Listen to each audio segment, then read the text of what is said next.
I'm just saying health wise, you know what I'm saying? Hey, it all That's start up it. here, man. Get the mind right, everything else follows. You know what I mean? Yes, sir. I can, And you in a better place too. You eating natural fruits, natural foods. They ain't injecting all Hmm. this other ingredients into our food, man. You eating good, and that's I feel like that's the best way to live, man. I can tell the Absolutely. difference. I can definitely tell the difference in the foods and everything. Like salute the Ronin in the building. Yeah, what up, Ronan? Salute. The OG. What's going on, man? OG, What's going triple on? What's OG, going on? bro. I gotta find my little. There you go. Hey, Hey, Hey, hey. salute. Get you some food in your stomach, bro. Thank you. But yeah, this man, is what's this going is on, Ronin? this is my special sound. I got Ronin been putting me on. Wait, do it again. you know what I'm saying? What was But that? I heard that sound effect from it What's used to that? be a That song back in the sound 80s. like It used to be a song back in the sound like 80s. Aladdin or something. You know, Aladdin.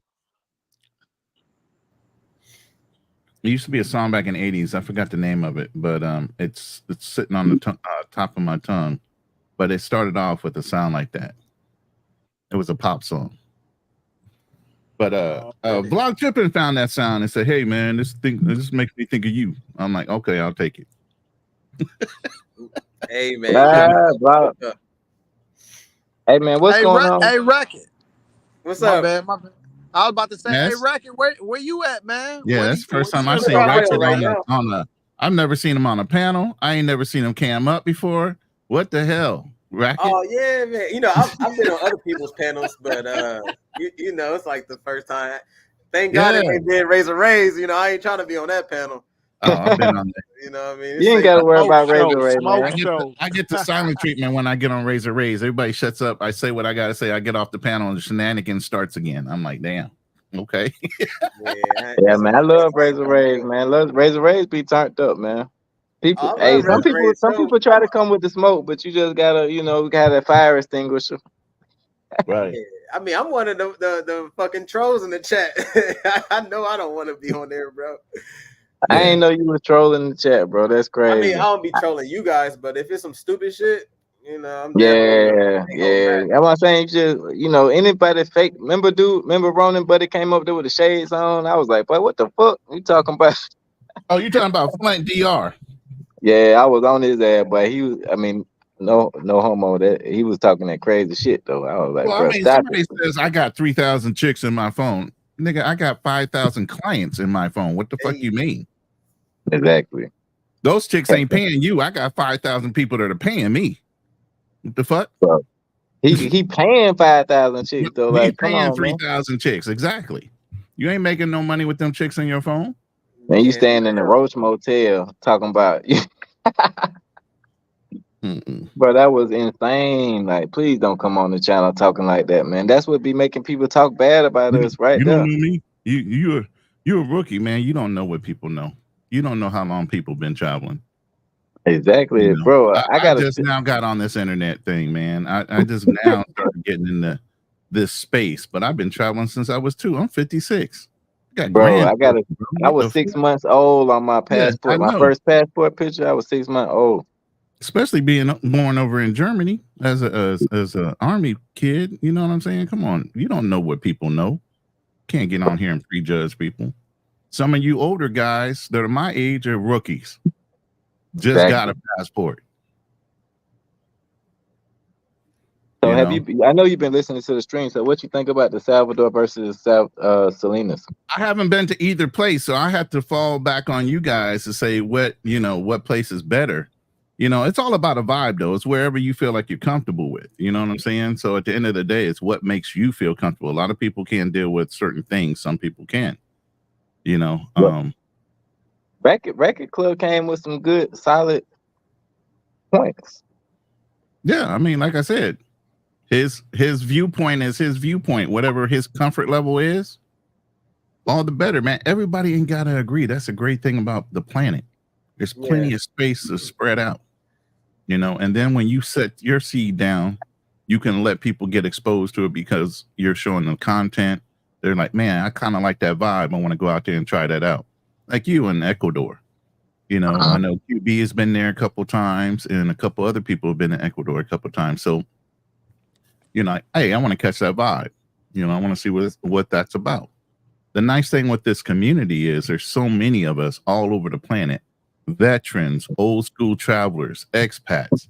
All these different people are communing together as far as brothers, regardless of what you want to call yourself. Now you have a social network. I'll be right back. Keep going. Yeah. Now you have a social network of knowledge that people can pull from, where we didn't have that before. Yep. At an instant, too. At an instant. Mm-hmm. One of the biggest things that I've seen, and one of the biggest things that I love, is that you might not like this person's channel, you might not like that person's channel, but everybody can find their lane with who they can relate to. Right. Absolutely. And you can still find a lane with which you just want to get some entertainment. That might not be how you travel, but you just might find somebody funny and like, oh man, look at this dude right here. Yeah, he might be a passport pookie, but he's entertaining. You're still getting some entertainment. Yeah. Right. He's entertaining. Like you're getting to see where he's at. Yeah.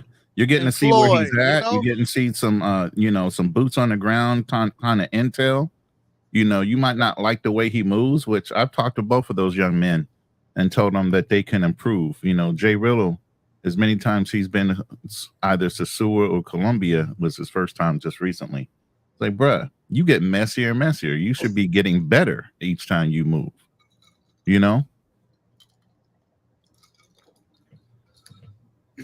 Yeah, that's crazy, man. I think I ain't trying to say too much, but some people they out here willing to crash out, and it's unfortunate. Well, here's the thing: some of these guys are being supported for the crash out. Yeah, they're pushing them so that they can see that crash out. You get what I'm saying? That's the setup. They're just waiting for the magic to happen. Yeah, they just waiting for the magic to happen. Really, That's crazy. I mean, that's the times we living in where you got people just willing to crash out in 4K, man. Yeah. Just for a little clip on World Star. That's all they're going to get, just a clip. They'll be forgotten the next day. Right. But yeah, there's room for everybody out here in this space, man. Ronan, it's funny. I've been watching you for a grip. Really? Yeah, I mean, I've been on and off panels for almost a year, man, because I was in Kansas City, Missouri when I started getting online a lot. Okay. So then I just moved down here to Texas about in 2024. No, 2025. No, 2023. Sorry. I moved down here in 2023. Now I'm getting ready to turn around, pack everything up, and move over to the Philippines. Oh, damn, for real?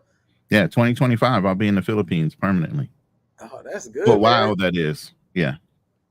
And then I'll establish some things there, and then I might even wind up moving back to Texas and doing something here. But I put what I was going to do here off for a while so I could move there. Okay. You get what I'm saying? Yeah. Because I've been here enough, and I know what's going on in America. And yeah, I can date American women. I have American women in line waiting for me to take trips. They knew their position. One girl had first priority. If she refused, there was another girl in line, 3 deep. And that's the way I kept them in rotation. But 2 marriages, each marriage, I married an American black woman, children, or stepson. I've done every angle of what everybody talks about. I've already done it. I've had the high school sweetheart with the boy, with the baby. Family. I've been married, 3 children. What up? What up? What up? Yo. Hello, hola. Hey, hola. Dímelo. ¿Cómo estás? Bien. Bien. Acompañado con Marco. Sí, we just chilling, man. Yeah, keep going. Yeah. So, so I was actually talking to my mom because I wanted to do, when I moved down here to Texas, there was some advantages as a veteran to move to Texas. Oh. Some of the advantages if you're a veteran that's listening, especially if you're service connected. There's no state tax here, first of all. When? In Texas, in the whole And entire state? no state tax in Texas. Okay. Now, if you're 100% service connected, there's no property tax in Texas. Okay. No property tax in Texas. No property tax if You you're can't 100% put B- service Marco, I connected. was telling you If about you're that. 100% service connected, there's no property tax. Oh shit. Or So in then Florida you go, too. and then you got Florida the VA too. loan. Then you got the VA loan where you can damn near get a house and you don't have to pay closing costs or anything. So That it was sounds like a some. That win, sounds like win, some win, Bush, win when I some Bush came down here. administration thing. So I was going to take advantage of every system they had here. And then I was talking to my mom. I was like, well, I wanted to leave this for a legacy for my kids because a lot of my family's from Louisiana and Texas here. You know, so I was going to build something here to be closer to the roots of her family here in Texas. And she said, well, why would you do that if you're planning on moving over to the Philippines? Go establish something over in the Philippines because your sons might not want to move to Texas.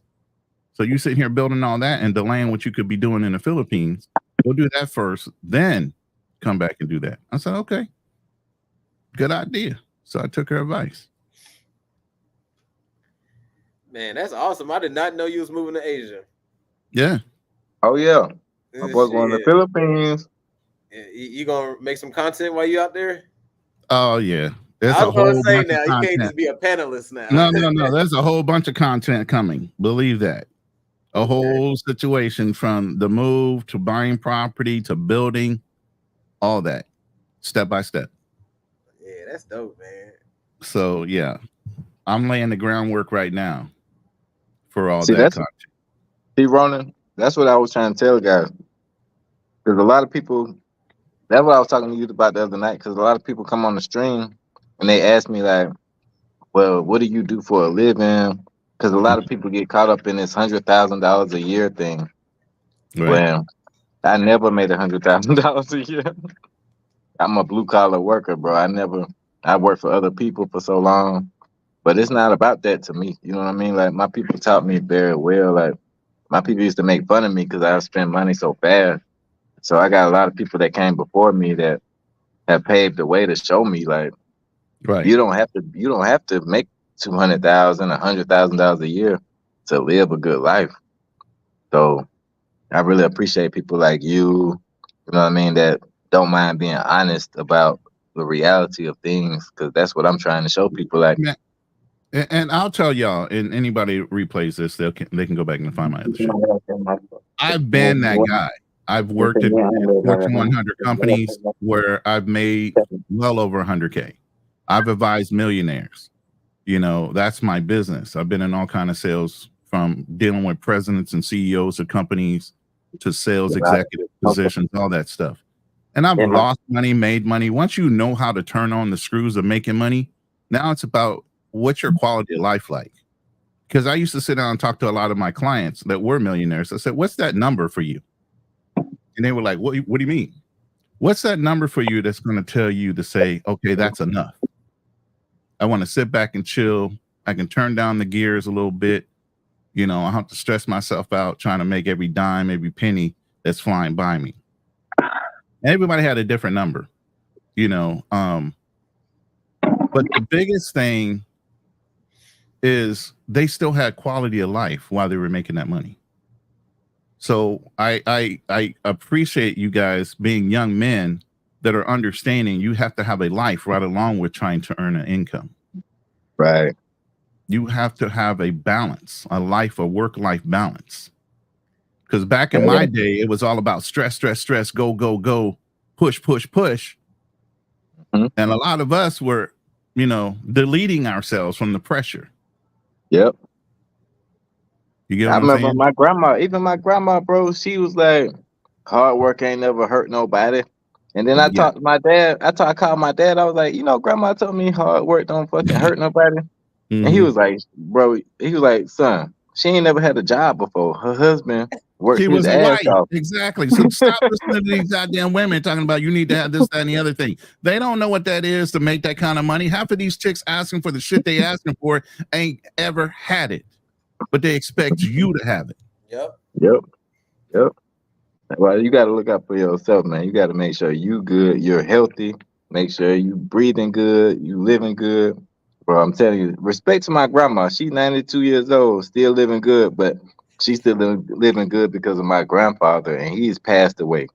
Mm-hmm. And he So left enough legacy for her to be comfortable even in her later years. So exactly, again, shout out to the men in the world that know how to prep and see into the future and plan those things out. exactly. So that's the kind of man you want to be. You want to be able to take care of your family forever.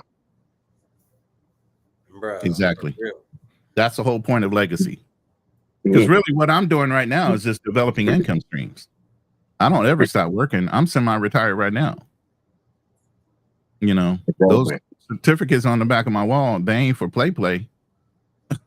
You know what I'm saying? I have residual incomes coming in from sales I've made years ago.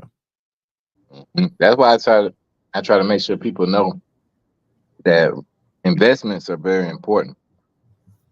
The So right when I kind, talk yeah. to my friends, they're like, "Oh, I ain't got enough money to invest. I gotta live for today and blah blah blah." Like, come on now, you got a better job than I ever had. And you talking about you can't save money? That's ridiculous. You can always put something to the side. Put down that pack of cigarettes. Go get you a stock for $5. Something, anything. Yeah, everybody be waiting for the right perfect time to go ape shit. You know what I mean? You just gotta do little by little, like you said.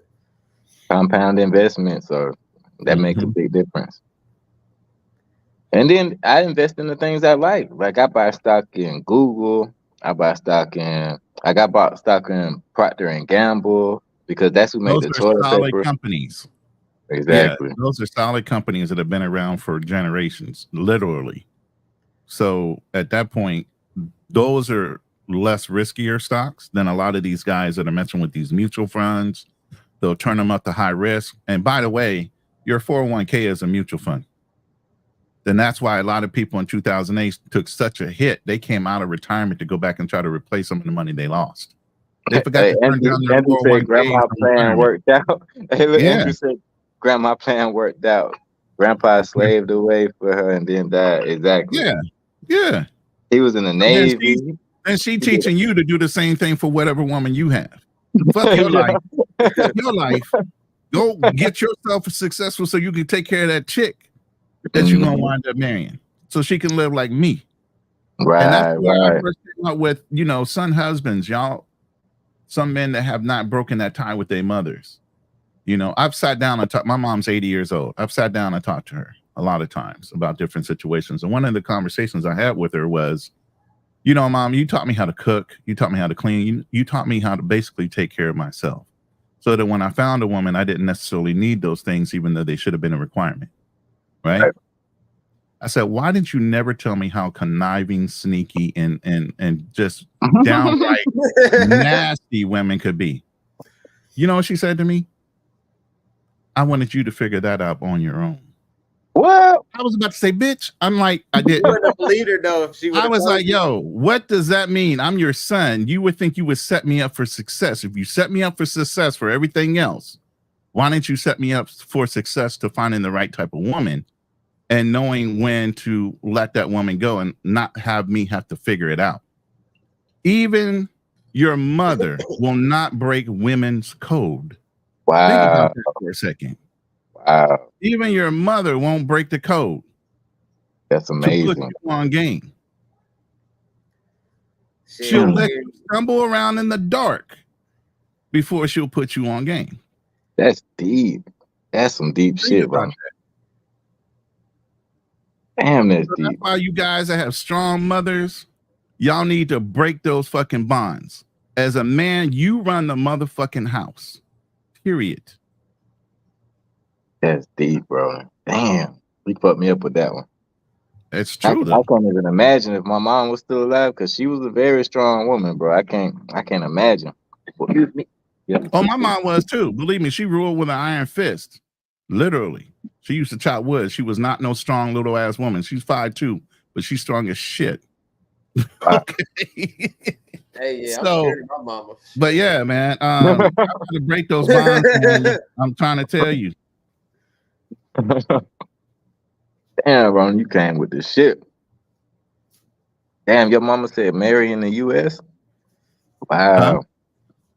Wow. D Ward. Oh, my mom doesn't care where I marry, what I marry. She's been married 1, 2, 3, 4 times. 4 times now. Yeah. Wow. But now that was strong what you said about her not telling you. Yeah, I'm like, yo, I'm not scared to ask my mom anything. I don't give a fuck. At the end of the Damn. day, I might consult with you, but it's my choice. I And can't that's even the same thing, imagine. even if you got a strong woman in your house. A strong woman in your house, say she starts making all the decisions, you beta males. When she's wrong, she will turn around and blame you because you let her make the decision. Mm-hmm. Don't blame you. Don't let no woman make no decisions in your home.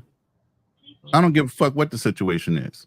Y'all can sit down and consult each other all day long, but you better be the man enough to fucking pull the trigger and take the fall when it's wrong.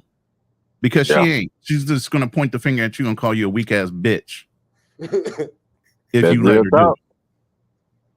That's real talk. They act like they like it, but as soon as you start fucking up, boy, it's gonna be all over you. D My Ward, she problem. said marry in the Philippines. She ain't lying, brother. The Philippines got very faithful women. If you find the right one, you can find Oh, one. she said don't marry in the U.S. Okay, my bad, Yeah. D Ward. I quoted you wrong. Yeah, girl code is real, Andrew. I'm trying to tell you, man. It's strong, even within families, man. Women will not break that code, even for their own kids. They'll coddle the fuck out of you.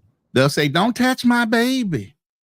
They'll mistreat all their daughters. They'll make their daughters strong, independent women, and they'll coddle you to fucking death. But they still won't give you the code when it comes to dealing with them. Wow, that's fucked up, bro. Your own blood. Your own blood. And your That's too. mama. That's the one that says they say that's supposed to love you the most without any conditions. Everybody else only loves you because you come with conditions. You're a provider, protector, like Chris Rock says. You know what I'm saying? Damn, bro. Yeah, like they said, they don't give a damn. Damn. Hey, bro, how many shots is that, man? I don't know. This is like my. He said, I had. don't count on me. I'm on vacation. God damn, I'm worried though. That tequila's something He said, different. hey, he's setting up his Airbnb. He ain't got to worry about getting scoped. You You know see, what I'm I'm saying? eating. I'm eating that Yeah, he can ceviche pass too. out whenever he's ready. He can just go lay out in that bed right where he is. You know what I'm saying? I started feeling tipsy. I went and grabbed that ceviche out the refrigerator. This shit got shrimp in it, octopus. I got fucking plantains, rice, everything in here. Andrew, hey, man, I'm going to tell you the truth. Yeah, I've been married twice, and yes, I'm willing to get married again, and I'm willing to still have some babies. Hey, salute to D Ward, man. I didn't I'm know you was willing married. to have some babies, Andrew S. Are you about Even how at many my kids you age of already got, Roland? 56, I have 4 grown sons, 2 grandchildren. Anybody have My some more? grandchildren is youngest. My youngest grandchild is 12. My oldest grandchild is 14. My youngest son is 28. My oldest son is 38. Wow. 38. Yeah. So the shit I'm telling y'all, I tell my kids, I tell my sons. You get what I'm saying? I ain't telling you something I don't know. I'm telling you shit I learned. I'm telling you stuff I fucking experienced. You know, I so bought yeah, some beer. I'm This real some with beer it, but too. I know This beer Pilsner. right here. Yeah. Yeah, this is that Pilsner. So, you know, even at my age, I still would rather function better in a relationship than I do without one. Yeah, man. Women. That's why I said. That's why I say you can't live with them. Can't live without them. Yeah, they give me balance, bro. I mean, I don't like having 5 and 6 of them on a fucking string. I can do that too. I've done it. I just don't like it. Yeah, I don't like I it just either. want one. That's why I was asking Buddy earlier, like, man, where you from? Cause like, But I mean, we got another old sailor up in here. He's my fucking mod, Uncle Guns. Man, he's good with having like 5, 10 of them on a fucking string. Man, As Uncle long as Guns they, is the truth. Salute to Uncle Uncle Guns Guns. been in the game as long as me, longer, you know. But I'm just saying, we all have. Wait a minute now. And is this? Are you sure this not Andrew S from the Andrew Show? No, that's not Andrew from the Andrew Show. He comes in as the Man, Andrew Show. he sure talks like the guy from the Andrew Show. Do you see what he's saying right No, there? Andrew would never say he would want to be a sugar baby. Ended up. No, Andrew wants a wife. He doesn't want to. It's the same guy that was arguing with me earlier about Brazil. We ended up coming to a resolution. That's not Andrew from the Andrew show. That's a different Andrew. Okay. Remember last night I was about to get on Andrew. Pause. I was, I was almost on his ass about that shit. He was talking though. My Larry back in the building. Cause he started talking about that damn shit. I was like, bro, what are you talking about? All the passport bros are tricks. Like, nah, bro, that's not true. Now, don't do that. Hey, I got a question, man. What in the world is really a passport bro though? Like what qualifies a person as a passport bro? Somebody as a passport bro got to answer that because I'm not one. Like that's what I'm saying. Like, but what is one though? Like people just be throwing it out there. Mike Lowry. Man, you know what? Are y'all a part of that? I don't know. I hang around with them. I know the story behind how they formed. Yeah. I know Aaron. I know Rob. I know their story and how that whole situation broke apart and why there's actually 2 passport bro type of things going on, but it's not being talked about. I know all the backstories. Man, they just try to lump everybody into one group. You know, Aaron, I respect what he does, but he just try to lump everybody into one group. Guys that travel abroad, period. You're considered passport bros.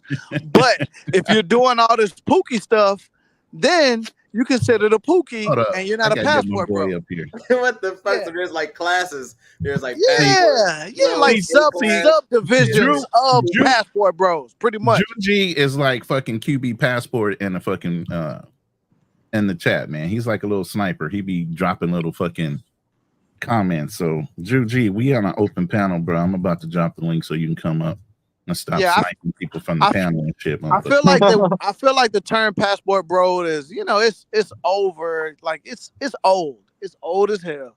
All right, it's an old talking point. It's an old talking point about who is one and who isn't one. You know if you a passport bro. Nah, you gotta take that title. If you're not one. Like in the military, you gotta accept that title. I thought I was a passport bro until they started saying all this other shit. I was like, wait a minute, I ain't got nothing to do with all that. Goddamn terms and classes, bro. I can't keep Well, see, here's the thing. Even with you, Style King, you were born overseas, bro. How do you join something that's you've already surpassed in age alone? You get what I'm saying?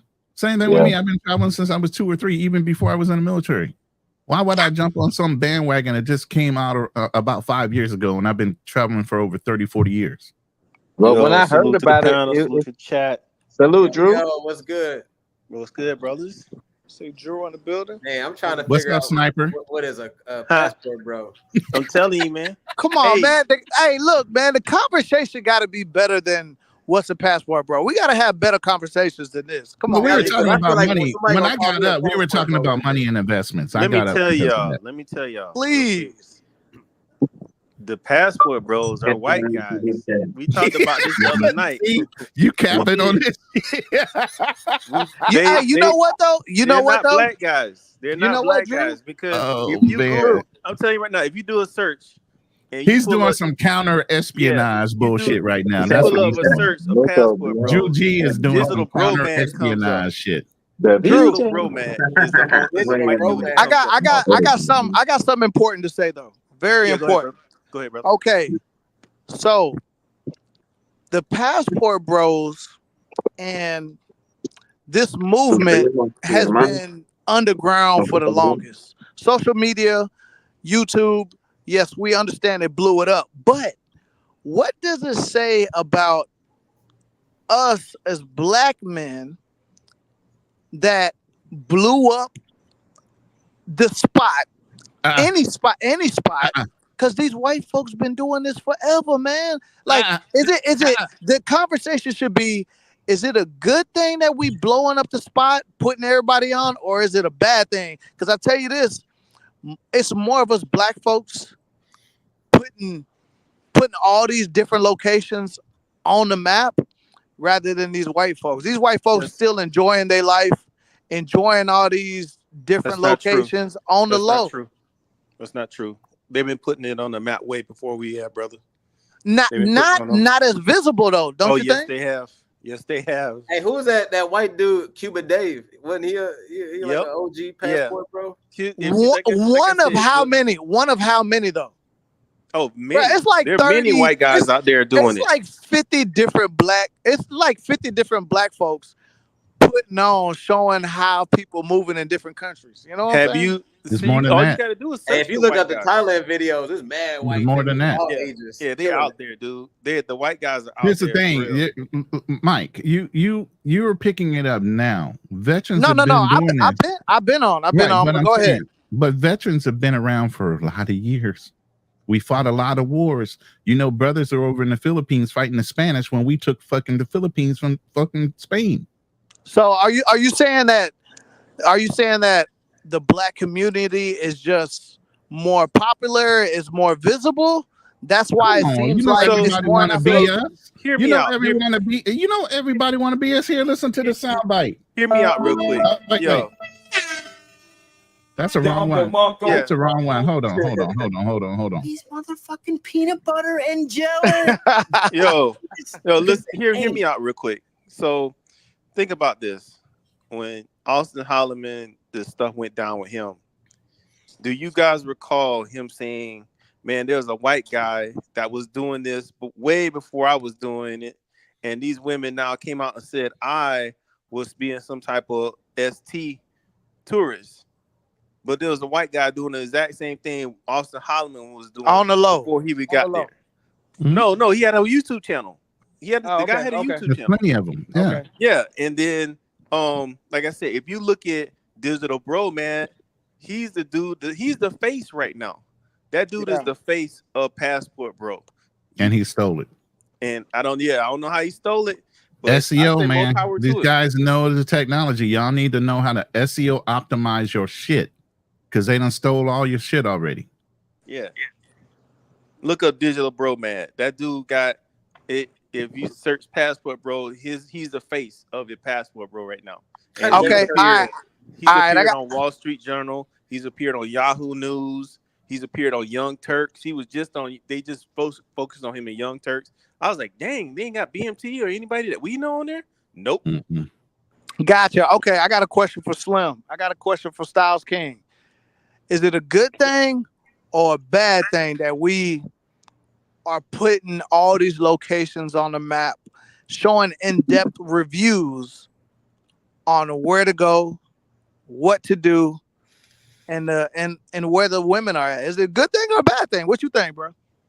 That's a very good question. In-depth review. But go ahead though, bro. I like.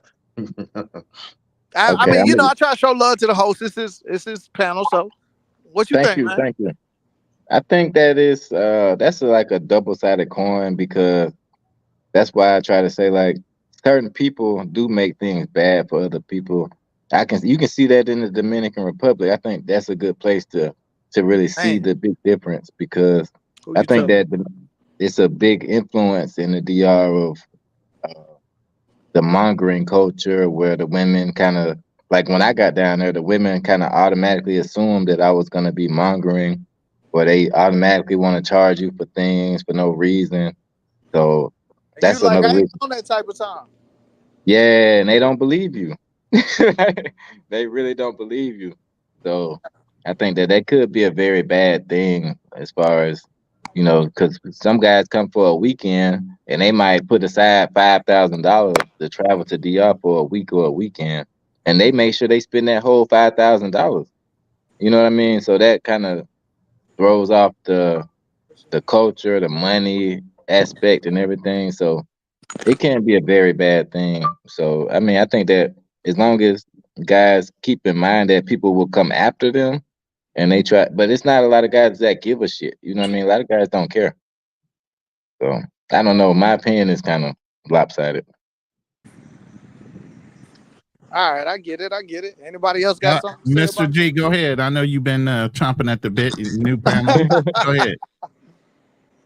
Yeah, he said in-depth review, and I can Oh, good evening, fellas. Hope y'all good, man. What's up with y'all? What up, Happy brother? Monday. Yeah, I understand what he means because I mean I know that there are a few people that um they do live streams and people ask many questions and they cover a wide range of topic. But you at times have to pry these kind of informations out of them, right? Because their channel is not that's not the main course. That's not on the main menu of their channel. He said the main menu. It's not on the main menu. You really have to ask, oh, do you have smothered pork chop today? I mean, Oh don't get me wrong. We do talk in code sometimes. We got the mangoes. We got we no, talk in code sometimes. So sometimes, yeah, we do no, lay it out for each other here and there. no, it's just like the way you said in depth information. Because we have to be honest, right? Um, And there's nothing wrong with it, right? I wish you Right. guys would be a little bit more honest, but the main attraction, we know what it is. And the brother just said, when you go to DR, they kind of expect, yeah, they can kind of expect, but I think a lot of places you could be traveling to Africa. And I'm in a group now. I'm not gonna snitch on my brother. He's on his way to his destination. He's having a good time. He had a layover in Ethiopia. Anybody see you traveling by yourself, you're a man, and they just threw him an alley hoop on little some, while you're on layover. Nice little something, but they did it on the slide. He didn't expect that shit to happen, right? So you're a single young man, you traveling by yourself. I don't know. A lot of places you go, even if you don't go to DR or Colombia, Brazil, people can add one and two together. Like, you wouldn't mind some fun. There's nothing wrong with that. I agree. I agree. But wait a minute. What you say is nothing wrong with? Some fun. I mean, you're a single man. You're traveling by yourself. People will kind of assume that you wouldn't mind some fun. Okay. Okay. So this is what I said the other night on the live stream. I think that everybody's assumption of fun is different. So like me myself, that's not necessarily fun for me for a girl to charge me for anything. So I don't really Straight agree up. with that And because but let the me finish. problem is, Let me go ahead, finish. bro. Let me finish. So it just depends on how you grew up. Like I grew up with a lot of guys that they didn't to them a We piece of ain't coming out action the pockets, man. a piece of action is a piece of action to a lot of guys. And to me it's not the same because I used to have girls that wanted to give me action. I had girls that wanted to give me money. You know what I mean? So for me to give a girl money, that's the opposite in my book. You know what I mean? So I think Mm-mm-mm. that might just be me and my popularity and things like that. But it's also a lot of guys that have that same popularity. You know what I mean? That have that same mind frame. I feel you. I hope we're not about to go down that rabbit hole because it always. What And listen rabbit to me, hole? Ronan. Wait. It What always rabbit hole? What rabbit hole? Oh, my it hair. always Explain that. rears head Gotcha. where Wait, say it. the Wait. I the wasn't paying attention to say it. What you trying to say? The rabbit The hole? What's wrong rabbit with the rabbit hole hole? of paying for play and all that. I think that's Oh, yeah, what yeah, you're okay. saying. that Okay. too. The Okay. rabbit hole of it'll quickly turn, and I've seen brothers do that, and brothers are not. I don't know if they're not conscious enough. I've seen brothers literally, and it's one brother we know, and your friend with his friend Ronan, but I'm not gonna drop his name. He got a yeah. I have a Dominicana, and that brother has a Dominicana too. So you can tell who I'm talking about. He's I've in my seen them chat at right now. What you times. talking about? He come up. You want No, to give I'm us? not. I'm not saying anything bad about him, I'm but I'm just saying he's in the chat. So I mean, if you want him to come up, no, he no, no, can. no, no. Not Okay. about fearless. Oh, okay. Yeah. Now you really know who I'm talking about. But no, he's a good brother. I fuck with him. That's my brother. But Okay. I've seen him. That this is a brother hmm who's dating Dominicana for Not many dating. He's years. married. Let's Huh? be clear. You can't say dating when you're married to a Dominican woman. You got to make sure he's talking about the right He's Oh yeah, person. married okay. Y'all to a might He's be talking he's about two now Dominican. different married. dudes. He's not married, and I will be married to one too. I have a Okay. child with one. Okay. But I've seen brothers. What's his name? Top left corner. Brother Style. I've seen this conversation take a turn where it's like, oh, that same person, based on what Star King said, this conversation turned into, oh, you guys are traveling because you guys can do this, or you guys, but like, my brother, you dating a Dominicana for many years.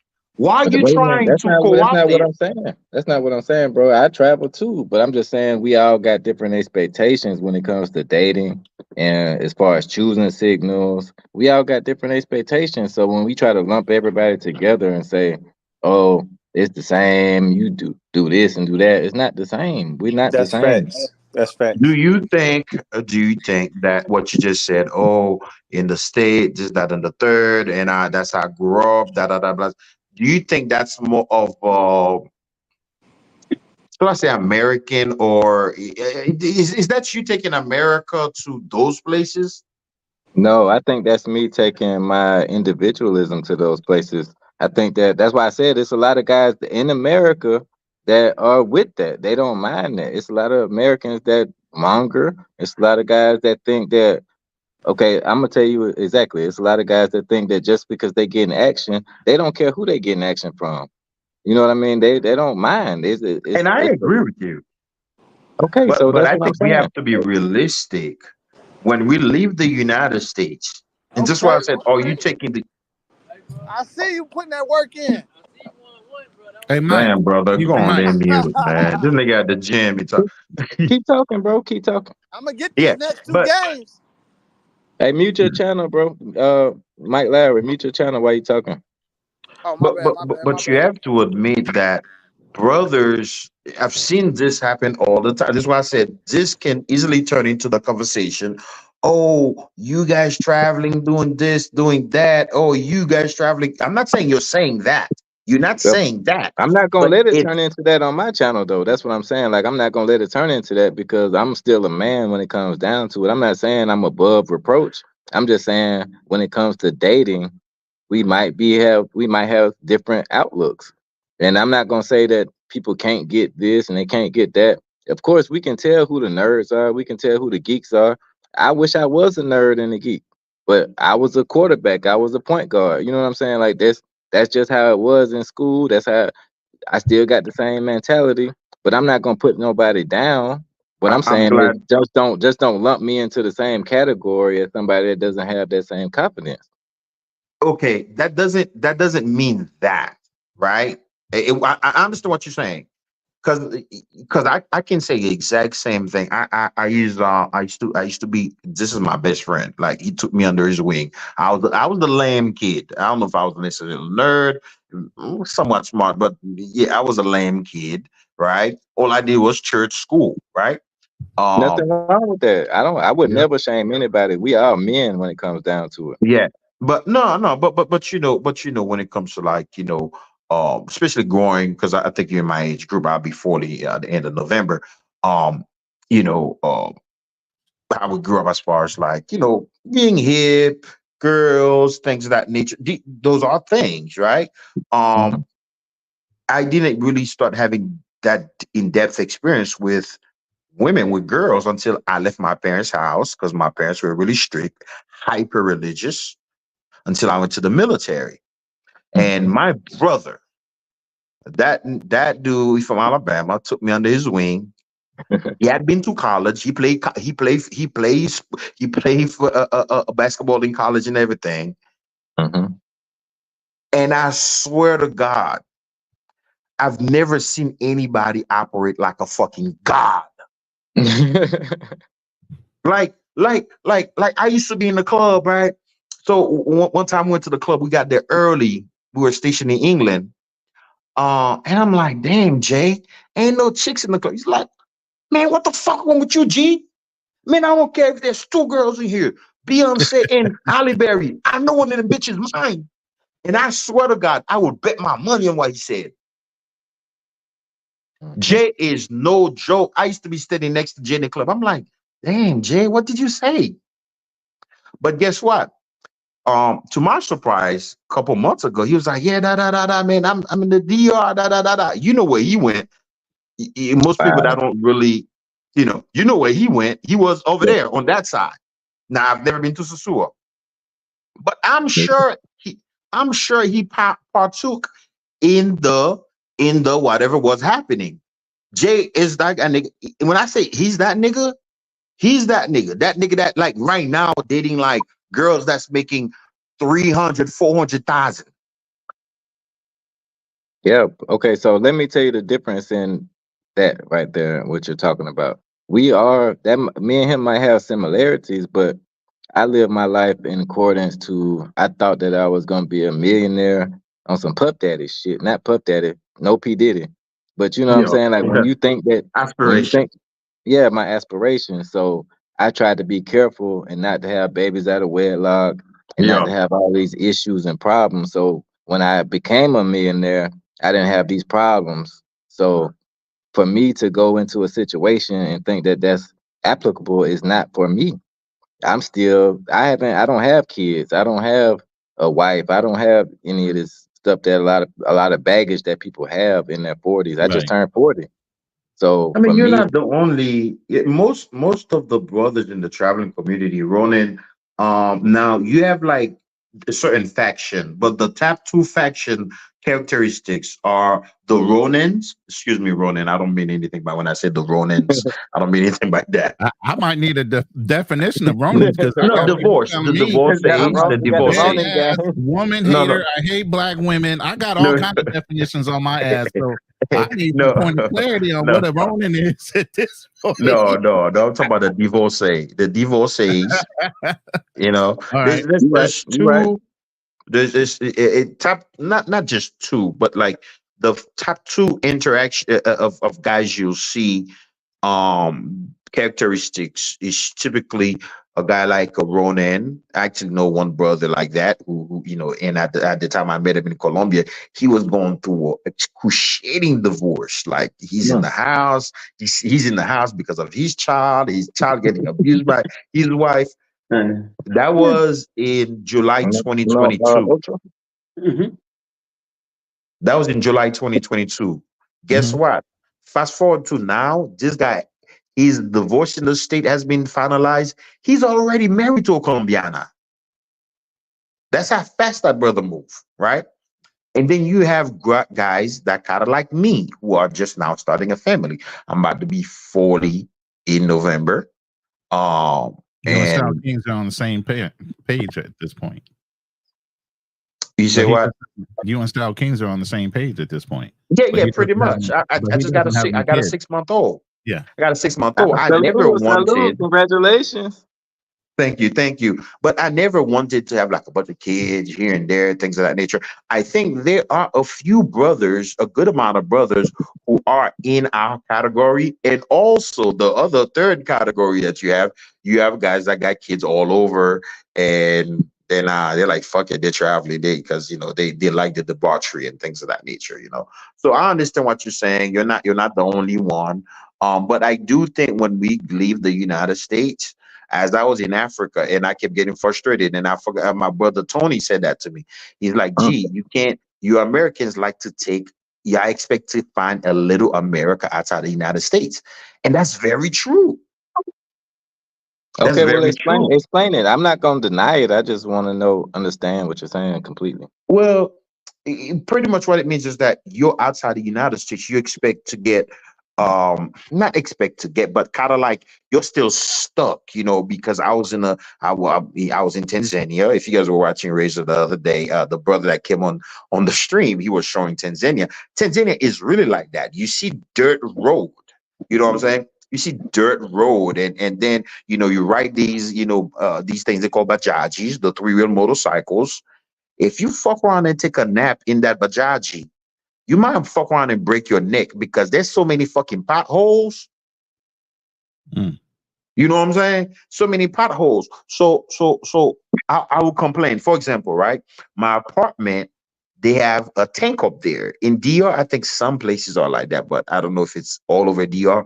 They have a tank up there. You don't have centralized water, running water. You have a tank up there. My shit run out of water. I just took a shit. I gotta take a shit. I'm like, what the hell? I'm Where, Hold on, freaking brother. Hold out. on, brother. Wait. Get to the point now. We got to where talk are we about going with this? what we actually talking about now. The Well, prop, the the prop. point, the point. I'll bring it back to what what you originally said that to me of here. The point I'm trying to make is that these little inconveniences, I was losing my mind because there was no water to take a shower. There's no water to take a shit, right? That's me expecting a little United States outside of America. Right. You having gameplay and things is a certain way for you in the United States, expect it to be the same. Now, I'm not a pay for play guy. I think I understand where you're coming from, but expecting for you to have the exact same thingy outside of the United States, I think that's taking expecting to find little United States outside of the United States. Okay, so let me retort. So okay, so that's why I said I didn't want to talk about the running water and all that because I don't have a problem with that. I live with a girl at her family's house, and I got a video on that where I was living with her family, and they were living in shacks pretty much. That's not the problem. The problem, what I'm saying is, I'm looking for a woman that I can have a family with, and I can't find that in the United States per se. I'm sure I could if I just keep looking for a needle in a haystack. I'm just looking for something more traditional. What the passport bros were actually selling to us, I'm looking for that. So what I'm saying is, if I could find a woman that's not pay for play, that actually wants me to take care of her for life, like my grandfather took care of my grandmother, then I don't have a problem with that. But I'm not looking to pay for somebody's time every day just for them to be Yeah, around. You know what I'm yeah, saying? That's what I'm yeah, talking about. So do you yeah. think that that's impossible to find outside the United States? No, Even that's very possible. And that's my problem within the space.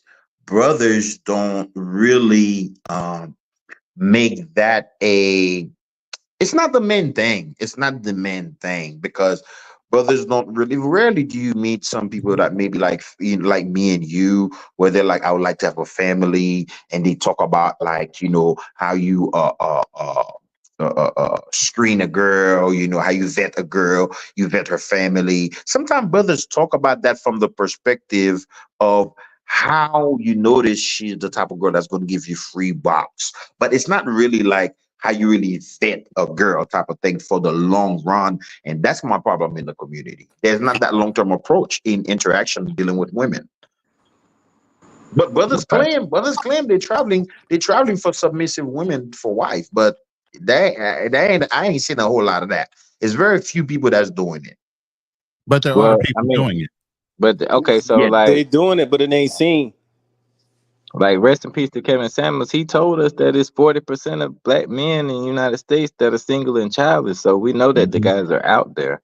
But are they traveling? Are they talking? They might not be talking the most. So that doesn't mean they're not there. That's why I bring my content to the space because I want somebody that's actually telling us what's really going on in these countries so people can make more informed decisions on where they're traveling to find these real women. Yeah, and I'll say this: don't think I'm a Nazi against guys having fun. You can have fun and things of that nature, but I do think like you should that should be one of the thing that's in the back of in the back of your mind. If you meet that nice chick, smart, educated, or whichever values that she may have, Mhm. you're willing to take it there. But I think what happened is brothers are walking in the candy store and they're supposed to go find like well they're walking into the store where there's a bunch of food. They're supposed to find a nice hot meal, but they're getting distracted by all the candy and they're getting lost. Yeah, I see that a lot. Okay, so let me piggyback off that. I think that it's a lot of guys like I see that on my channel. Sometimes people come on the stream and they're like, "Where are the dimes? Oh, you walk around with fives and sixes and all this shit." To me, I'm not looking for dimes because it's dimes in the United States that are full of shit. So I mean, as we know as travelers, a lot of dimes are for sale. But if you find a woman that actually has good software, a good mindset, she might be a seven. Shit, she might be a fucking five. But I'm willing to get a five if she got a good mindset. That's my outlook on it. Cause a Yeah, dime, yeah. that's just. I mean, who the hell And that cares? would be easy for you to find. Well, not easy, but you can. There's so many of them because the women over there, they're a lot more family minded than women in the United States, and this is why I'm very, I kind of, I'm a bit critical, with brothers the way they put themselves out there because we have. Oh my God, I don't like to. I don't really want to talk about him, but even if you don't plan on being married now, you could do relationships because relationships lead to that. And Right. when we're not even seeing that from some of the most popular characters here, it'd be cool. There's a guy in Thailand, right? The other day, I guess people are making fun of him now. Oh, he broke up with his girl or whatever. And I know Thailand is a bit toxic. Man, People pay for y'all shit. bring everybody up. Y'all just No, talk no, about no, no, no. Just turned up today. he talking about goddamn chocolate man in Thailand. Come No, on. Yeah. not chocolate bit in Thailand. It's about the guy that just Oh, broke you up with talking his about girl. Game Abroad? Game Oh, Game abroad. Abroad. Game Yeah. abroad. So you Now, got I two. mean, he kind of portray himself a certain way, and Thailand got kind of have that reputation. But at least you see this one guy. He can tell you. We can say, oh, he had a relationship for a couple of months, whether he was paying for it or not, or some other people that's over there right now paying for it or not. But we can say they are in a relationship. My problem with some of the more popular characters in here, if you go to Brazil, you meet a nice chick. Settle down, you know what I'm saying? Grow a relationship, get to know and people can see you are in a relationship and you break up and then you can have something to teach people. People can see you in a relationship. Mr. But when G. you're just going around tasting box, I Mr. don't G. know, man. So Wait. Hold on, guys. since you brought up Hold on, Brazil, Drew. go ahead. Wait, hold on, Drew. Hold on. Before we get on Brazil, welcome to my guy, Traveling Tony, to the panel. That's one of the people that I always salute when it comes to keeping it 1,000. He's been in Brazil. Welcome to the panel, Traveling Tony. Yeah, what's up, bro? I had just woke up. I seen G was talking, so I was like, oh, let me key in on what he was saying. But what he was saying was basically, to simplify it, was don't go overseas with the American mentality, especially if you're looking for a long-term relationship. I think that's what he was trying to say. Okay, well, do you have any advice or anything you want to add to that?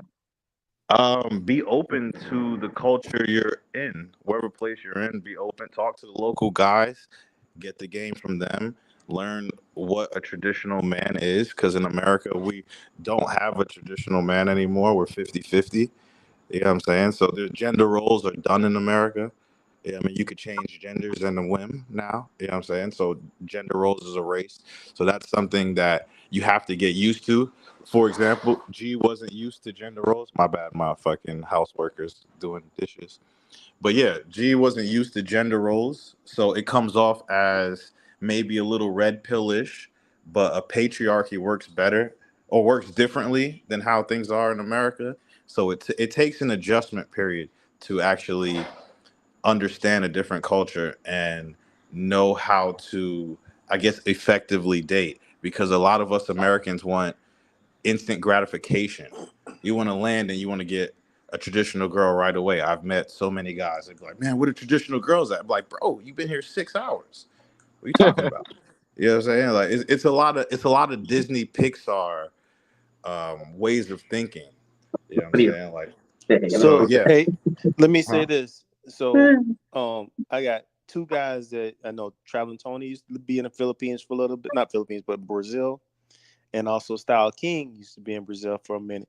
Now, do y'all know Shot by Fred? Yes, definitely. We was talking about. Okay, never mind. So Go ahead. did you see his video today? And he had a long-term relationship with his girl, and I was watching it, man. Oh, I'm Man, that sorry, my brother was brother. Is it the brother? He changed his name. It's not Fred anymore. It's Fred. It used to be Fred It something. used to be vibing with Fred. yeah, Okay, vibing okay, with okay, Fred. okay. Same That guy. brother, yeah. And man, I kind of fell for him today, man, because he was talking about how he was kind of suffering in the background of his relationship and how he wanted to get his girl a house over here in the States, move her over here, and now they broken up and stuff. He was saying like He broke now up with she his girl. yes, do right, Bay? Yeah, What? yeah, watch that video, man. It's It So just he came moved out. the girl. He Wait, moved to wait, the wait, girl to wait, the wait, state. wait, wait a minute. Wait a minute. I already unsubscribed from Fred. That's who I yeah, did my consultation with before I went to Salvador. I knew that's what yeah. you were talking about, Oh bro. shit! Yeah, him and Do Bay broke up, and they've been broken up for a few months. So he back here in the States, and he's like, he's about to go back to truck driving and stuff now. Bruh, I did a consultation with him. He put me on the forex. I feel like all them dudes are scammers, bro. I don't want to call him a Uh-oh. scammer, but I Uh-oh. just I just feel like all them dudes. When I got to Salvador, he was nowhere to be found. He was one word texting me back. I don't want to talk about him. Let's move Okay. on to somebody else. Okay. No, I'm not to But talk no, about him, I was but talking about him in the sense of relationships and hmm how we seeing people portray these relationships, or they want to come out here and we're looking at them saying, okay, they got a good long term relationship, but we really don't know what's going on in the background. So Yeah, but man. but That's what I said. I but tried Salvador. I tried to hook up with these guys. I paid for consultations, all the shit they asked for. It just is, bro. And you see that I'm not surprised at what you're talking about. Like I don't want to talk bad about nobody though. He seemed like a genuine guy. He was just in a bad place. But to take my money and run with it, bro, and not help me, it's kind of fucked up. yeah, I don't wanna talk about him, but we're gonna talk about the I don't think that's like a completely bad thing, and I don't know his situation. But obviously, when people are in a relationship or marriages, we don't really know, like all the things going on. But I think he learned something. He did something that is nice. He wasn't out there, again, I'm not saying there's nothing wrong with it. You shouldn't be having fun. But I think it's nice if you're a certain age, especially if in your 30s, you get to wherever you go, and then you find a local girl you settle down with. That's perfect. You got you a tour guide, you got you a cook, man, you got you a what? You got you a all in one. All in But one. wait a minute. We got Traveling Tony in the building, man. He's actually doing the real shit. He been to Brazil.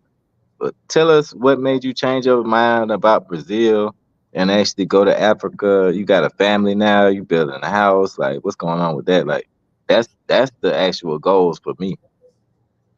I would say with Brazil, I did live there for 3 months. A lot of guys are expecting Brazil to be something it's not. It's like it's a Portuguese America, if that There you makes go. sense. You know what I'm saying? Like you're gonna see a lot of the same things you're gonna see in America, actually magnified. Like I was telling That's the what I dude on this said. That's live what I stream. said. Yeah, you're gonna see 6'6" dudes tonguing each other down in the street, just sucking face, fondling each I was other just telling on you the about the corner. Harlem Globetrotters. Yeah, it was disgusting. But that's a big part of the reason I left. The women are very materialistic in Brazil. There's also Eurocentric standards in Brazil. Um, it's not really Afrocentric. Everybody wants to have white features. Like you notice, the people would bleach the hairs on their bodies and shit to Yep. appear like they're some exotic. It's what I didn't want to be. I was trying to get away from Eurocentrism and get more towards a pro-black place. Brazil really let me down. I thought it would be more Afrocentric because of how they portray it. You know what I'm saying? The only country in the West with the most people of African descent. But what they don't tell you is they water down that African descent. They whiteify it. You know what I'm saying? And I didn't like that. Me though. You know what I'm saying? I don't want to see dudes making out that's crazy. You know what I'm saying? Like that was nuts. I didn't even Now keep it expect real. that. Keep preaching that Yeah, shit, Tony. Like that's why we yeah, trying to figure it out. yeah.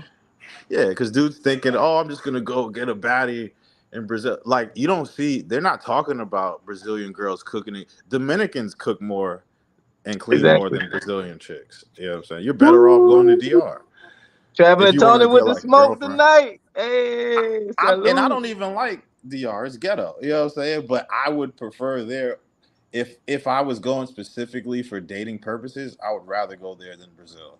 They're See, that's why highly I was sick. material. That's why I was sick when I went from DR to Brazil, bro. I'm talking about I was sick, bro. I had to go back to the States. And then the mold in the apartments, like you can pay a lot of money for. See, Brazil, the apartments are built on top of each other, so there's not a lot of airflow. So there's a lot of mold, and it's very humid. So you could get very sick. Like I got refunded my whole $1,800 and I stayed in my last apartment 3 weeks out of the 4 weeks, and they gave me back all my money because I had mold sickness. I was fucked up. I thought I had COVID. It was crazy. Mold sickness is no joke. Rio No got a joke. lot of trash looking places on Airbnb, bro. That's why another reason why I went to Salvador, because they had a lot cleaner looking places. Yeah, and Salvador is the sus capital. You know what I'm Yes. saying? Yeah, I mean, like they don't put that out there. They say, They "Oh, it's the don't. most black people in Brazil," but they're not telling you. Yeah, it's the most glizzy gobblers in Brazil as well. So like, oh Oh man, man. come Bro. on, What? Record Club, you need to hear this before you go, bro. Hey For Like, man, real? look, hey, yes. I'm good, bro. I got some What did funky he ass. say? hey, they not keeping it a bean. You know what I'm saying? I was telling Bro, you what I'm it is. from Atlanta, and you know I seen a lot in Atlanta, but nothing like Salvador, nothing like that. I was in the Really? club. I was in the club with a girl from Buenos Aires, and she was, a white Latina, and she was looking at me like, "Are you okay? Is everything okay? Is you okay?" He said, I feel awful, I'm uncomfortable. like, "It's all right." I'm trying not to act freaked out, but bro, I was freaked out for real. These folks in there, they twerking on each other, they looking at you and shit. I'm like, nah, bro. Nah, I ain't next. I mean, I ain't Crazy, got man. nothing against them folks, you know what I'm saying? But I do. it's a lot open. It's a way more open than I'm used to. You know what I'm saying? Only reason I don't got nothing against it is because there's more women for me in my mind. But in Salvador, it's not more women for you. And it's not the place if you want to raise children. Exactly. Children, people are. I'll say everyone is sexualized in Brazil. You'll see little kids in speedos and thongs. You're like, Yes. ew, what's this? You know what I mean? Like, come on, what's going? Old ass men. You know what I mean? With nut huggers just standing next to you on the beach. You're like, what's going on here? You South know what I'm America in saying? general got them speedos going crazy. It's too sexualized. So you don't want your kids growing up. I mean, I don't. I can't say everyone. You know what I mean? But I don't want my kids to grow up, Eurocentric. You know what I'm saying? Because all that alternate lifestyle stuff is from the Europeans. Even in Africa, the countries with European influence have those laws, like South Africa. And also, people don't talk about this either. Brazil has child support. It has red pill culture. Yeah, I mean, it's going down the drain. It's the West. Wait, Traveling Tony, let me get your opinion on one thing before we switch the subject. So one thing that I noticed in Salvador, because Salvador is supposed to be the most black population outside of Africa, even more than United States. So in my time being there, talking about what you talking about, the rainbow culture, don't you think that it's weird that in Africa most countries is not really dominated by that. But then if you go to Atlanta, which is the black hub in the United States, it's a lot of rainbow things going on. And then you go to Salvador, and it's more rainbow things going on. Don't you think that there's like a bigger plan going on by the European people? Yeah, definitely. Like I said, if you go to South Africa, that shit's crazy too. You know what I'm saying? That's what I'm Wow. saying. Like, yeah, places where Europeans control the government, it's always alternate lifestyle. I don't think there's maybe Eastern Europe is a little But different. I'm saying, I'm Western asking Europe, you, like, that's fine. why is it centered on our culture to make us look like that's what we want? I mean, if you look at it, who's the face of the transgender movement in America? Is it Caucasians or is it blacks? You know what I'm saying? If you throw black in front of something, it gives more weight in America. You know what I'm saying? Like, oh, look at this But are powerful we black. truly the face of it, or are we the ones that are the most sensitive about it? Let's be real about that. Because white I people think, aren't sensitive about it. So it doesn't But I'm no, matter for them. no, But but we yeah, we don't see any European cultures being the center of it though. That's why I said, like, if you go to Salvador, They're right in you your got face. You just ignore them. Like they got actors that, I mean, what was this Jeffree Star or somebody that Jeezy or Jay's or Yeezy was actually messing around with at one point? Yeah, Kim Kardashian's husband was messing around with this dude called Jeffree Star. He cross-dressed like a her whatever you want to call him. So it's okay. right in your face. You just don't see it. Kim But white Kardashian's people, husband. yes. Talking about Kanye West, Kanye West, thank you. Was messing around with Jeffree Star at one point. Bruh. So yes, No. y'all missed that right off the top. Y'all ignored it. But I was And just it's not asking just that. why So it's I in was your face asking. and you don't see it until it's But a lot Ronan, of black people in one group, and then all of a sudden y'all see it and you make it seem like it's a bigger deal than what it is. I'm asking why is it centered in the middle of the most predominantly black societies when Africa is a whole continent and you don't see Right. that shit centered in the No. middle of Nigeria. You don't see it centered in the middle of Uganda. You don't see it centered in the middle of Well, we have to go back and Ethiopia. look at our own community here in America and why it is acceptable and why it's happening more times than not. And that comes down to the fact that there aren't a lot of men in our households anymore. Yeah, because that was by design, though. That's what I'm Absolutely. saying. Yeah, that It's was been by even design since they came up with social services in the late 60s. I'm not trying to even deny it. I just want to know Yeah. why it's prevalent in these specific European societies where the black people are congregated. I am. e- even if you want to look at how black people are perceived in America, I mean, look at the Kamala Harris thing where she had fucking Meg Thee Stallion out there twerking and shit.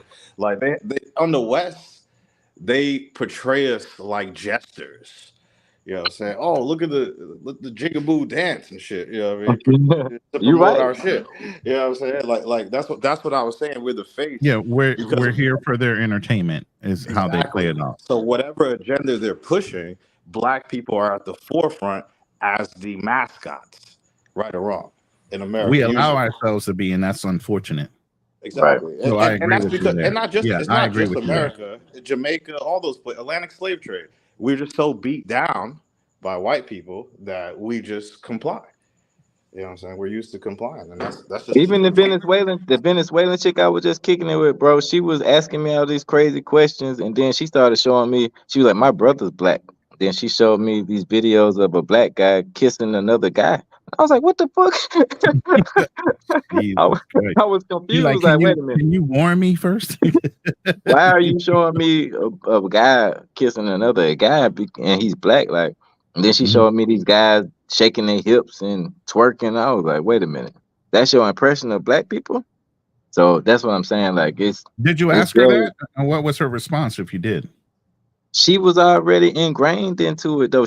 She was my complexion. She was like one shade lighter than me. She was like the same complexion as this guy right here. You know what I'm saying? She like a little bit darker than you, Ronan. So Okay. that's what I'm saying. Like her complexion is like if she was in the United States, people would think she was a light skinned black girl, except for the fact that she speaks Spanish. So it's just let me know like wow, she asked me why she was telling me if you go around black people, they do all the crimes here and things like that. And I've heard things like that in the United States because I come from South Fulton County in Atlanta, so that's supposed to be the most dangerous place to go in Georgia. So that's what I'm saying. Like I understand the concept of how the news make people think differently about places where they've never been. So Okay. that's all I'm saying. Like it's just disgusting to me, but it's all about education. So we got to educate people. That's another reason that I'm making a YouTube channel so I can help educate people on a lot of different things, a lot of different topics. Okay. Maybe that's why I'm not monetized as well, because they not gonna monetize that shit. Can I ask you a question though? You earlier, 'cause earlier you mentioned, I guess you went to before you went to Brazil, you went to DR. Um, so I went to other places before I went to DR myself, and I kind of knew that I was going to like it, but me being Haitian, I kind of didn't want to go there and spend my Man, money salute to there. the Haitians. Salute to the Haitians, the first people to free themselves from slavery, the only people. Salute. Keep going. Yeah. So I ended up going there, and I met my child's mother. Everything is gravy with that. Um, where did you didn't go to no Sosua, did you? Mm-mm. I How do you purposely, like DR? I purposely did not go to Sasua because that's not what I'm looking for. The way I like DR, I was surprised because the Sasua culture is all over DR. I was in Santo Mm-hmm. Domingo. I was in Santo Domingo most of the time because I thought it would be more business like. I could find women with jobs, and like I had a open mind. Yeah. I went to Salinas. I had a couple girlfriends. Like my girlfriend, she had a family that lived in Sanchez, so we went to Sanchez, and I was in San Pedro. I went to Juan Dolio. I went to Boca Chica, of course. But just all in all, I couldn't really find anybody that wasn't trying to either Yeah. wasn't a pro or semi-pro. There was a lot of semi-pros, so Yes. Yes. I There kind of is. I kind of I gave up on it. Yeah, that's true. And somebody said it not too long ago. I don't know if it was you, but I think like whoever coined that, it's I think it's perfectly put. Sosua is all over because Sosua is not just a place. Sosua is a mindset.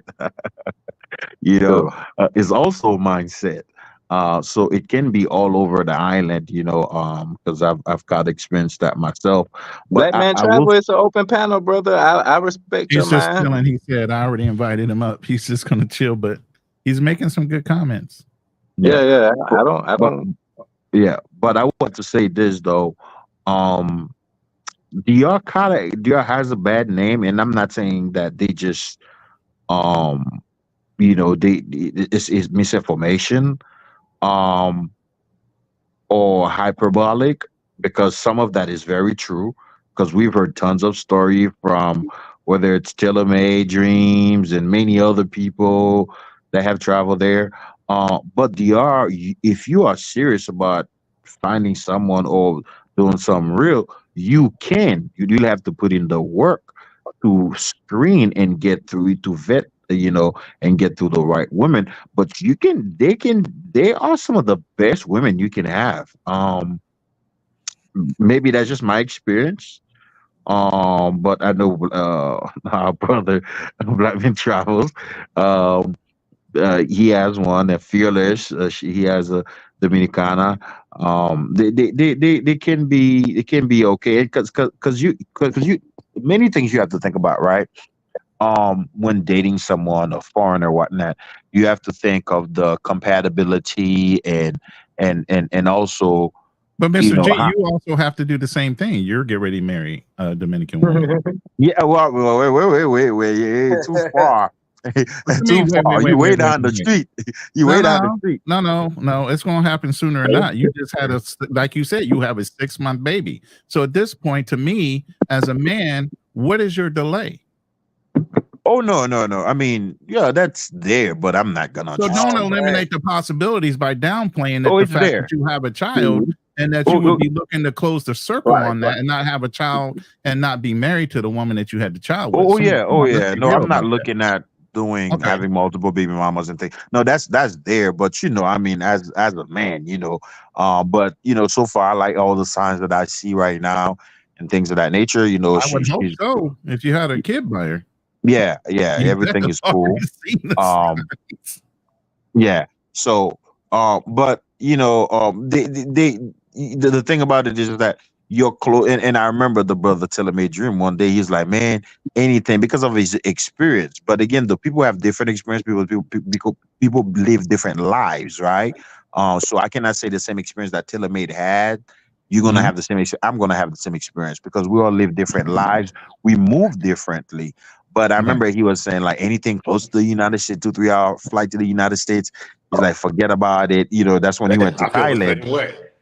I feel the same way. I don't want to be nowhere near. I don't. Yeah, I will never go back to Atlantic slave trade country. So that's why I tell people too. If you want to actually experience something different, I wouldn't listen to people whose only experiences are in Atlantic slave trade countries as far as blackness. I would listen to people who have experienced other, like Africa, who've been to multiple black countries, because then they could speak on it outside of the Eurocentric mind frame. Because all the Atlantic slave trade countries are pretty much on code with America, how things work. Wow. I mean, I can't. realistically, they're more I can't disagree matriarchal. with you. That's why I'm glad Yeah, you on the panel. yeah. I mean, most people in the Americas have never left the West. That's just what it is. They've never left the West. The furthest they'll go is South America. They I'm haven't been in guilty. I'm Africa. guilty of that. I'm guilty. I mean, which is nothing wrong with it. It's you're stepping outside of your comfort zone. You know what I'm saying? My family came here. They So couldn't here believe you it. go. Black Man Travels is also another one. I didn't want to bring him up until he wanted to speak on it. I mean, Black Man Travels married his wife. He had a child with her and brought them both back to the States and doing exceptionally well. From There's where nothing though? wrong with that, but From what the Traveling Dominican Tony is Republic. saying. Oh yeah, But yeah. yeah. Yeah. As I said, I'm not gonna shit on the whole Dominican Republic. I'm just saying my experience is, you know what I'm saying. His experience is obviously more extensive than mine. Right. But what Traveling Tony is saying is very prevalent because everybody can't go and live in the Dominican Republic for 3 years or 2 Exactly. So years. you're going to have to vet somebody that you feel like you can bring back to the States eventually, whether it be right But away or everybody 3 or not 4 trying. years down the road. Hmm? Ronan, everybody not trying to come back to the States. Just like you not trying to come back to the States with your Well, I'm going wife. to come back. You are. In about 5 or 6 years, yeah, I wind up coming back. If we have kids, I want them to be educated in the United States. Same thing Black Man Travels just did. Why Oh, would you okay. not? That's different. I would That's let them different. grow up That- within 5 years of learning their languages and other languages in that country, and then benefit from that part of it, and then bring them back to the States and also have them flourish in the education and the benefits of being American. Yeah, I'm not trying to bring my kids That's the back to the difference. States. I'm not See, trying to do that. that's the difference. I'm not trying to go back to the States. I don't Yeah, want me my either. kid to grow up American. I don't want I my don't. kid to understand gender fluidity. And I think that's the point I was making though. That's a But big the deal little- to you guys, though, huh? Yes, but yes, yeah, yes. that's I what don't I'm want my saying. kids. I don't want my kids But here's the indoctrinated thing: into there's the same also a thing I such was thing as indoctrinated into. listen. There's also a such thing as culture shock. If But you you if have you kids. leave your kids in a bubble when they actually get to experience all these different things out of the blue from that culture shock, like the same thing with my girl. When I break her out of the situation she's in a bubble. You don't know how they're going to react. So it's best to bust the bubble and see how they're going to react and just expose them to everything all at once they're grown. That's a problem. Yeah, Batman Travels. You're right. Most He's guys right don't too. stay Yes, long he's enough. right. Yeah, he's right. I agree. But that's because a lot of guys are short timers. They can't live overseas and stuff like that. But Right. for So me, that's what I'm saying. After 5 or 6 years of me building a home there, demonstrating how I've already vetted this woman and I'm married to her, we already have kids. By the time I bring them back, why would I worry about what they're going to do? but this is how Me crazy personally, it is. I hope. I mean, Ronan, you have more experience with children than me by far. But for me, I think that I would be able to teach my sons or daughters enough about a Western culture where they don't have to go and be indoctrinated into it. But So you let me know. yeah, Living, so here's Wait, the wait, thing though. let Ronan talk. Let Ronan Go talk. ahead. yeah, let Ron Wait. here. He didn't answer. What was the question again? I heard the statement. I just didn't hear a question behind it. Sorry. I said that I would hope that I could teach my kids enough about Western culture without them having to come over here and be indoctrinated into all the bull stuff that Right. we had to learn in all these schools I in get the it now. Western culture. Okay. So here's my biggest thing. You are the example of how that works. Your father had you in Germany. You grew up as an army kid. You weren't maladjusted. Look at how well you're adjusted. You grew up in a foreign nation when you were born. You come back to the United States. Did you not flourish because of your father's upbringing and the way he taught I you was what born to in expect? Germany, though. Germany is the root of this culture in the United States. Exactly. So you were still born in a Western nation, even though it was abroad. You came back to the United States, but your father was around to guide you. Your But my father father was the doesn't one that gave believe. you a solid route Yeah, on you're how right. to You're right. move and how to function as a man. You're This right. is the trait that a lot of men are losing because they don't have a male figure. They have a female figure. Females operate out of fear, not confidence. So when I hear a lot of people talking about they're scared of this, they're scared of that, to me, that's a feminine mindset. It's not a male's mindset to be afraid. Yes, we challenge ourselves, we push ourselves, but we push through those things of fear and uncertainty to become better. You get what I'm saying? So that's where I'm at. Welcome, Hey, Black Man Travels, to the stage, to yeah, the go ahead, panel. Black Man Travel. I was But gonna say something before he get on, but yeah. Hey, what's going on, man? go ahead, brother. No, I'm just listening and doing some late work, man. Right.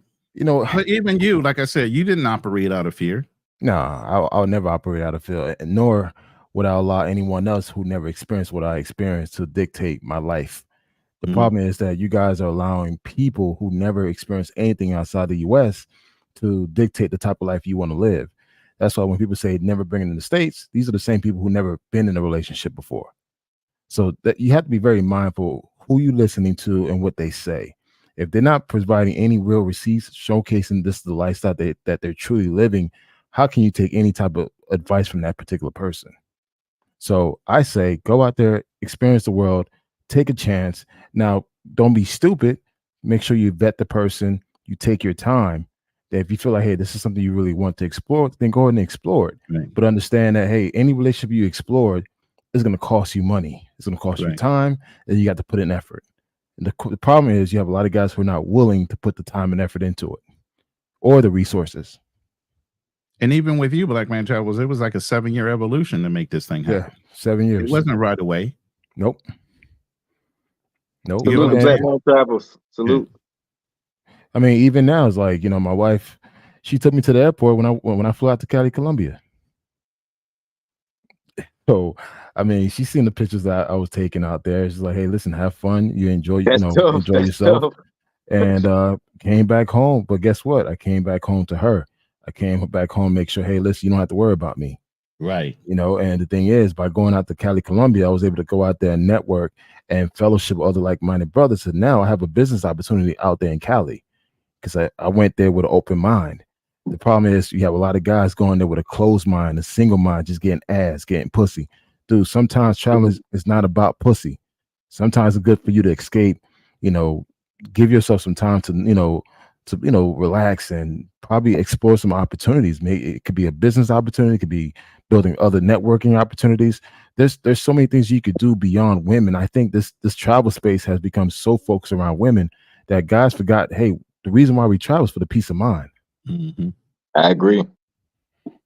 I think of that a lot of people. That's what I was saying earlier. Like a lot of people come on my live and they like, oh, show us the chicas, where the girls at. And I'm like, shit, this is not a town for that. I'm in Salinas, Ecuador. When I was in Guayaquil, it was an exciting night every night. But in Salinas, it's more laid back. This is a place that you raise a family. And I'm trying to tell guys that, and they just like, no, show us the chicas, show us the chicas. And I've I'm been just to like, bro, Ecuador. yeah, But I'm just like, I've it's an been to Guatemala. overly sexualized culture, though. So that's what people are looking for. You know what I'm saying? Like, but I've been everywhere is to not like that. This is not like that. This is a no, I'm saying family-oriented like place. some of America, especially. You know what I'm saying? We got a porn culture. We got a lot of degenerate stuff going on. So that's what That's the people. key word right there. Degenerate. Even myself, like when I was young, I think like 6 or 7 on the cable box. You guys remember Time Warner Cable? You go to channel like 62 or whatever. You could discover porn when you're a little ass kid fucking around with the remote. You know what I'm saying? So I think the problem that's is that a lot of guys led with that for so long. Now, when you have someone like Style King that wants to show you Ecuador for what it is and what it has to offer, I've been to Ecuador, I've been to Guayaquil, and I've been to Montenegro. It's a beautiful country, but the thing is, if you're not showing ass and tits, people ain't trying to hear what you got to say, and it's kind of sad. And the sad thing, the most pathetic thing is, all my travels, I've been around the world. I seen white dudes out there just living their best life. Taking by themselves, surfing, hang gliding, living in a van in these countries, living their best life. You ask a brother to do that, man. Nah, man, I got to go where the bitches are. Like, what kind Right. of shit is that? So They like hey, walk around, show me the chicas. I'm like, bruh, hey, this is not that place. This is a family place. Like if I had a wife and kids, I would love to settle down here. That's kind of like Salvador. Right. That's what I was telling bruh earlier. Like Salvador is more for a place. I wouldn't necessarily want my kids raised there to believe what they believe, but it's still a calm place where you can chill. You know what I mean? Like it's not a bunch of twerking going on. It's not the club popping every night. It's not that. I mean, You know, something guys, comes to mind real quick. Let me say this. There's a Sure. phrase that came out, or people say it all the time, and I might get it wrong, verse it the wrong way. It's like when I was a child, I acted as a child. As a man, I had to put childish things away and act as a man. When are you guys going to draw the line from acting as a child?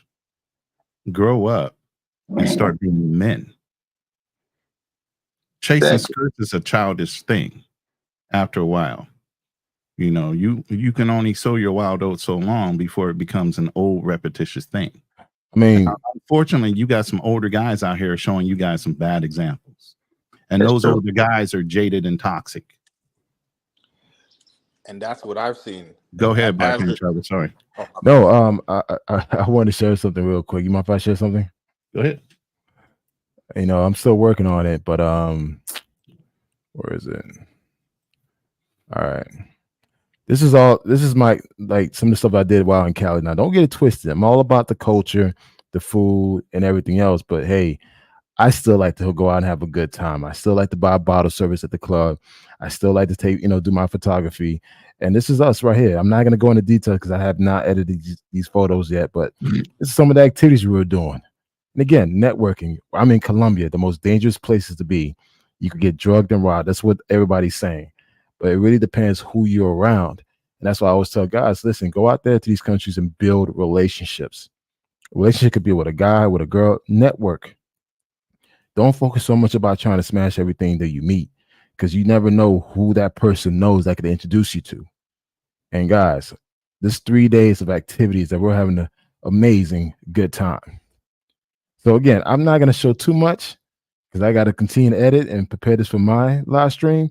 But hey, listen, I've been around. You can still do a lot in these countries, but yet don't forget the reason why you're traveling. You're traveling to escape, to explore, to live your life, to, on your terms, not just solely focus on getting some cheap ass.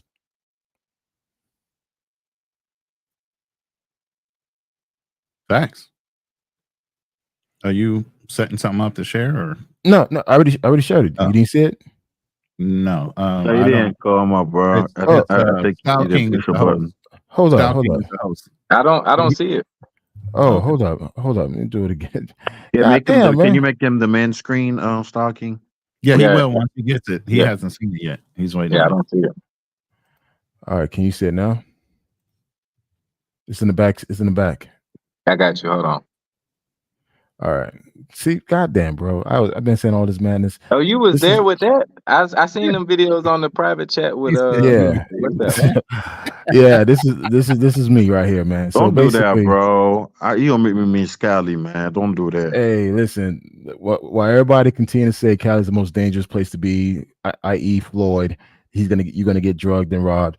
No, it's not always the case. We're man. not going off of Floyd and Foreign Only channel, man. Salute to Okay. Floyd, but salute to Foreign Only, but come on now, he a different type of guy. What's he doing these days? He's working or so. Let's not get on Foreign Yeah, Only. He's not Well, he's I not mean, that type of guy. the thing I want to say of all this is that when you travel, the importance of building relationship, the importance of networking. I'm in sales, Rose. I'm in sales and marketing. Rose in sales. We understand the importance of always talking to people, building relationships. Can you click on the middle before the third Nah. row? I thought you didn't want to Fourth see them row all. to the I middle. thought you didn't want Yeah, no right there. details. Yes. Oh, yes. Oh, you want to see cheeks? He said, Yeah, so I mean, guys, you have to understand, like the whole point of you traveling, you having a passport, is to really go out You there don't and have to explore. stay out here with me, bro. But also too, man, it's just like, again, go out there and build relationships, just like what Style King's doing. He's out there in a like outside of Guayaquil. You're about 2 hours away from Guayaquil, right? Or 3 hours away? Yeah, I'm out here about an hour and a half. I'm traveling even further. I'm gonna go to Montanita and Manta. See, I've been to Montanita, and I had an amazing time. I was there for 3 days. I flew my drone out there, and I chilled out, ate Was that the tacos. Black Sand Beach place that you went to? Okay. No, that was El Salvador. El Salvador is the Black Sand Beach. But all I'm saying, guys, you could go out there and network and still have a good time, still get into the culture, get into the language, learn. If you are traveling to these Spanish-speaking countries, learn how to speak Spanish. You got to learn how to speak. Yeah, that too. Just like Portuguese, you got to learn. And also, too, guys, learn how to barter your skill set. For me, I met a couple of some very influential people in Colombia, and basically what I say, hey, listen, we're gonna network, but by working with them, I'm actually helping them build their website. I have a digital marketing background. I can help design websites. So guess what? I'm gonna just do a freebie for them. I'm building that relationship. So guess what? When I go back to Cali, I already got contacts there on ground. I don't need to pay consultation towards anybody. I already got a driver that I know I could pick up that I've known for the past 6 years in Cali, Colombia. So again, sometimes guys, you got to give and take, man. And it's important. You can't look at everybody as a way, oh, they just trying to get in my pockets. Sometimes if you really want to build that sustainable relationship, man, you got to invest that time and effort into it. So again, guys, this is all non-pros. These are bona fide models that we met up. They came through, did the photo shoot. They went with us at nighttime. We actually did the club scene together and just having a good time. So guys, just don't be afraid, man. This is the most dangerous city. You're going to get drugged and robbed. Stay away. I'm there this past weekend having a great time. So Yeah, Colombia, you can still move. But again, I travel by myself, which was probably dumb when I was going to Colombia. But I was lucky. That never happened to me. But um, man, that drugging wave, it really kills. And I'm gonna say something crazy. Not crazy, but it really kills a lot of stuff for me because guess what? I But could, but right now, Ronan, my baby probably would be in Colombiana. see, Hey. the problem is that people don't want to look at the bigger picture of all this. Look at the common denominator of all the people getting drugged and robbed. What's the common denominator? They're hanging in places they don't need to fucking be. Thank you. Because you're already a 5%er when you go in these countries. Why are you hanging around with low hanging fruit? There is that, but No, there's no but. No, You can't discredit that though. there That is the biggest is. problem. I think there is a but though because there's when no but. you hear, There's no okay, but. when this first started happening, people will stereotype. I'm not gonna name names, but people were stereotype. They'd be like, "Oh yeah, you're just doing underworld shit. You're just doing underworld. You're doing I'm such and sorry, such." And people, Mr. G. people Wait, are before y'all start going back and forth, let me ask a couple questions to Black Man Travel. Right. Go ahead. So let's get a little context on your traveling, because I met a guy in Miami that was going to Cali for the same festival. So when you went to this festival, were you with other guys? I was with my crew. So you were with the crew of people. Yeah, crew of 2 other guys. Okay, so I'm just trying to make sure it's not a solo travel. But I've been to Cali solo in 2016. I've been traveling to Colombia since 2015.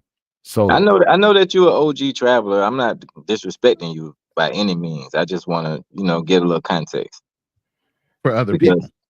Yeah, for everybody that's watching, or I mean, people watching on a this- replay, This is one thing that I always tell people. If this is your first trip going to Colombia, go to Cartagena. Go to Cartagena first. Don't go to Cali because you're not ready for Cali. Cali is not a tourist city. Medellin, if you go to Medellin, just be careful where you go. I think this whole thing that you could get drugged anywhere, anytime, that's not true. If you go to the same spot like Pacaderas, the clock tower in Cartagena, yeah, you're an easy target. If you don't do the Tinder. I didn't do Tinder. So Right. It's just like, again, I don't mess with those type of things. But also too, I'm at a point in my life where I don't feel like I need to travel for that. Right. So right. I always tell guys, like when I was traveling out there in 2015 to Colombia, man, I didn't have to worry about none of that stuff. It didn't change until after the pandemic. I remember being the only Black dude on the plane flying from Miami to Medellin.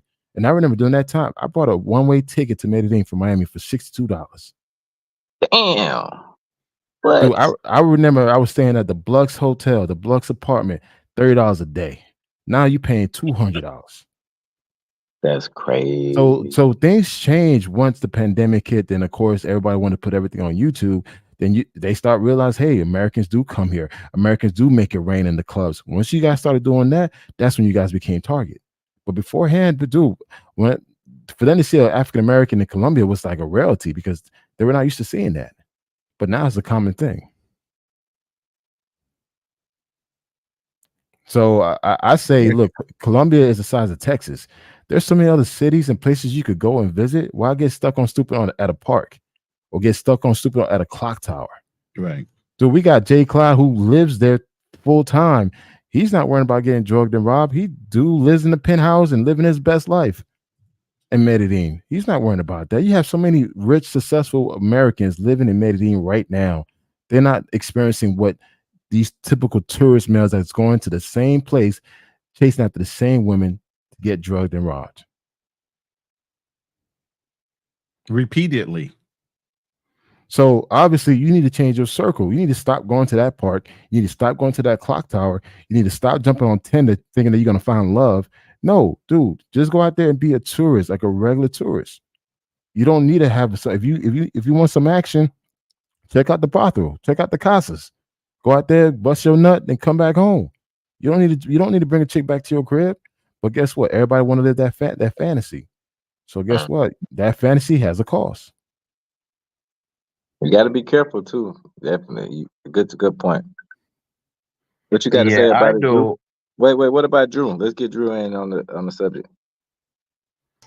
Shit, I'm just kicking back, listening to Black Man Travels drop us that knowledge about Colombia. I agree with him, man. I think you can find something worthwhile there. That as long as you stay away from the stupidity. Well, I was talking out this weekend, man. I was kicking it with some my neighbors here, Dominican and Cuba. A couple Cubans and also Colombian, and the Colombians were like, "Yo." To them, they were like the most dangerous place is Bogota. They were like, Cali is good. It was like Bogota is where it's going down. I was like, wow. To hear the guys online, they all talk about Medellin. They're like, no, it's Bogota. It's funny you said that because a lot of people that we met in Cali, they were saying Bogota is the worst place to go. And I've been to Bogota. It's a beautiful city, but don't get it twisted, man. You will get got. Yeah. I did not feel safe out there, man. I was there for 2 days. I said, you know what? It's time for me to cut my short trip. Like, cut my trip short and flew back to Medellin. But Yeah. Let me say something. The phrase that you are who you hang around comes to mind.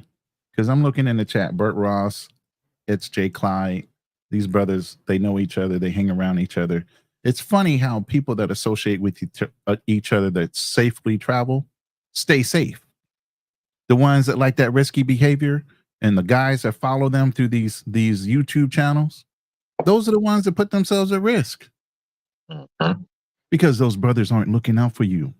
What are they looking out for? Clicks and views.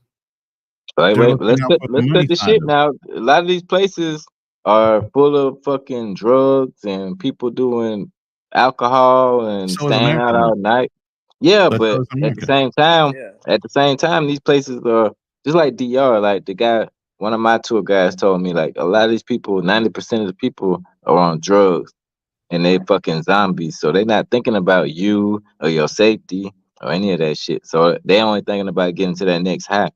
So you have to be cognizant that you're just because you come from America, like me myself, like I don't even drink that much, but you guys see me drinking. That's why I try to tell people, like, just because you see me drinking on the live does not mean that's what I do. In America, a 6-pack will last me fucking 2 weeks. But here, I went through a 6-pack in like 2 days. So I got bottles in my bar I ain't touched in years. Yeah. I want to comment on something. You have a YouTuber right now that's constantly promoting Copacabana. Copacabana is not the safest area to be in. And anyone who promotes that Copacabana area, that's the worst place to be. Any man with status or wealth should be in Baja Tijuca. That's where the money is. That's where the safety is. But the thing is, people promote Copacabana because that's where all the pros are. And the thing is, once you leave Copacabana and go to Ipanema, go to Leblon, go to these other areas, you probably have a more safer experience than hanging out in Copacabana. But the thing is, that millionaire, when I saw the area he was at, it's like, dude, man, your status in that area, you should be in Baja Tijuca, you should be in, in Ipanema area. LeBron, I mean, shout out to Jay Clyde. I see you, bro. Is that Rio, my brother? I ain't never seen Jay Clyde on the live before, man. Yeah, Yeah, he Salute. comes up on our panels. Believe me, man. When it's time to talk, he'll come up and talk. So but once a black man travels this gun, I'd like Jay Clyde to speak for. yeah, no, Salute, Jay no. Clyde. You know what? Jay Clyde is here, so I'm gonna step back and let the king speak. So Yes, that's what sir. it is. Salute. Go ahead, Jay Clyde. Salute, man. Salute to everybody on the panel. Yeah, man, I just wanted to jump in, man. Anytime I hear that about Colombia or Brazil, I always have to jump in since those are the main two places that I travel to. But yeah, I'm out here in Medellin now, man. Never had an issue. But like Kano was saying, it all depends on pretty much like who you associate with and the types of things that you're doing. So, I mean, yeah, there's dangers obviously that you got to be aware of, but you can eliminate a lot of that just depending on the types of things that you're into. Like I'm in a relationship out here. I've been with the same girl here in Medellin since it'll be 4 years in November. So even though that Wow, you're an OG, man. yeah, Mhm. even that you hear on the internet about you can't find any good women in these places, all the women are pay for play, that type of stuff. It's all about the company that you keep and how you carry yourself, man. Exactly. Hey, Jay Clyde, can I ask you a question, brother? So how did you I mean, first of all, how did you meet your woman? And I guess another question is, how did you gain that trust with her where, we've heard of stories of brothers getting scoped, months or weeks later. How did you feel that trust with her? Well, I met her through Instagram. That's what I do. I don't use Tinder or anything like that. I probably haven't used Tinder in how long, but I just met her through Instagram, man. And I mean, I'm not Did you say Instagram, my brother? I'm sorry. Instagram. Oh, Yeah, okay, that's cool. jumping in random DMs. It works. So, Say to pull up. yeah, but for the most part, as far as the other part of your question, I mean, I'm not new to dealing with ladies, so if you're talking to somebody, you can get a feel of someone's character. If you're a people person and you're used to dealing with people, you can see if somebody's up to no good or not, or if there's red flags. And it's up to you I mean, if you notice the red flags, to get out of there. If not, continue to build. But I'll just say, like, coming out here consistently, I met her in November of 2020, and I lived in Florida. So it was like a 3-hour flight to get to Medellin. So from November 2020 up until like now, I've probably come to Colombia every month except for maybe 5 or 6 months in that time frame. So just coming out here consistently when I'm not here, talking to her on the phone, texting, like you'll get a feel for someone's character if they're up to no good. Mm-hmm. Facts. Same way for me. It's like I've met my girl 9 years ago, and she was a college student, man. I just shot my shot. And next thing we stayed in touch, and I kept traveling the world doing my thing. But somehow I always came back to DR. When we came back to DR, I was like, hey, listen, I'm gonna start traveling. I want you to come with me. So guess what? She came with me to El Salvador, Guatemala. I even took her to Colombia. So it's just like it got to the point like, yo, this is someone I want to build with. I went to her college graduation. She was the first one to graduate with a college degree in her family. That spent time with the family, spent time, at her mother house, sleeping at the mother house, out there in the campo in the countryside area. And they got to the point like I knew instantly, like, hey, yo, this is the one I want to be with. And we ended up having a kid together. And it's like, hey, that's it. I'm good. And this other thing too, like I've been traveling for a long time, man, and I understand Yeah. their own purpose and their journey to do whatever they're trying to do. So I mean, I went to Brazil for the first time in 2007, and I'm not going to sit here and act like I wasn't on the whole fun times that fellas get into in these places. Like I'm not going to be a hypocrite, but I mean, over time, like you should evolve, hopefully, if you're looking to have like a family or marriage or anything like that. So yeah, I've had the good times in these places too. I know all about that type of action. I started Right. that was what 17 years ago. So I don't want to be doing the same thing as far as I think Ronan had said earlier. Like I'm not sitting up here trying to run the numbers and run up 10 chicks in a week or something like that. Oh, I'm good on that, man. Right. And that's the thing, just to piggyback what Jay Clyde just said, is like once you got to the point where you traveled enough and you've been around the block so many times, it's just like, you kind of accept the fact that you can't smash every person you meet. Like now I see a pretty chick, have a conversation with her, and I keep it moving. I don't need to grab a number. I don't need to stay in touch with her. It's like, no, I'm good. So I think it's just a phase for young new travelers. Yeah, you want to smash everything that moves. You want to go out there and have a good time. But once you pass that stage, you're gonna realize, you know what, it's pretty much all the same. I want to find someone I could trust, that I could build with and have a good time with. I don't have to look over my back. Because guess what? When I'm with my girl, now my wife, when we go out, man, she's speaking on my behalf. She knows what my best interests are. Right. I don't have to worry about someone else trying to drug, rob, and scope me and none of that. So.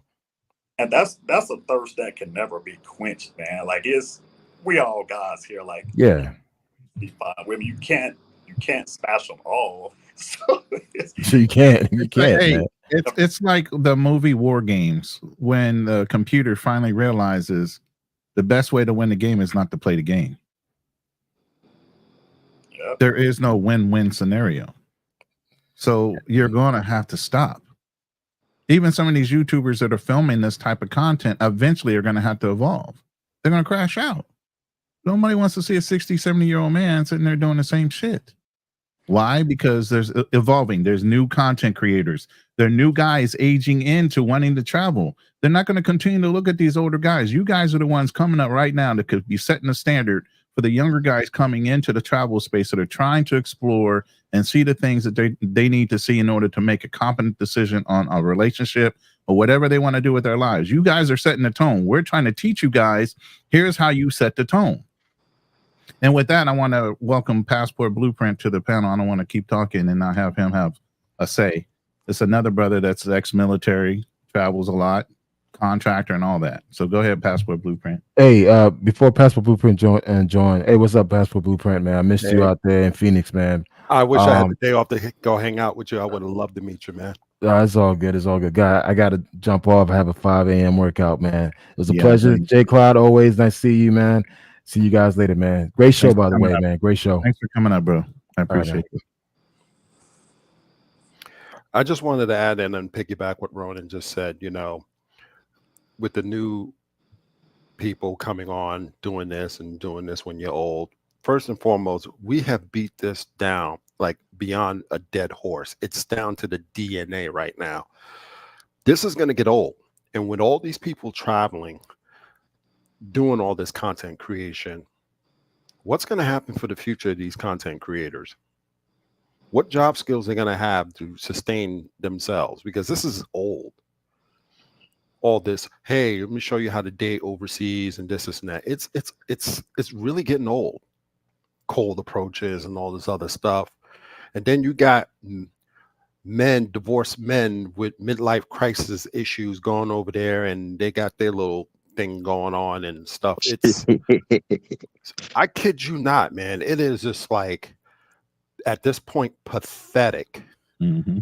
No one's thinking about settling into a destination. No one's talking about what's going on in the country. Like people, now you're seeing them all going down to Brazil. What do you know about Brazil? Do you know the political, economic, and social structure of that country? What's really going on? Is that a place you really want to retire to?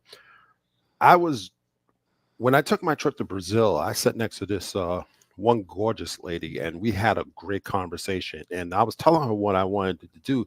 She told me pump the brakes on trying to move to Brazil and buying a house right now.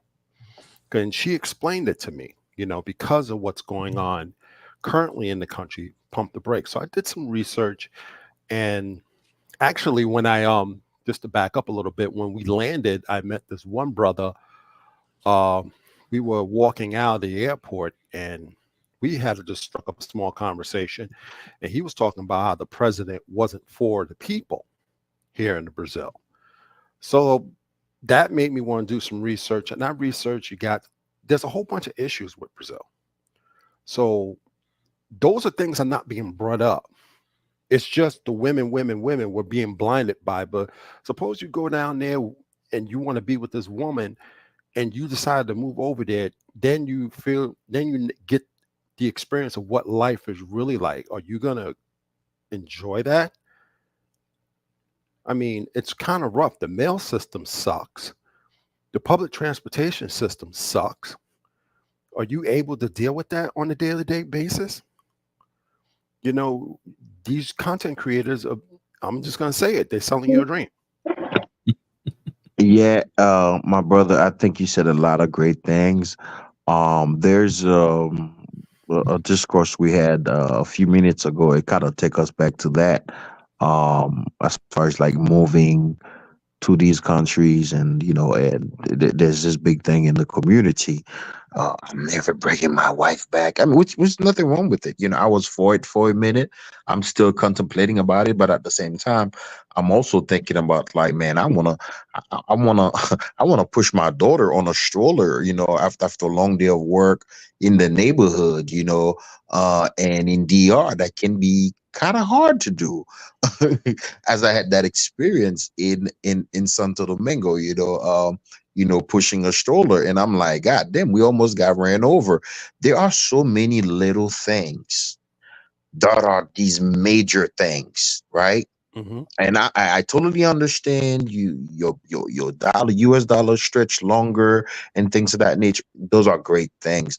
But I think a lot of people, they don't think beyond just the women. There's so much more, so much reality checks you will have when you move overseas. It's no joke.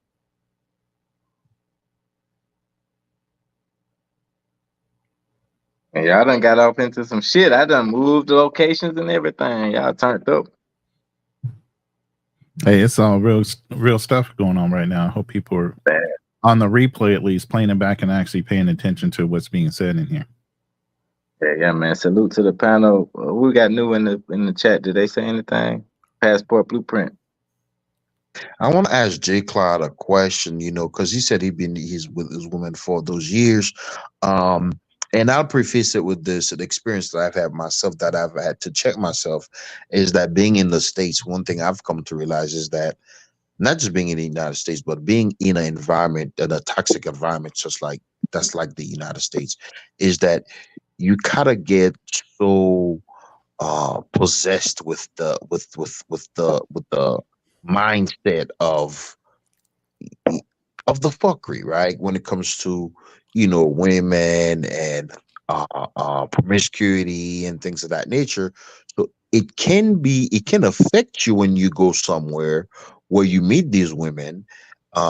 They might be a good woman, but you're probably thinking, well, she's like one of them, where your mind is so programmed, and it is so hard to get out of that mode, right? So you can come down and not be so hyper vigilant, where you self-sabotaging because you're from a toxic environment. Hey, one thing I had to realize myself, right? So for you, how do you approach that? Because I'm still having to fight myself, with that kind of, situation, especially dating a Dominicana. What the fuck? No, my Nah, bad. Go ahead. Go ahead. nah, I got you. I understand your question completely now. For myself personally, I haven't had any types of toxic or bad relationships back in the States. It just, most of them didn't work out because of me, and trying to live a playboy type lifestyle and not wanting to settle down. So no, I'm still amicable with pretty much all of my exes. If I shot them a text message or called them right now, they would respond back. So I didn't have any of those toxic situations. So I wasn't going overseas jaded or dealing with that type of mindset. And then also too, just to encourage brothers, if they are dealing with that, I go by the mindset of leave the United States at the airport before you board the airplane, or leave it on the airplane when you're about to get off in another country, man. And just completely get rid of that whole USA mindset with things, not just relationships, just with things, period. I know, like the gentleman was saying earlier, is things are different overseas, like getting mail and all kind of basic stuff. So I just leave all of that USA thinking behind, because I'm not in the USA anymore. So Wait that's a the minute, advice guys. What the But hell? but that's What the where the hell? problem comes Wait, in. wait. What is Nat Measy talking about, guys? Salute Nat Measy joining the chat. He's talking to Mr. G. Y'all arguing. What's going on with that? No, I don't know if that was directed at me. I'm just trolling him back. I ain't got no beef with the brother, but I know he's rhetoric against But this is Yeah, not that kind of tell him to pull up. conversation. Tell him he can Yeah, always pull up, he bro. will. But yeah, he will. Salute the Nat Measy, Mhm. man. I Salute just the Nat dropped him a Measy. note. I'm late on the conversation. I heard Rolling Travels when I was moving my station. I heard Matt. No, I heard it Rolling. was actually Jay Clyde talking, and we kind of bumped into his finishing. Okay, my bad, Jake. No. I was through. I was just answering. Yeah, I was going to follow up with that. It's just a lot of guys can't leave that mindset of America, leaving it back home because they just can't. And that's They the thing can't leave too. America in America. Did And y'all Yeah. let Passport? Did y'all let Passport Blueprint talk? I ain't heard him talk yet. I'm talking now. yeah, Yeah, Oh shit, my bad. My yeah, bad. I can't see. My bad. I'm retarded. I'm a little tipsy. My bad. you turning But into I QB heard from yesterday. QB flexing on this bitch. Okay, you put that gotta drink down. Put you it gotta down. also think that when you go abroad, man, I think kind of like what Passport Blueprint is saying is we live in a society. We got certain comforts and certain demands that will instant gratification society that we are over here in the USA. And you go places and you're like, man, I want to get my package tomorrow. I want to get something today or tomorrow, and you don't. It doesn't move like that in these other countries. Things take time, So if you're not going to be accustomed to that, I would suggest just staying right here because it's a big change to your lifestyle. the What? adjustment comes with experience too, because that's the other thing. Like I said, I mean, I've been traveling for a long time, so I'm not going to sit here and act like in the earlier years of travel that I had it all down pat. But after doing it for so long, it's just like with anything else with experience. I mean, you can make the adjustments. So that's all I would tell the fellas. If you're a newbie traveler, then yeah, you're probably not going to be able to adjust as quickly as experienced travelers. But that's how I think on that part. So that paranoia of, especially if you're dealing with a Colombiana or Braziliana, you're thinking like, well, that in the back of your mind. I know this may sound stupid, but it's not stupid because you hear so many stories, right? And I really don't want to paint Dominican Bro, you were Republic, but about to say it anyway. You laughing? Go ahead and just say it. What you no, about no, to say? no, I'll pick Dominican Republic. People badmouth it a lot, in our community, right? As far as the experience they've had with women, that can kind of, sort of brainwashed you and programmed you, to the point where you meet a nice woman. She's a nice woman, family oriented. You could do something really nice with, but because you're so fucked up in the mind, you know, you won't get out of your own way. I don't know if I'm the only one that understand it. I, Like, I think the bigger problem is because I mean, yes, that is true, but I think what a bigger problem is, a lot of fellas they aren't really ready to settle down, even if it's the foreign ladies that consider facts.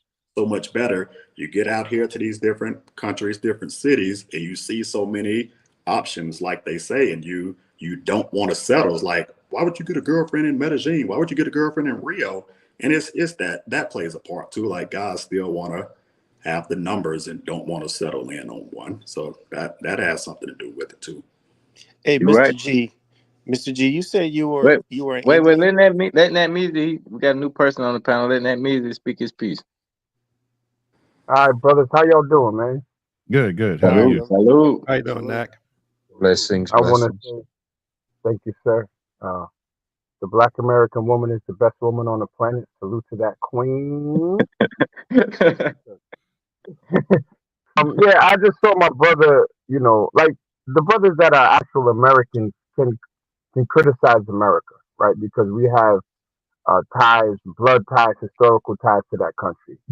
If you're an immigrant, a new immigrant, whether you're naturalized or whatever, you really shouldn't speak bad on my country, on our country, if the place that you came from is struggling. I respect the humanity of all people and shout out to my Haitians when I got married. I played Michelle Martelly, aka Sweet Mickey Fitman Najmoy, at my wedding. So I'll rock with my Haitian people. But we're not gonna tolerate this anti-America talk when your country's in shambles. And I end with this. It always surprises me when these people they get up here and then they big up Dominican Republic as Haitians, but then they have nothing negative to say about the Dominican Republic. But in DR, they're literally practicing genocide on Haitian people and even criticizing black Dominicans to be Haitians just to try to kick them out of the country. You know, and the brother said that he's American. I have the American challenge, brother. Can you say French fries with the R not sounding like a W? Damn. Who you talking to me? Yeah, come on, you know what I'm talking to, Mr. G. Say it. French Hey, fries. wait, Say wait. it with Salute, the R. salute that music. Salute that music. Hey, that music got a point there. Now, I personally was sickened by the way that they treat Haitians in Dominican Republic. I can't lie to you about that. Yo, brother, and that's why I, as a black American, stand with my black Haitian brothers that will never go to DR on the strength of what they were doing all the way from Trujillo with the Parsley murders, aka Perejil, because they have a issue with saying ours. I won't go there because how they treat black Haitians. So I won't go ever. So it just vexes me how a Haitian, understanding the history with that country, understanding how they have anti-Haitian sentiment, will go there and then big it up, but then crap on America. Mr. G, Well, Tiki Talk. I wasn't doing it exactly like you said, but I do think. Okay, first of all, like I was going to Colombia for like years, and that's one of the reason I was a bit hesitating about going to DR, right? But upon my first trip, um, I okay, once you land there, I think like there's what people are saying and there's the actual reality on the ground. I think the situation is a lot more complex. There's a lot more nuance in the situation than what you're seeing on TV and things of that nature, right? It's not always as black and white the way you see it, right? Because you have some people that maybe they may live there, they're Haitian, but they have access to money, right? We know Dominicans, they love money. It's a very hyper capitalized country. It depends where you live. It depends what neighborhood you frequent. So there's a lot to it, and I think a bit of the racism and things of that nature that you see over there, it kind of reflects what you see in other parts of South America, right? Other blacks in different countries or whatnot. It depends what's the access, what class is there and things of that nature. So it's a lot more complex. I know it's there, but once you land, you interact with people. It's not like you're gonna land, you tell somebody, you may meet somebody, let them know you Haitian, automatically you're getting all of this and that. So I think there's levels to it. I used to feel exactly the way you seem feel, the same way you feel right now, and to a certain extent, I probably still do, right? Because now I have a Dominicana, Haitiana, Americana baby. What? So Dominican, Dominican Haitian American baby, right? So, uh, Damn. yeah. So eh, and there are a lot of relationship from those people of those two nationalities that people may not know about. I know a friend over here in Florida. He's a well-off gentleman. He's in his 50s. His first Dominican wife he got from Santiago. He brought her here, treated her good. He driving a Mercedes Benz. He got a Mercedes Benz. She ended up offing herself. She deleted herself. I guess she Mm. was dealing with psychological problems. And guess what? He went back there and got another one. You know what I'm saying? So, so it's there's levels to it. But my brother Knack, I do understand. I know the history and things of that nature. There are a lot of ignorant, I say Dominicans and a few ignorant Haitians too. Kind of like the same things, when if you talk about the whole ADOS thing and things of that nature, there's like ignorant folks on both sides. But the only thing we can do is focus on ourselves. But Thank you. no, I want to no, get back wait. to one brother. I want to Mac, get back Mac, to let me one let brother. me let me jump in, Mac, before you say something. Let me jump in. All right, go on, So brother. I think that education plays a big role in all of this because what we learn as Americans is ignorance. We all learn ignorance in elementary school and high school, but it's upon yourself to educate yourself on people and how the cultures are. And from what I learned about Haitians, Haitians really did a lot of things that we tried to do in our culture, but we were unsuccessful in freeing ourselves from slavery. We needed certain people to free us from slavery. So as a Haitian brother, like I look up to, I'm not gonna say I look up to, but I admire how Haitians were able to free themselves from slavery. So that's why I said it disgusts me how I seen Haitians being treated in Dominican Republic when I was there. And even my girlfriend that I had recently, like she thought of herself as not being black, but she thought her brother was black. So it's a lot of different dynamics that come in when you don't educate yourself and you let other people educate you. It's So gonna be a long night if you start getting into the whole black thing with yeah, the yeah, Cuban. yeah. Listen, My bad, my bad. I'm just saying, like, That was a he- great point about education. But again, I'm the defender of America, specifically Black America. I think ignorance knows no border, right? It's just that America, we have Hollywood and we have the world's eye, so our effery gets put on blast more than other people's. But trust me, there's baby mama issues all over the world and effery and gangsterism and all of that everywhere. I do want to say, look, what my brother 1804 did was essentially say, hey, I know there's sundown town that y'all can have fun in until it gets dark. You better leave. That's the equivalent of a Haitian going to Dominican Republic. Historically, they don't rock with you. And he mentioned levels, right? Yeah, there are levels. A lot of these Haitians that go back, they go back under the guise of being Black Americans. They go with an American passport and they hide their Haitian nationality and they move as Americans. That's why I always put up the gates like, yo, be proud to be Haitian. And there's nothing shame in being Haitian, like a very strong people, a very hard working people. The Haitian legacy throughout the Caribbean is one of hard work, is one of fighting for their freedom, whether they were successful or not. So I want to give you a little historical context because a lot of Haitians will let people ride with the we freed ourselves as a way to throw shots at Black Americans, right? And not all of them. It's just a lot of them. Haitians didn't free themselves, bro. They didn't. It was the mulatto class that negotiated for the Black Haitians with the French that allowed the French to free them with conditions. You are not free if you still got to pay out your pockets and pay the bully.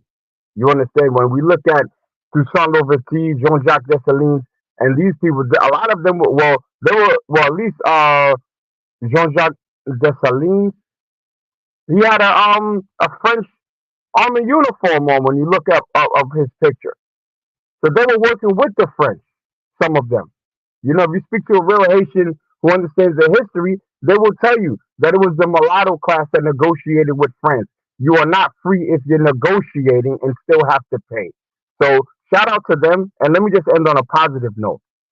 The first the first president of the Republic of Haiti gave passage and gave refuge to Black Americans in Haiti.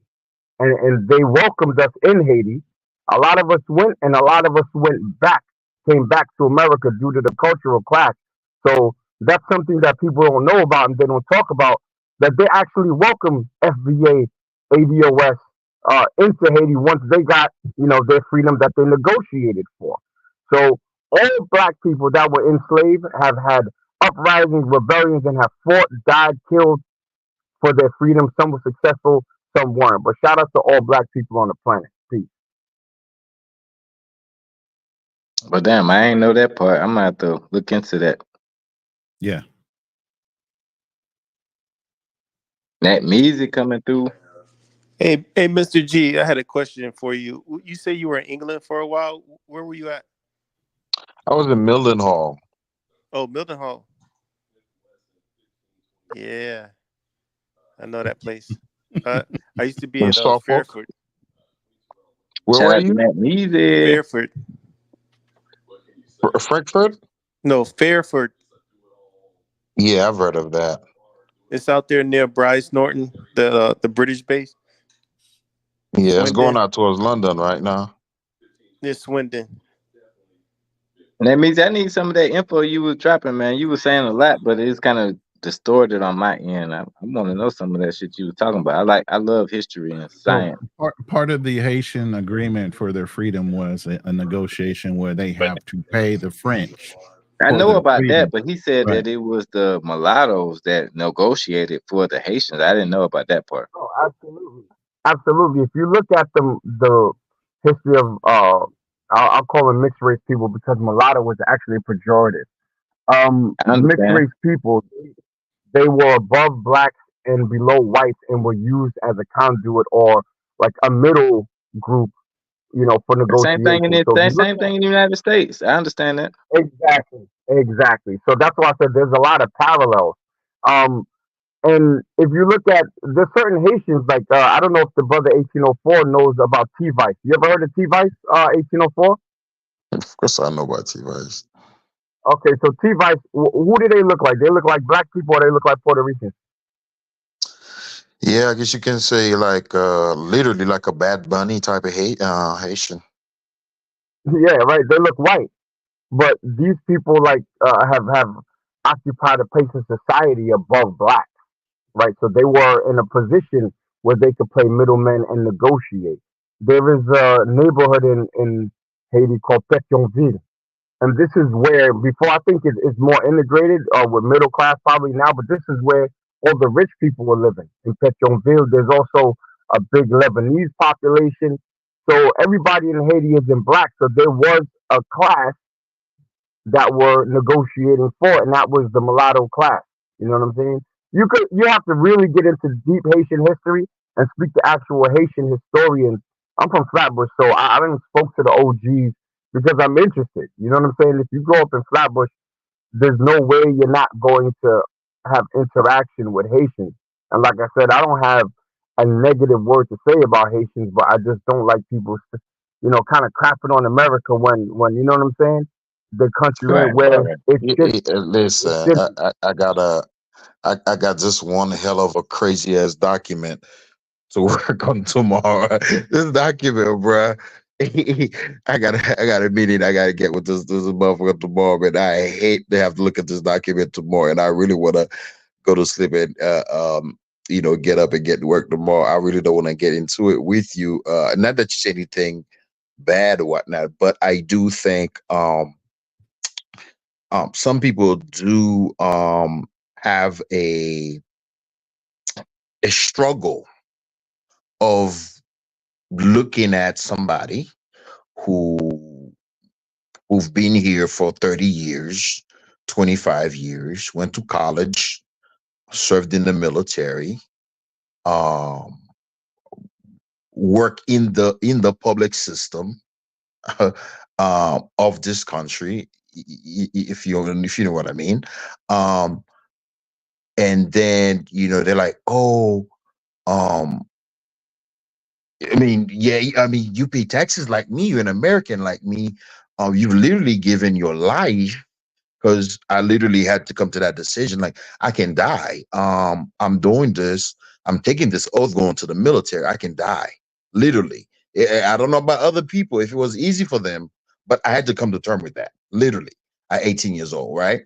Um, I, I don't think you know, people who were not descendants of slaves, they can be like, "Oh yeah, I'm one of you guys, whatnot." But that person is an American, and I think nowadays people have a certain struggle dealing with these people discussing their own personal experience. They're not speaking for everyone. It's just like, if I say I wanted to move to Colombia, to stretch my US dollars, because there are some things in this country, yada yada, a certain lifestyle. I want to be somewhere less stressful. That doesn't mean I hate the United States. It's just like if an ADOS or a white person criticize the United States, they want to make it a more perfect union. It doesn't mean that they hate the country. And I think it's a bit, not right. It's not fair for a person to be like, oh, da da da, or you from a shithole or whatever, and you're just, you're discussing, you're criticizing my country, yada yada. But that person is an American, and I do think Native Americans sort of have a struggle to understand how a person who's naturalized, how this system of Americanness, because I think, if you're born in it, you're born in it. It's like somebody who's been rich all their life, right? You're born with a rich father. You don't know what it's like to level up, right? You don't know what it's like to be poor, to go from poor to rich. So it can be a bit hard for you to understand, but it's a melting pot. People can be Americans, even with a thick accent, even if you think they cannot say French fries. But no, see, okay, so let me jump in on that. So I think that a lot of things that people don't understand about FBAs, I'm an FBA myself. A lot of things that people don't understand when they come from the outside, especially black people from the continent or from the Caribbean, they don't understand about FBAs that we have been accepting to everybody. We accept Asians, we accept Caribbeans, we accept Africans, everybody of any color. We accept white people, but they don't always accept us. So the problem comes in when like we are fighting for certain things in America. And when you say that, when you go, not you in particular, but when people from these places go against us and side with the other side, it hurts the movement that are we trying to make for us, and we making a movement for you guys at the same time. So when you hurt that, it kind of creates a rift in between our communities. When, like, say I go to Kenya, right? I'm not going to try to make a rift between Kenyans because I think a certain way. I think that I got to stick with the Kenyans. I can't just go against them because they feel a certain way. That's all I got to say. All right, yo, thank you, brother. What's crazy is look, I understand this standpoint, right? But you always have to respect the OGs, and Black Americans are the OGs of America, in terms of Black people. So we took the licks, we kicked down the doors, we fought, bled, we got Christmas addicts. We were the first that were in America and helped build it up without getting paid for it. We're also the most patriotic Americans. So when you have these new Americans, whether they're Caribbean, African, Eastern European, Western Europeans that weren't there in the beginning, i.e., Italians, you have to show respect. And if you don't, we're taking it, or we're checking you on it. So there is a difference, and you can say that you're American, and yes, you are American. Thank you for your service, brother.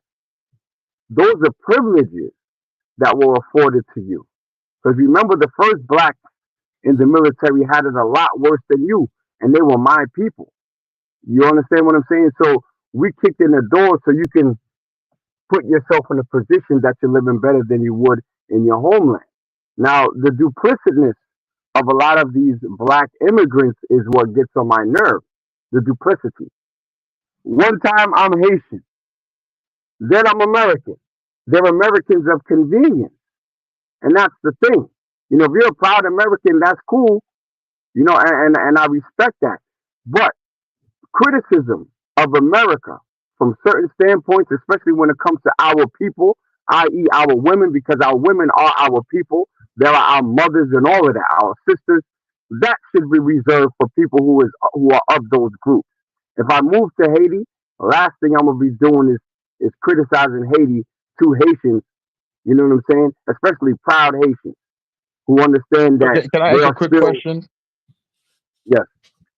So if Oh wait, this if is I Mr. G. Yeah. Yeah. If I Brother, I own a wasn't finished. prop, I wasn't finished, brother. Hold on. And this is what you got to learn, brother. When a black American is speaking, the Haitian has to be quiet. You see, you don't cut me off. Well, I'm talking about the history of my people. So for you to interject mid sentence is disrespectful. We have to respect each other's mind. If I'm wrong with it, it's because it's very important to me. But people have to hear it. You know what I'm saying? So that's what I'm saying. Duplicity and their barbershop conversation, there's self criticism that we as black Americans can have.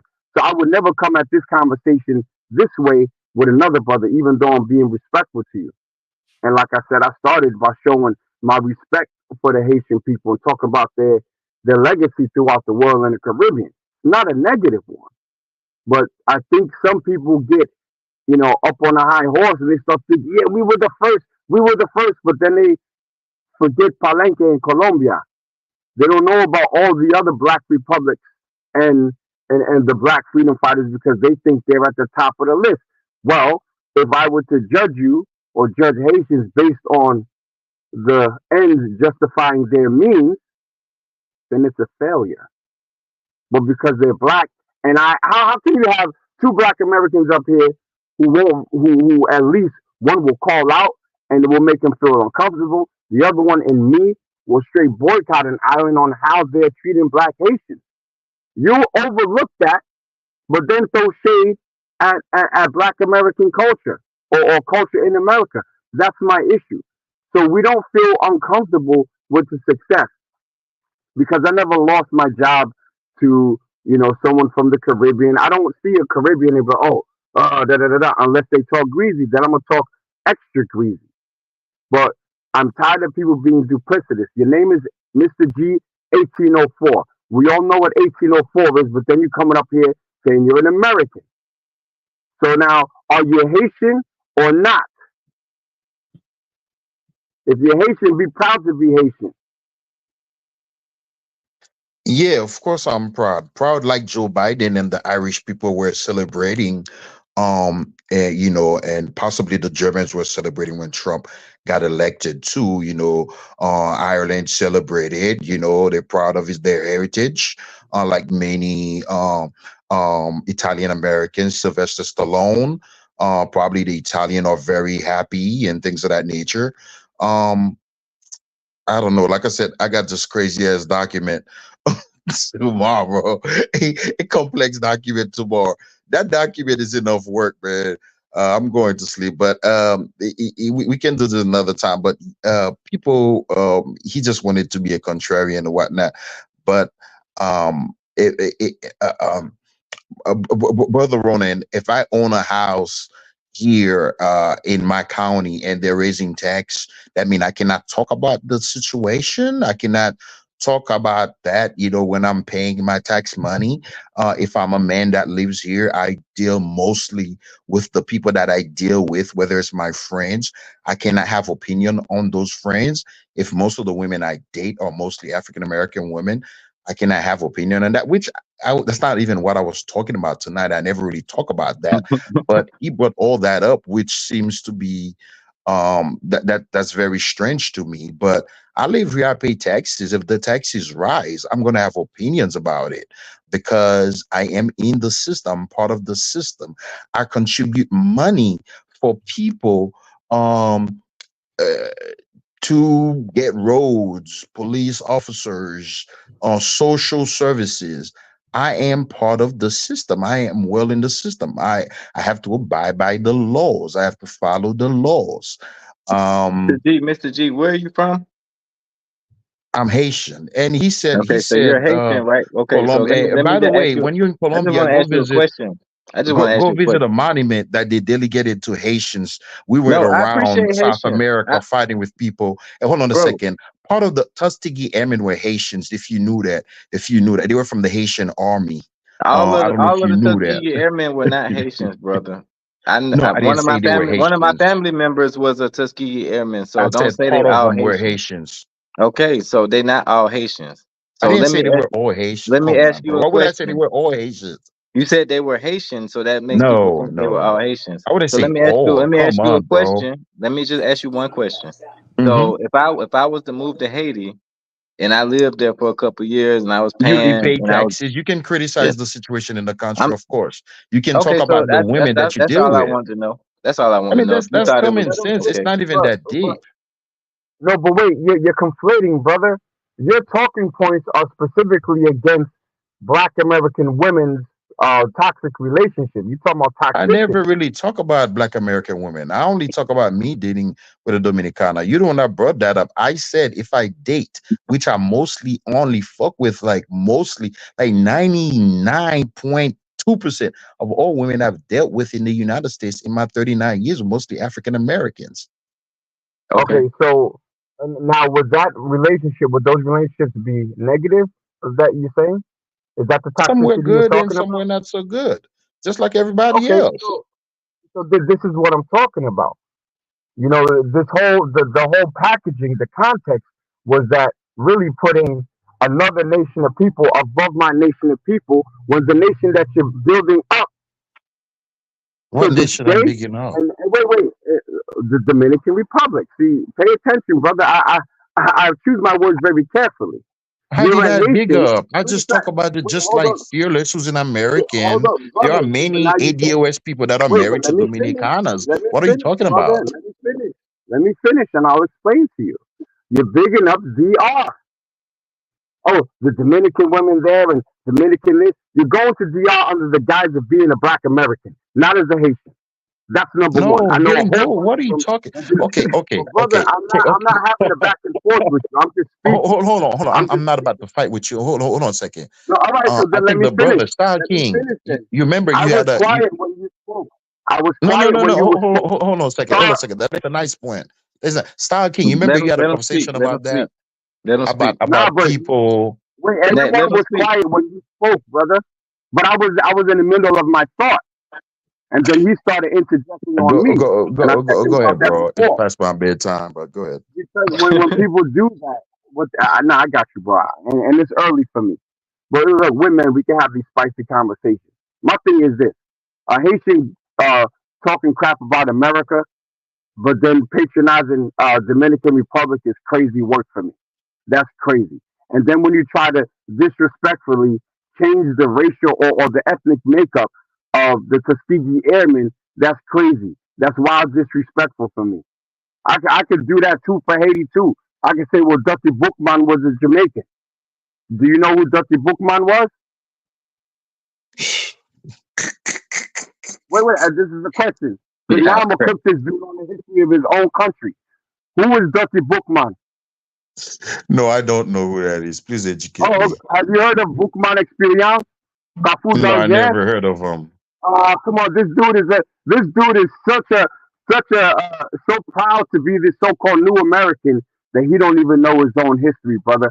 Go back and study, and then come up, or I'll teach you about Haitian history. Y'all are great people. You should be proud to be Haitian, like 1804. Stop being duplicitous and an American of convenience. Done. Yeah. So, damn, he made me lost track of it. Listen, man. If you I was just saying they were good. You can find a good woman in DR. It was nothing like that. You the one that concocted into all of that. And I said I felt exactly how you felt, how many people felt at first. That's why I was very hesitating about going to DR. But once I went there, it's a lot more nuance to it. There's a lot more to the conversation. You move to DR, I think, you pay your taxes, you can criticize certain things. I mean, there's nothing wrong with that. But when you talk about America, I am a citizen of the United States. I vote, I serve, I do my duties as a full citizen, as long as I don't break the law.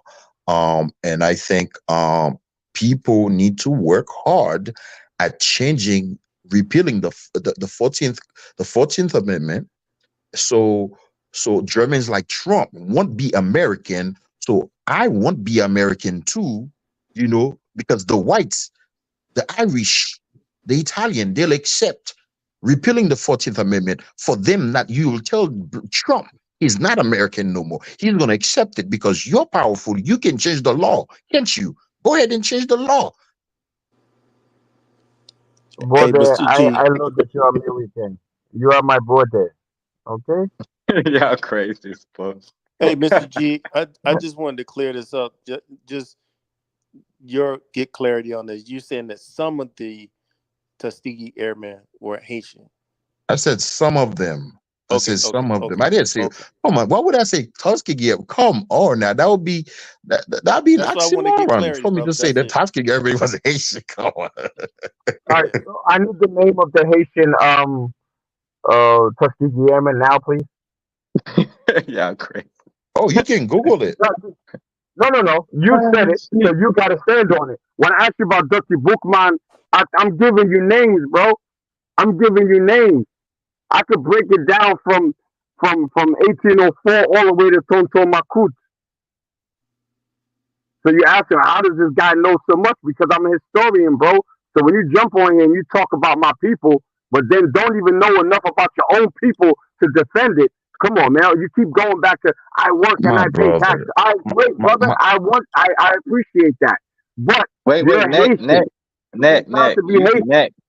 Neck, you got a point. You got a point with that, Neck, because when you said something that I didn't understand about Haitian people, I said, okay, I never heard that before. I got to look into that. So that's something, you know what I mean, that we got to do as men. If somebody say something that you ain't never heard before, you got to look into that. Go ahead, Mr. G. And shout out to What? Paul. Oh, he's still licking his wounds. But shout out to Paul Milner, my favorite troll. Yo, I never talk down in America, bro. I never talk down in America. And if there's issues affecting black people, whether it be in Holland or wherever, yes, I'm gonna step in, and that's what I did. See, Mr. G is being critical of our black American people. He's not saying, look, there's this and there's that. never He's being talked about critical of Black the significant amount of Americans. This black guy American here. women and Why are you American doing this, toxicity. bro? How toxic is Haiti when you got 400 I bet it's the Marozo? morning. You just had your coffee. It has to Nah, be. I have my tea. I drink strawberry tea. Strawberry tea with extra no pause. Um no, look, Why you gotta be if you paused? got You just people in told Wait, the me. wait, wait, audience, What's wait. wrong Let with Hey that? Darnell, wait, let Darnell speak, and then we want Ronan. I need Ronan to chime in on this yeah. conversation. Yo, shout out to Mr. G. It's all love, bro. All love, Darnell, fam. All love, man. Hey, what's up, All right. Darnell? let's keep fighting to get these reparations going, man. Fuck all the other Okay, bullshit. okay, He Mr. said, G, you on the he, side of the FBA? Salute, Now you're talking. Now Darnell. you're What's going talking. on You tonight, Darnell? being a permanent Now, hey, FBA card. not a whole lot. How's everyone doing tonight? Pretty All good. right, brother. Yes, All sir. right.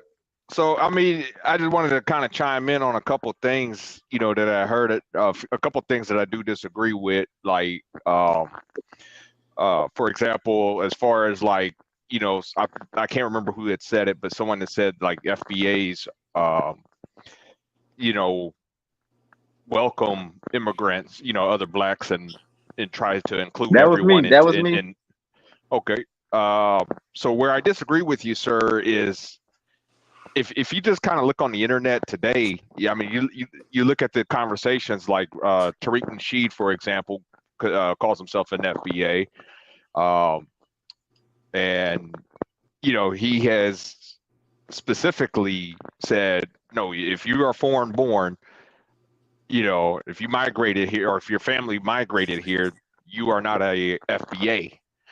You're not one of us, and this and that. And I do think that is an issue with the black community.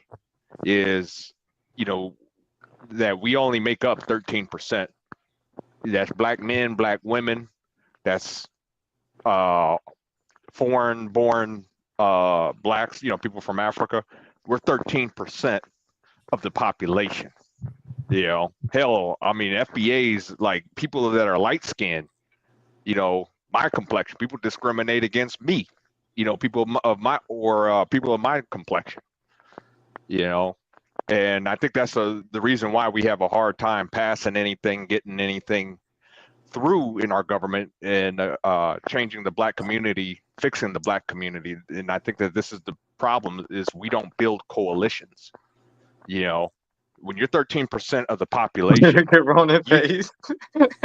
you don't have a lot of power. Okay, keep going, keep going. I want to respond because you're talking to me, so I want to respond. Go, but keep going. Yes, sir. So yeah, like I said, when you're only 13% of the population, you gotta you gotta band together. You have to build coalitions to get things done. And I just case in point, if anybody knows the story of how prohibition came about, prohibition when they outlawed alcohol back in the Roaring '20s, you had the Volstead Act, and it was a guy. His name was Wayne Wheeler. This Mhm. dude, this dude, he combined. He got women on board. He got women on board. The promising them universal suffrage. Hey, if you vote, we get out there, you guys are going to get rights, universal suffrage, etc. It's alcohol's fault. He went to black people, said the reason why white people are keeping you enslaved is because of alcohol. Then he goes to white people, said the reason why black people are so angry and aggressive and the evil is alcohol. He literally, then immigrants. He went to immigrants and said the reason why Americans don't accept you is because of alcohol. Then he goes to the to the Americans that hate immigrants and says, look at these damn immigrants that come onto our country. All they do is get drunk.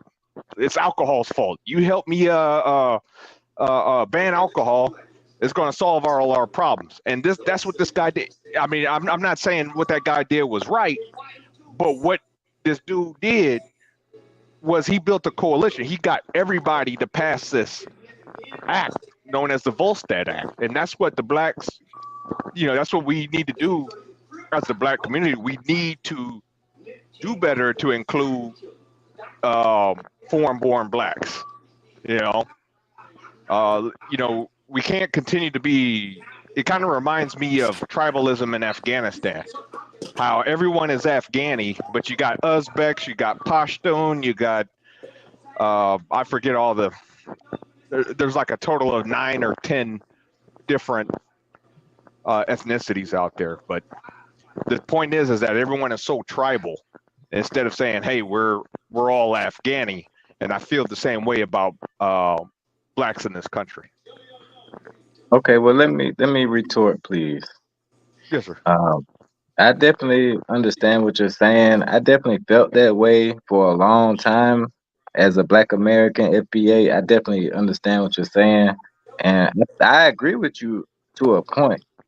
So the reason that I don't fully agree with you, and I don't know Tariq Nasheed, I've only heard some of his comments up at O'Shea's channel, so I can't comment on Tariq Nasheed, but I can identify with the FBA standpoint because me coming from a lineage of black people that have been in America since before America was America, I understand that the reason that FBAs have made a division in between black people is because of the fact that immigrants come over here with the colonization mindset and we have different education. So if you I'm sure that you weren't at the beginning of the broadcast when I was talking about education.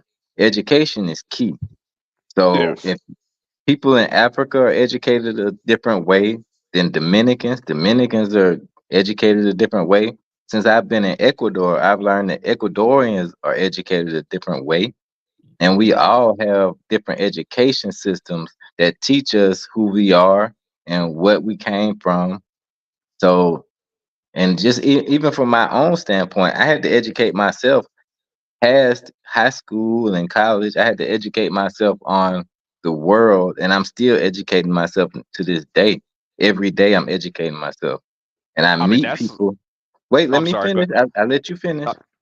Yeah, I'm So sorry. Go ahead.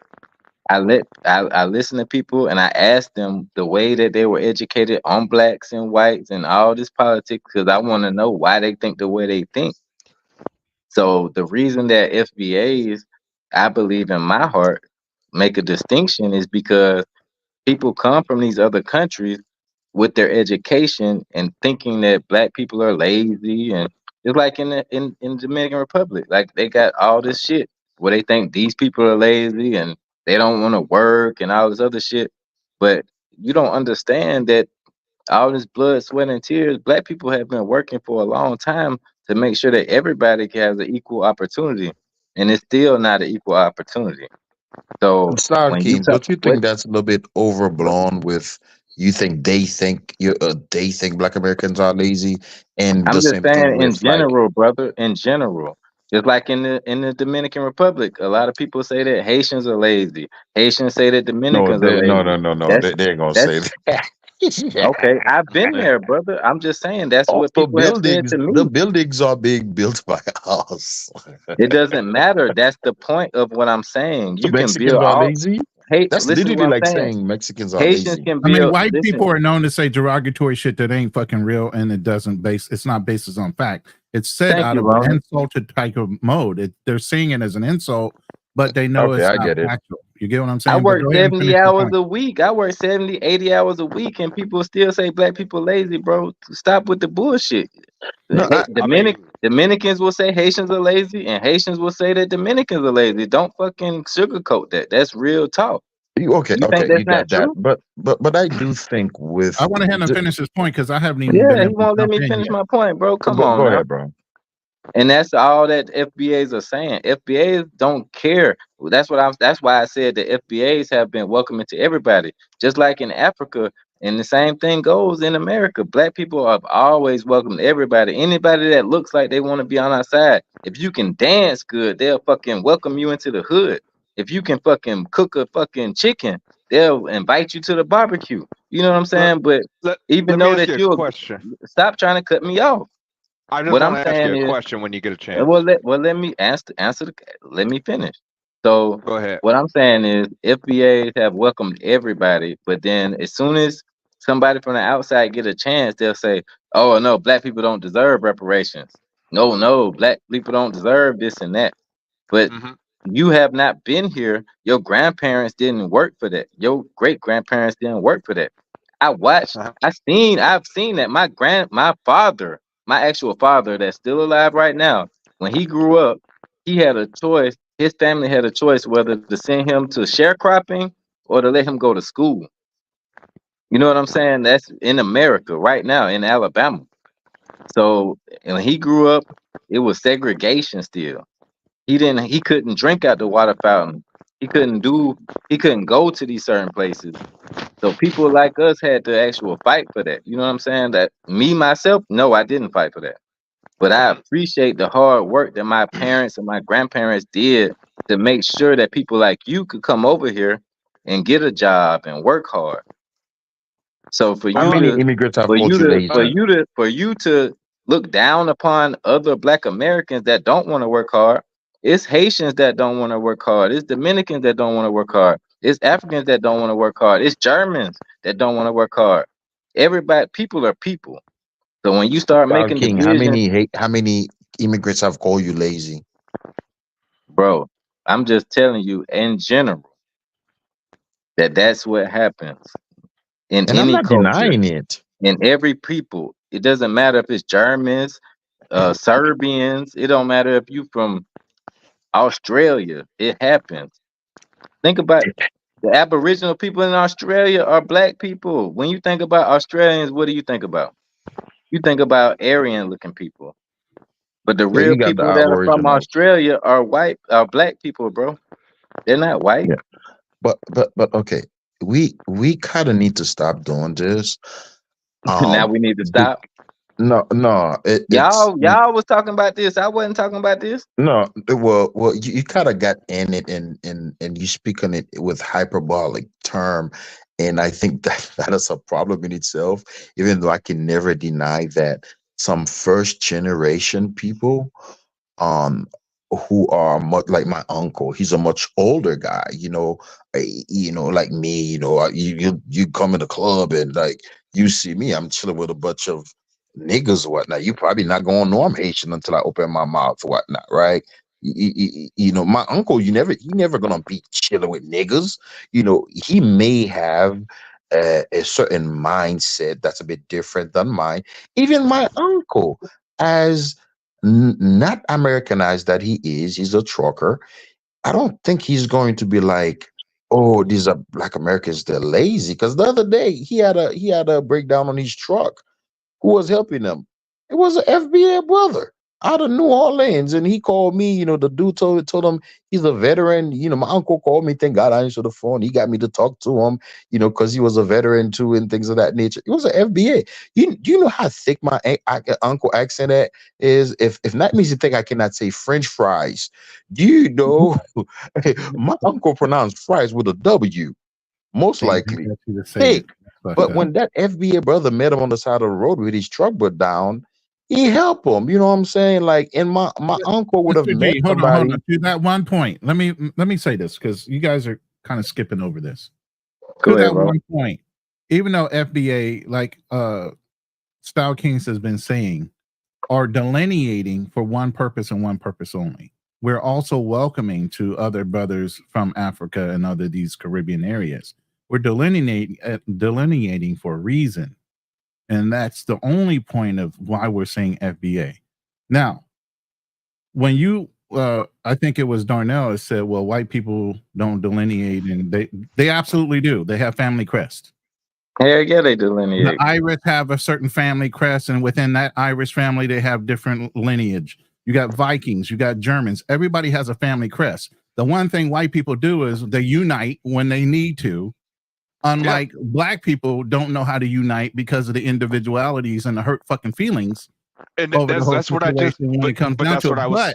But that's Here's what I the was saying. thing. Let them finish. But Let let them me finish. finish. Here's the thing. That's not our problem. The ones that are coming into this country need to get over the fucking fact that they're here based on the fucking sweat and the blood of our families that have sacrificed so they can come over here and take advantage of the situation that's here now for them. It's not on us, it's on them. So I mean, are we supposed to charge them a tax or something? Or No, it's no tax. All you got to do is get in line. Like if I go to fucking Haiti and I pay taxes for 20 years, I'm never gonna go against the Haitian people when it comes to them trying to negotiate what they trying to negotiate. I'm not gonna stop shit. Yeah.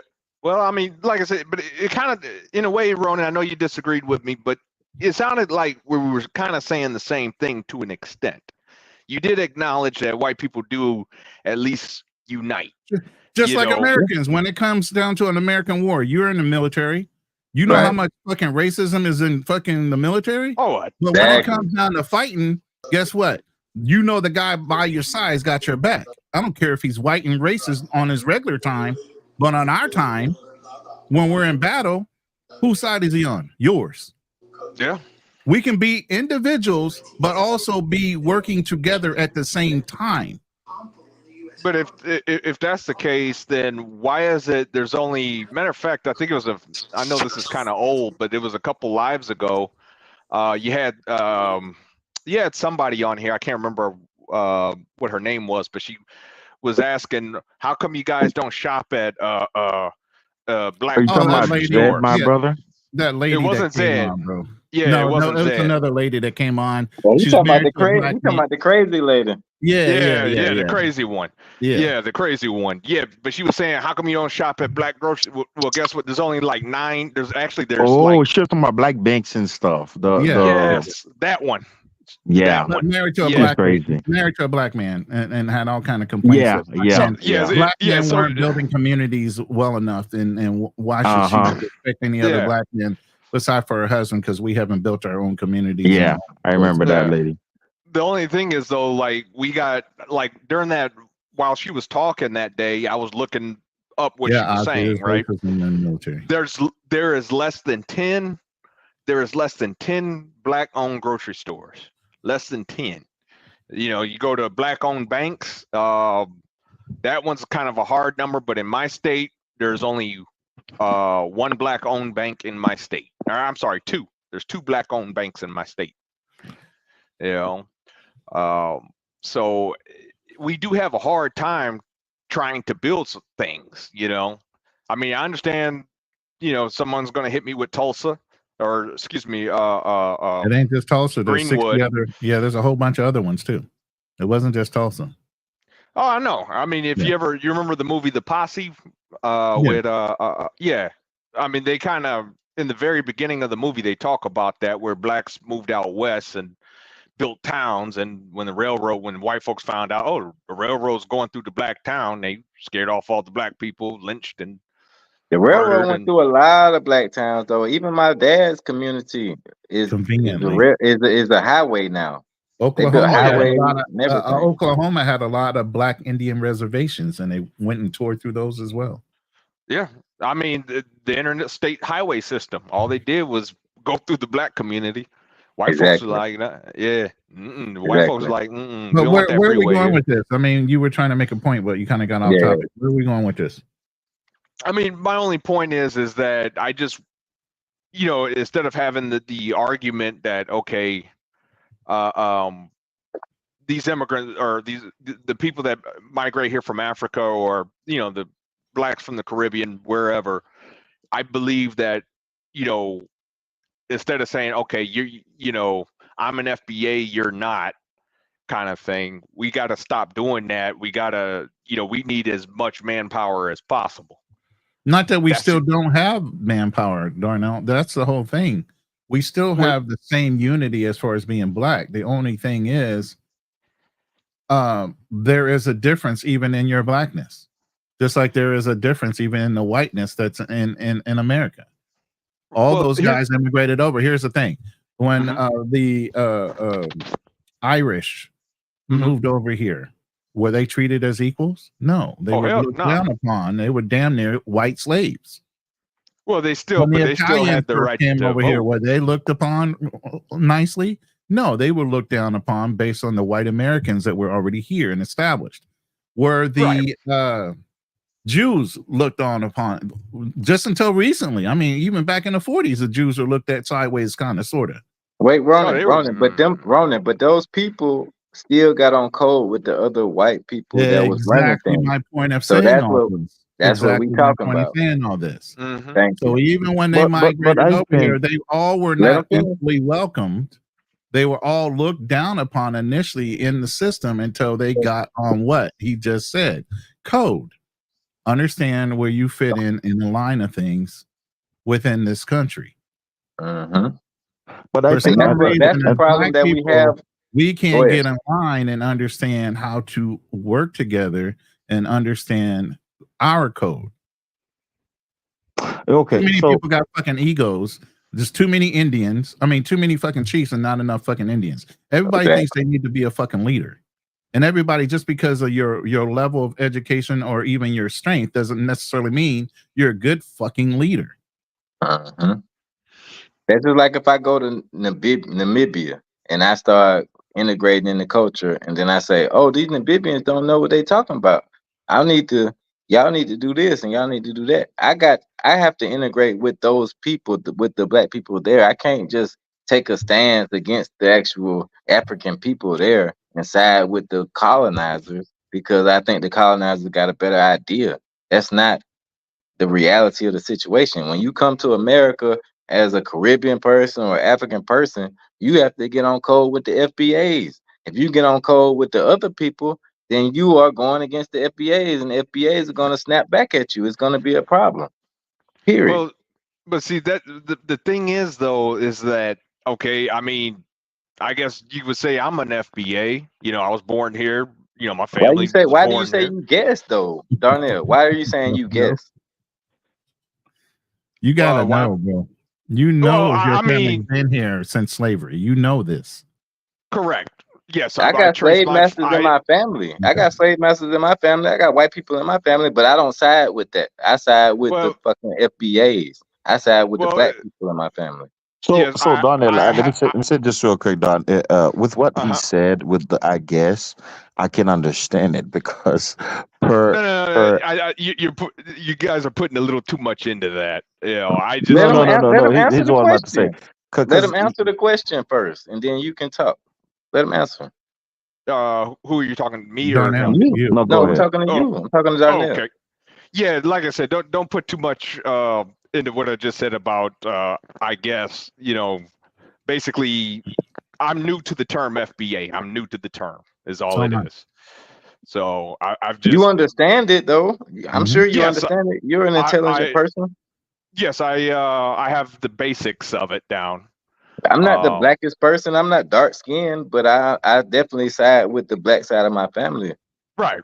Like I said, and I've traced my on both sides. I've traced my family back to the days of slavery. On actually, my grandfather did the work, but I've traced my family lineage to Virginia.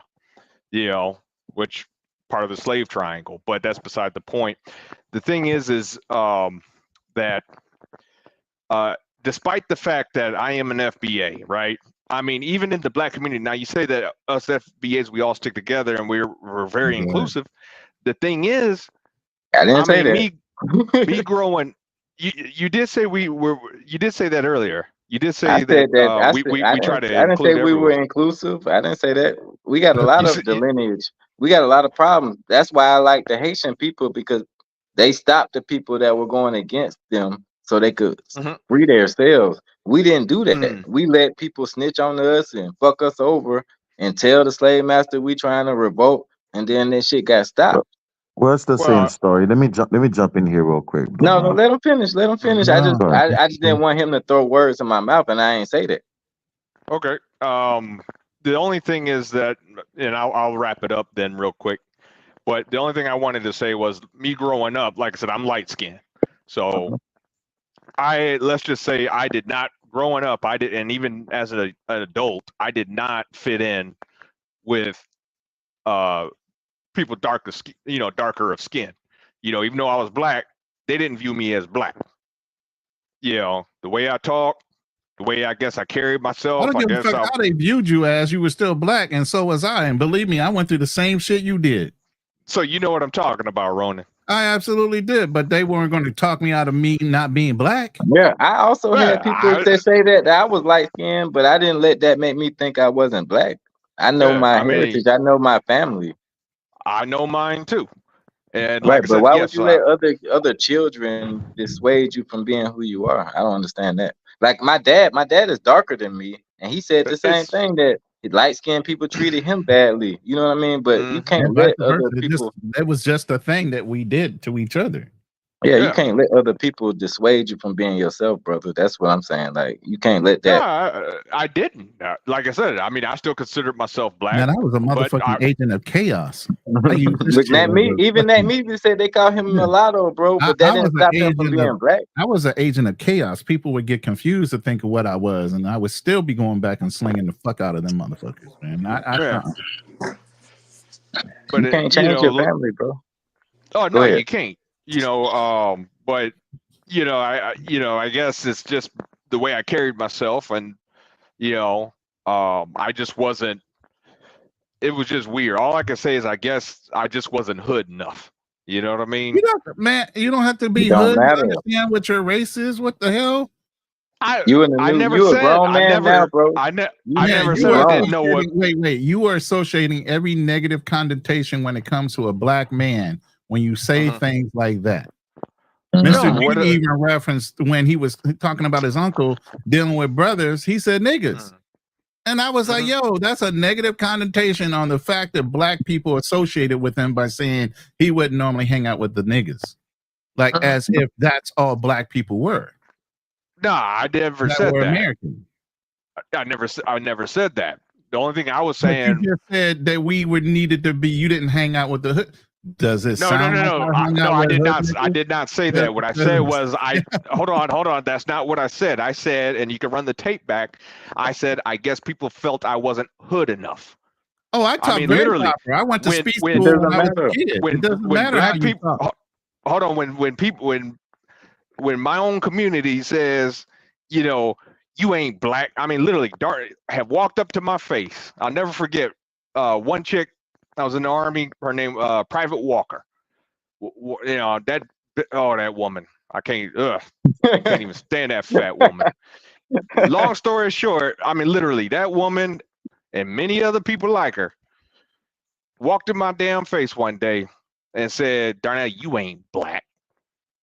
just like that. Darnell, bro, you can't go off of that, man. That has nothing to do with the facts. That's what I'm saying. I might be one of the lightest skinned people in my family, and I People say never you're fucking even blue. Does it make come it on true? now. That doesn't No, it have doesn't anything to make. do Of with it, course, it man. doesn't But just make it because true. he said But you're not black, that doesn't mean that you weren't. I understand that. But that goes to my point: is that when it comes to the black community, we do have a problem with accepting others. You know, Okay, we do have Darnell, a but problem. Darnell, I don't think you fully understand what racism is. Black people have never stopped you from getting a job. Black people have never stopped you from being able to buy a house. Black people never redlined you. Black people never put you in slavery. They Right. might have made jokes. We make jokes. That's what we do. We We make give fun each of other a things. hard time. Yeah. You Yeah, ever Yeah, heard of let Some me selling? let me some You let me ever say do. heard this of real selling a quick because I'm dozen? you really got to trying get to fall over that, asleep. brother. Like But I but said, my Nah. my dad. Listen to me now. My dad, like I told you, my dad grew up during sharecropping time, but he was a Uh-huh. dark skinned man. At the same time, he still harbors that same hatred toward the black community, just like you do. But that Whoa, doesn't whoa, make whoa! Hey, listen. hold on. Wait, listen, No, no, listen. no, no, no, no, no, no, no, no, no, no. I gotta cut you off there. Do not say that I harbor hatred towards the black community. That Okay, is I definitely not apologize. true. I apologize. I don't think my dad hates the black community either. I'm just saying, like, he still Okay. harbors those feelings of I have people. I have People no used to hold. Okay, that's ill what I said. feelings towards I the black apologize for community. saying hatred. What I'm saying is Yeah. he still harbors those feelings just like you do, as far as people made fun of him and said different things. They held him back. But what I'm saying is you got to get over that. You know what I'm saying? Like people make jokes. People will call you different things but out of ignorance. But you are still a black person. You are saying you're a black person. You're saying you're a FBA. So Yep. what me and Ronan are trying to tell you is being on code has nothing to do with all that bullshit that people have said to you. Just like the white people that are Irish or Jewish or whatever they are, they get on code when it comes time against people of color. Oh, And trust me, I got it from both sides. You know, but the only, like I said, I was only making a point. It has nothing to do with me personally. I'm just only making a point. And like I said, Ronan, you said you experienced kind of the same thing yourself, and I'm pretty Reverse sure. racism all day long, every day. I wasn't black yeah, enough. I talked too proper. I had everything Uh-huh. thrown at me the same way. It still didn't stop me from being what I was, Right. which was I'm black. not. I'm. And I'm guess not what? We saying. can I'm not scrap saying it and we stopped can you. both bleed red. But that doesn't mean Hmm. because my shade doesn't mean I'm any less blacker than the person that was sitting there as dark as a goddamn screen. It And didn't matter. I agree with you, but it just goes to my point. And the only thing I was just doing was making a point. Like I said, this is nothing personal. It's Mhm. just Well, it's not personal. I'm just making a point of, okay, if you line up 10 light skinned dudes, I promise you at least half of them are going to say, yeah, I was not accepted in the black All of community. us will. Okay, all of us. But But that's you my know, point, Darnell, is that we have a problem building the coalition and teaming up. That's all I'm saying. you Okay, know, that's within it, us. What are we talking about with the immigration let thing? Drew G say something, man. Let Drew G come in. no, no, I was about to say, at one time in the South, they used to have these tests. Like, I don't know if you guys ever heard of the brown bag test, Brown right? paper bag test. Yeah. Hell Yeah. yeah. If you were darker in a brown paper bag, you wouldn't accept it. So, I would have failed that test. yeah, Yeah, so would I. no, I think you would have And passed, that Darnell. was the delineation Ah, between regular colored and mulatto. They still knew you had a drop of black in you, so you still didn't get away with it. Right. It Right. just yeah, was the difference of whether you were considered full or you were mixed, and they called you mulatto. You still had the same tasks. You still had to do other things, All right, Mr. G, what you got to say, bro? so you can go to bed. Yeah. So you say, So Darnell said something very pivotal, but I think I don't know if this the example he brought about, but he was making a very important point because this is why I laugh. With I get this whole ADOS thingy, FBA, you do? and I support 100%. I am for my people, and I kind of hate some of the distraction that that rise to the top. Because when it comes to the real work, it's boring. The real work is reparation. The real work is getting more right for my brothers and sisters. Um, but the distraction, people look like the fuckery. Um, he said something that's very pivotal. This is why I laugh, right? Because we all came into space. Um, some of us find out ourselves in the travel space, but a lot of us, the our roots is somewhat from these red pill or manosphere type of space. I'm not trying to label anybody a red pillar. I'm not trying to label anybody a misogynist, but a lot of us, we have a background from those spaces, manosphere or red pill spaces. And from those spaces, if you've been in more so on the black manosphere side of things, right, where where you have the black male red pillars, um, they tend to be very classist in their rhetoric, right? You'll hear a lot of complaining, uh, uh, uh, complaining of the lower class people, or the ignorant lower class people, right? You will hear, people talk about, uh, uh, uh, you know, brothers and sisters, because I'm trying not to say the N word, or we can say niggas. You grew up in the same school with them, you were in the hood with them, right? And your ass done study hard, you done leveled up. Now you're a fucking lawyer. You're a Morehouse graduate. You're Harvard Law School alumni, right? You done leveled up. You done left the hood. But you're black ass nigga. You came from the hood with them. These same niggas. Sometimes you're like, you know what? Oh, they got a function in the hood. I'm gonna go through the hood. I'm gonna go. I'm gonna pass by. I'm gonna go grab me a plate. Some shit like that, Tripping. He tripping. Is this right? nigga dude to every goddamn racial slur he can What possibly is he use in his talking statement? about, Where are bro? you going with this, bro? Let him Yo, keep by the going. Let him way, keep drop going. your email in the back chat real quick, Scout King. I need your email while he's sitting here talking Okay, all this okay, crap. okay. Yeah. Please stop So using the word nigga when you talking about black. Man, I was like, why Please, is he keep saying the please N stop. word, I bro? just said that earlier. Stop using nigga as a connotation to American black men no, no, no, no, or no, no, women. no, no. I'm You not. you are doing that though. I'm I'm not just using saying. it for that. I'm using it to me, but there's a certain color it brings. It's not like as a Yeah, well, pejorative that because color, yeah. Well, yeah. Um. it's not coming across the way you want it to when you think. Uh. Yeah, I just like When you say nigga, the bar no. is a I little don't say it. heavier, right? Yeah, you usually don't hear me saying I it. ain't gonna So never go ahead. get no monetization. Yeah, you're not. Hey, boy, if rappers, white wipers could pay to say N word, they will be saying it, boy. Because your bars are a little harder when you have the N word in it. But anyway, Okay. um, So you think? the same. No, it does. It does. It sounds heavy. Um, and by the way, Anak Mizi, since you know so much about hate, I'm sure you know how we say nigga. It's neg. It's Man, neg please, neg. please, please, please talk about what you want to talk about. Um, so we've seen the class divide, or oftentimes people that's not even in those classes, here on YouTube they're talking about, the ignorant folks, the folks because you work hard, you in ADOS, you are in the same school with your FBA brother, you done level up now, they want to look down on you. Oh, you think you better than us.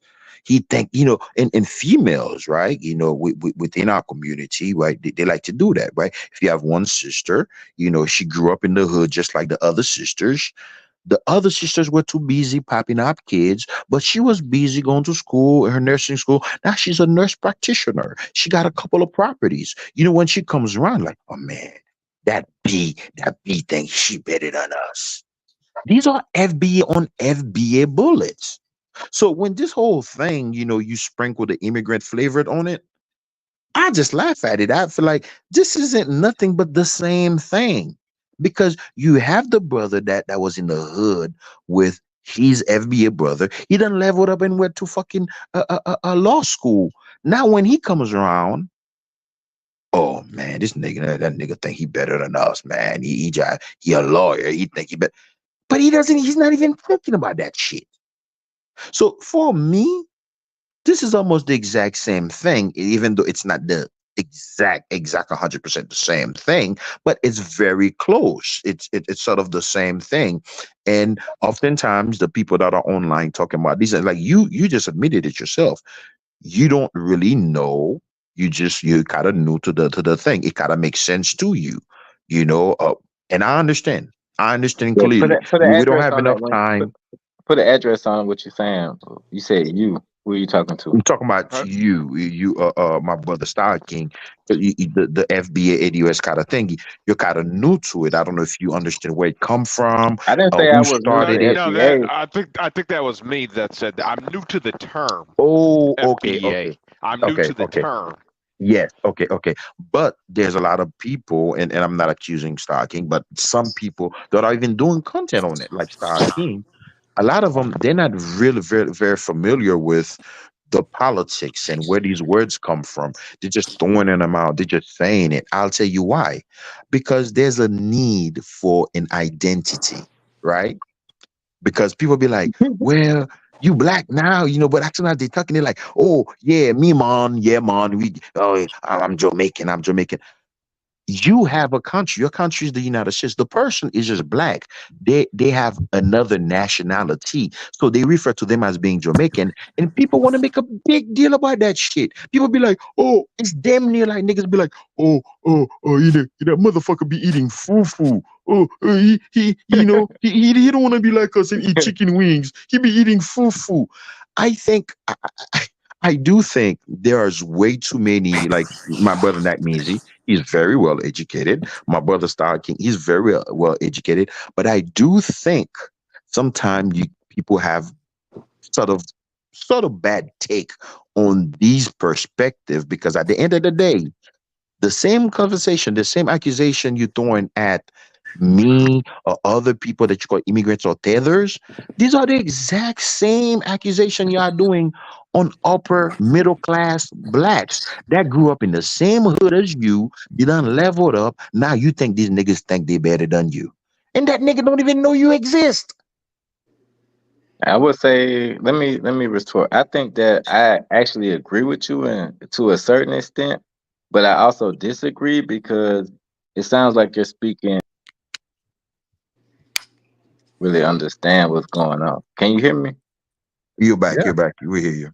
Okay, yeah. I just think that it sounds like you're speaking to the ignorant people that don't really have a lot going on for themselves and they're not really trying. That's why I said like we have a upper class of people that are trying to do things, and it's also a lower class of people that don't care because they don't understand that they need to work and do things to make things happen. So I think like I said, all people are people. So whether you're Jamaican, you're Haitian, African, German, or whatever it is, like we all got people that work hard. We all got people that don't work hard. So when we make these certain divisions, that's why I said FBA. The only division that I make when it comes to FBA is because people come here and try to go against FBAs.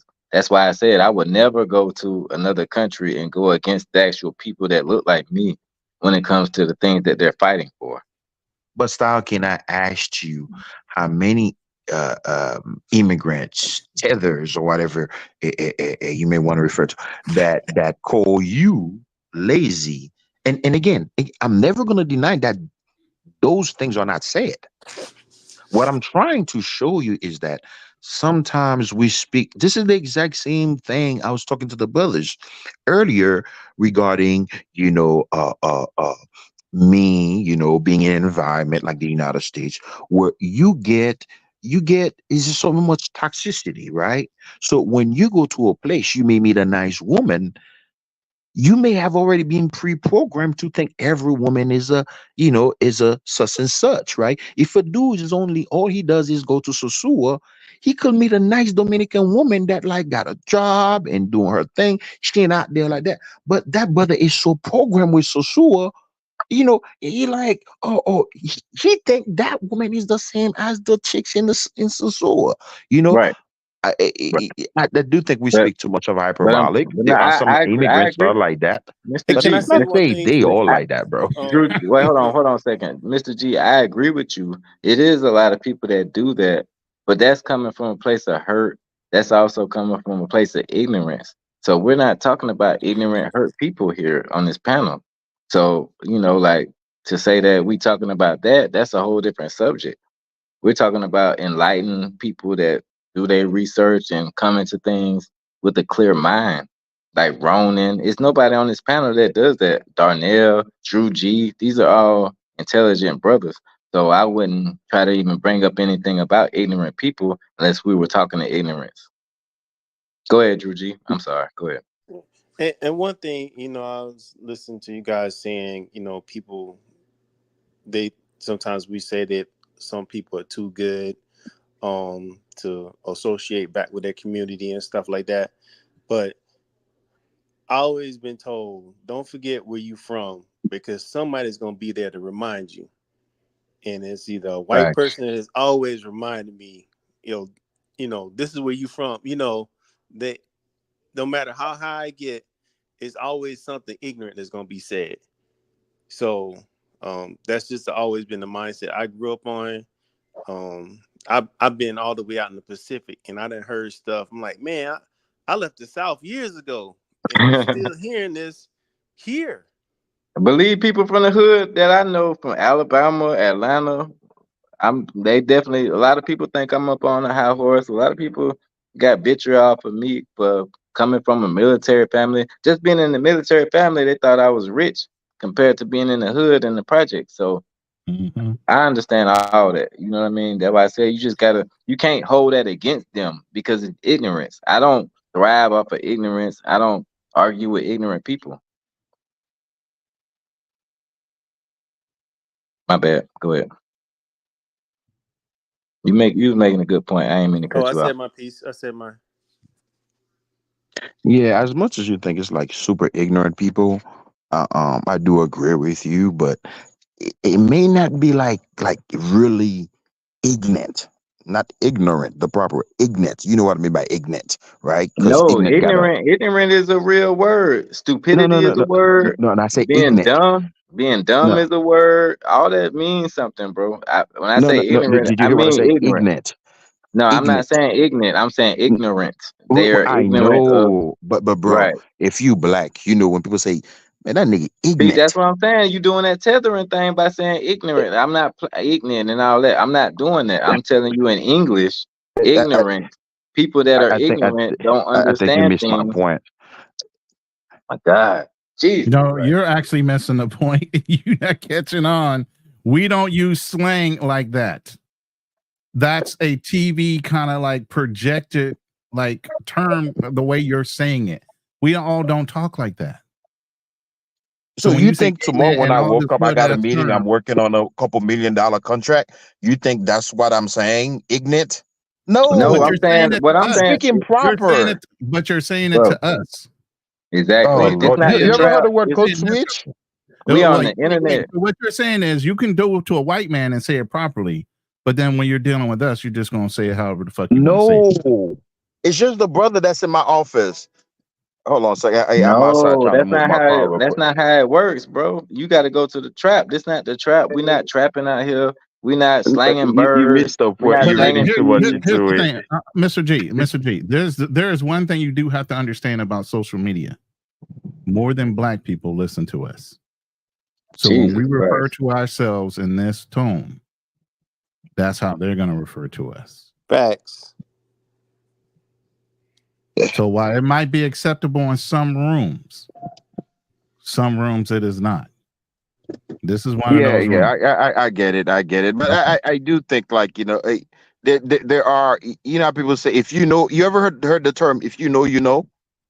Oh, Yeah. we all know how to JM. talk. We all know street terms. We do, Yeah, but we're not using them in this room. Yeah. That's why we seeing, and you, I mean, I haven't been there, Is but the you only black seeing guy in the brothers office in New talk about, England. When you do that little nod, when we do that nod, like, what's up, But that's in what's up, silence. homie? That's a silence recognition. That's not a you're exactly. Yeah, we yelling do in the that whole nod. What's fucking up, office. homie? And You then when can't. we meet on the weekend outside. We hanging out. We It's hanging not out. that. Like, This is not that though. This is kind of like a public forum. Let me Yeah, let me okay, answer I get it. Let me I get answer it. JM question. JM said, if you come from a military family, why did you not serve in the military? So I didn't serve in the military. I almost did, but I decided not to. I kind of like when I grew up, I felt like my dad was like a war hero. He was a command sergeant major. He was a regimental sergeant major at the same time. So I kind of felt like he was like Michael Jordan. You know what I mean? So it wasn't anywhere for me to go in the military. I wanted to make my own path in life. So that's kind of what led me to being my own person. There's such things oh, as let me legacy change my, families. Hold on, let me say this. There's such thing as legacy families, and my sons wanted to join. I know what I had to go through when I went in. I preferred my sons to try to go to college first. Yeah, my dad was You saying. get what I'm saying? Because yeah, they wanted to go in the military. I said, absolutely not. I didn't yeah, do everything. I didn't drop out of college. I was an architectural major, dropped out of college to go in the military. Do you think I wanted to be that guy instead of the guy that had the degree in architecture? You get what I'm saying? facts. So Yeah, I wanted my sons, because of the fact that they had free schooling, they had the access because of what I did in my service time. I didn't want them to have to go through the same thing that I went through, the racism and everything else that goes on in the military. I wanted them to use their brains, just like every other white man wants them to. and also too, you will hear from a lot of service members that'll say, "Oh, I'm not gonna let my kid go in. The military has changed too much. It's Yeah. changed too much. There ain't no way I would tell them to go in now. If I had to do it over again, I wouldn't start back now." And it just becomes the years that go by. It the military evolves, and the way we're seeing it evolve now with the you know some of the things that are being accepted that may not have been acceptable culture 10 to 15 years Weaker ago. generations. Yeah, But That's at why the you'll same never see time, me. I would never disrespect the military, bro. Like I wouldn't be nothing without that. Like that's why I said like it's a hard thing for me to even talk about things that I talk about because I appreciate the things that my dad did to help me to be the person that has free speech and I can go around and tell you how I feel about things. He never had that opportunity. yeah. And Ozzy says Skylar promotes going to the military. Yeah, you're gonna find guys that still promote going to it. I We don't had a mind you wonderful going to the time. military, but try to go to college first. And Yeah, then I would tell you, if you're going to go to the military, go to the smartest one. Go in the Air Force. salute. Yeah. yes. Go in the Air Force, or even better, go in the Space Force. Yeah. Salute, That's salute. that's where the Don't go next war is be gonna be. a rook or a pawn on a battlefield. Don't do that Yeah, because they pushed us forward all the time in that. Well, speaking of that though, there are a lot of I mean, this new generation is a bit different. That's why It's I said not oh like yeah, weaker generations every year. I mean, every yeah, generation is weaker people can jump until we online become tough times again. and be millionaires playing video games. Yeah. But Why would a kid want to go however, in the military when they can play an online game and make money, yeah. or get on social media and become Insta famous, Let me tell you, TikTok famous? that is one of the biggest concerns right now with um, the current posture towards China Mm-hmm. is that our current generation of military right now are not ready for that event. Um, Matter of fact, I still in the DoD, so I sit through different briefings and stuff like that. And that was one of the last briefings I just saw. It's just like it's there's a shortfall right now. The government is noticing. Yeah, there's Yeah, less manly men or yeah, attempted exactly. A level guys trying to join the military. That's the word I want to use, Ronan. Perfect. Alpha Perfect. males are not running to the military like they used to. Sorry. Yeah. And I'm sorry to tell you, anybody that was in the military, we weeded out betas quickly.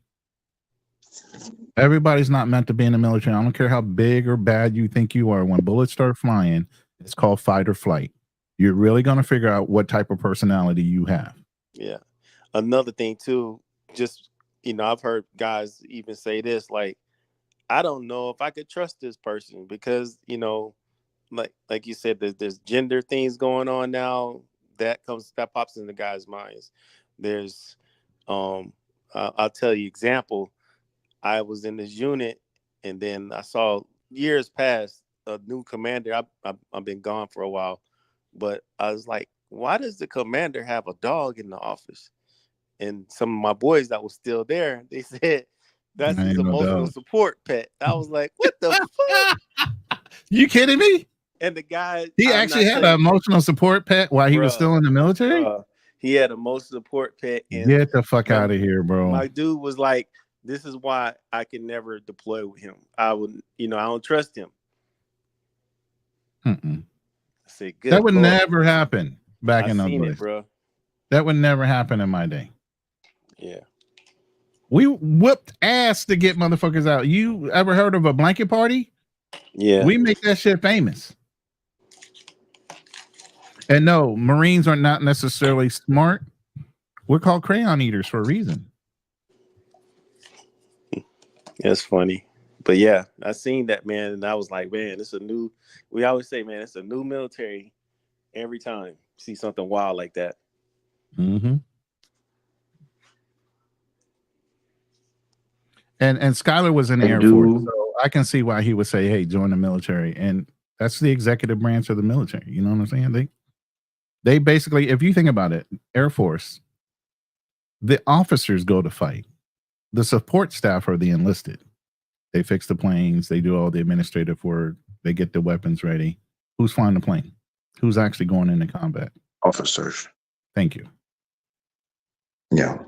And speaking of the military, I don't make this conversation boring, but I do think, and I have criticized, and you guys can probably tell who, I thought like, not just him, but many young men, and earlier the brother said, we're not going to make just such and such, but like these young men, they could have go real quick, do a 4-year term enlistment, come out and still be young, under 30 to even travel and live life.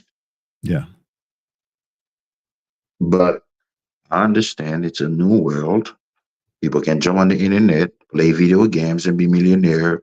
People can come on the internet. People are even getting paid for even filming themselves sleeping. Yeah. So,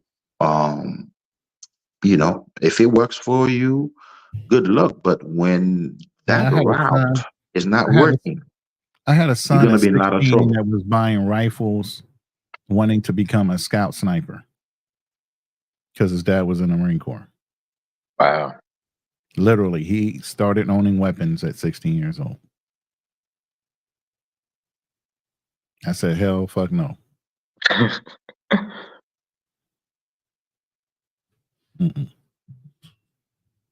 Darnell, what's going on? What you think about this? Well, yeah, sorry. No, go ahead, Darnell. I'm sorry. Oh, okay. I was just saying. No, I was just saying that. I think every generation, has that.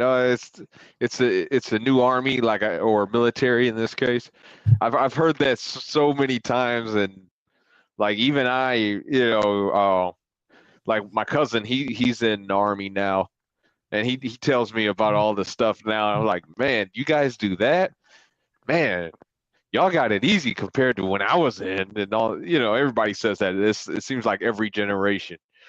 Keep in mind, I joined in 2004. My cousin didn't join until about 12 years later.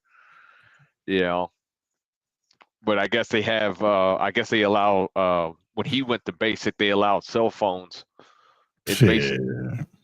Yeah. Wait, what basic? Basic training. No. I know basic training. Like What branch? Army, what was that? Air Army. Force? Army. Okay, because I know in the Air Force back in 2004, they only let us have it. So what? Man, y'all don't even know. I was in an 87. You didn't have no fucking cell phone. You had a fucking payphone on a fucking wall. The fuck out of here with that shit. That was some jail Cell shit right phone. there. Hell yeah. Salute. 1987 is when I went in. Shit, I was born in 83. God damn, I salute. That's know, why I right? said Ronan, my big brother, man. So, salute. The fuck y'all talking about all these comforts, man? There was no comforts. You couldn't go overseas and get a phone call unless you had a sat phone. You There gotta was write a no, you letter. You either had to had a write pay letters phone, back then. you got letters, exactly. And if the fucking mail fell in the water because the ship helicopter dropped that shit in, was they were doing that shit, your shit would come back wet or bleached out because the shit was getting wet. I mean, man, come on. Y'all have it, and it ain't no joke. Each generation gets easier. And I'm sorry, it's a faster, stronger, mechanized force, but the roughness, y'all gotten soft. Yeah, I'll tell you right now. Like I ain't gonna say Magnesium that, but sitting in the room, Gen X, and a couple other people from Gen X. Fighting is nothing for Magnesium because it was on site. There was yeah. no such thing as an internet bad guy.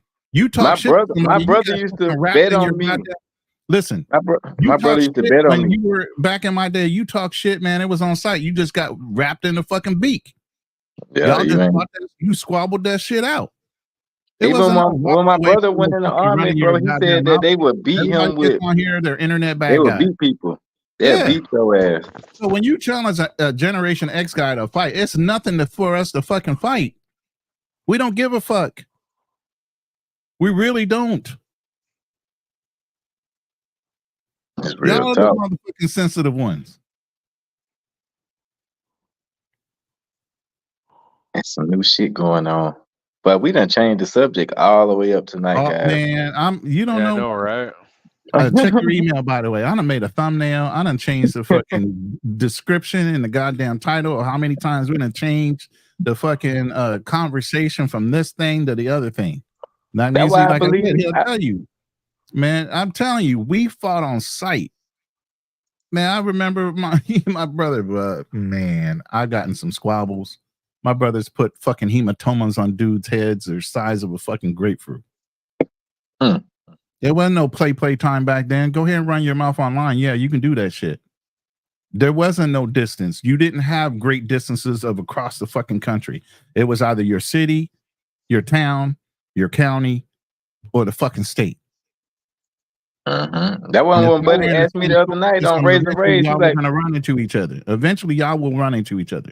Big facts. bro, like, you want to fight? I'm like, dude, I ain't trying to fight. I'm 40 years old. He was like, oh, you washed up. I'm like, bro, shut your ass up, nigga. By the I'm time not y'all trying fight now, Where both that of y'all. happened at? But I'm just saying, y'all talking on this mad shit, man. You don't understand. Back in those days, there was no cell phone that you can get away with that shit. There was no fucking internet. I've watched the internet grow from nothing from dial-up.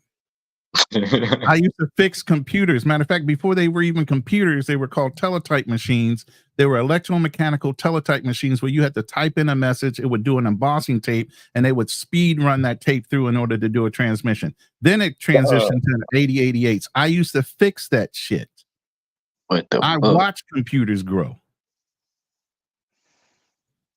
Yeah, I can't talk about that.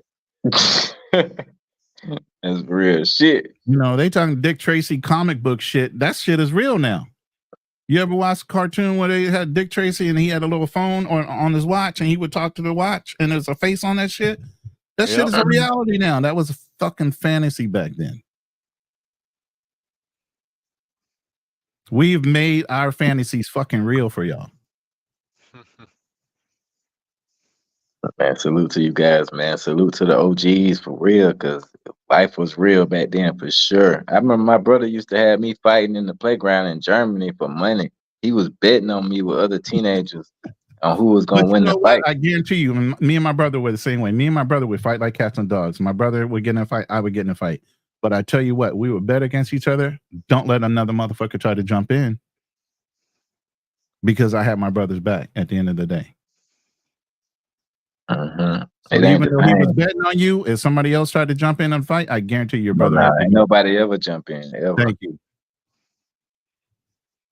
But I wear the little kids out there, bitch, in the playground. I'm telling you. I got my ass whooped one time, motherfucker. No homo. Motherfucker kicked me in the face with some karate chop shit. I was like, what the fuck? So that's what I'm saying. Like, you know, shit happens, bro. Like that's what I'm saying. You get your ass whooped sometimes. Sometimes you do the ass whipping. That's what I've been fighting since I was fucking 12, bro. Then I started taking Taekwondo, started doing Golden Gloves training and boxing. That's I when you try to learned how put me to in fucking karate. fight, bro. You had to. And then you say, here's the thing with the reverse racism. Brothers would step up to you like, I don't like the way you fucking look. Do I look like I ever had my nose broke? No. You gotta I defend knew how to yourself. fucking fight. That's why I said, buddy, talking about do I fight? Like, bro, I'm not fighting nobody. I'm trying to get this paper. You know what I'm saying? I'm a grown ass man. Like, these folks playing games out here, man. We ain't children no more. You know what I'm saying? Like, It's a different world, like I said. And there's a guy that did a speech at a graduation. He talked about each generation. His grandfather walked to work. His father like that. drove to work. He drives a Mercedes. His son will probably drive a Rolls.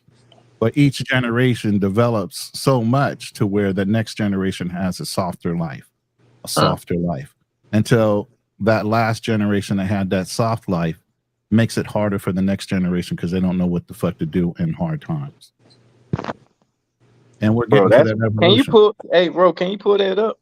I gotta find it, man. I don't have it saved. I know Fearless had it saved. I gotta go find it somewhere. That means That's he's one of back. the best things I've ever seen on the internet. Yeah, in my it was whole a life. speech. I gotta go find it on TikTok in order to show it to you. That's But that's the up, realest shit ever said. Ain't nothing, y'all. Yeah, man, Mr. G stay with their name in his mouth, man. As soon as I bounce, he stay with their name in his mouth. He's still up here or no? I don't Or know. he's Maybe sleeping? he's gonna pretend he's asleep now. He acting like he's sleeping. He might But be anyway, doing something. I'm fleeing like a real immigrant. like I said, now what's up? What's up, bro?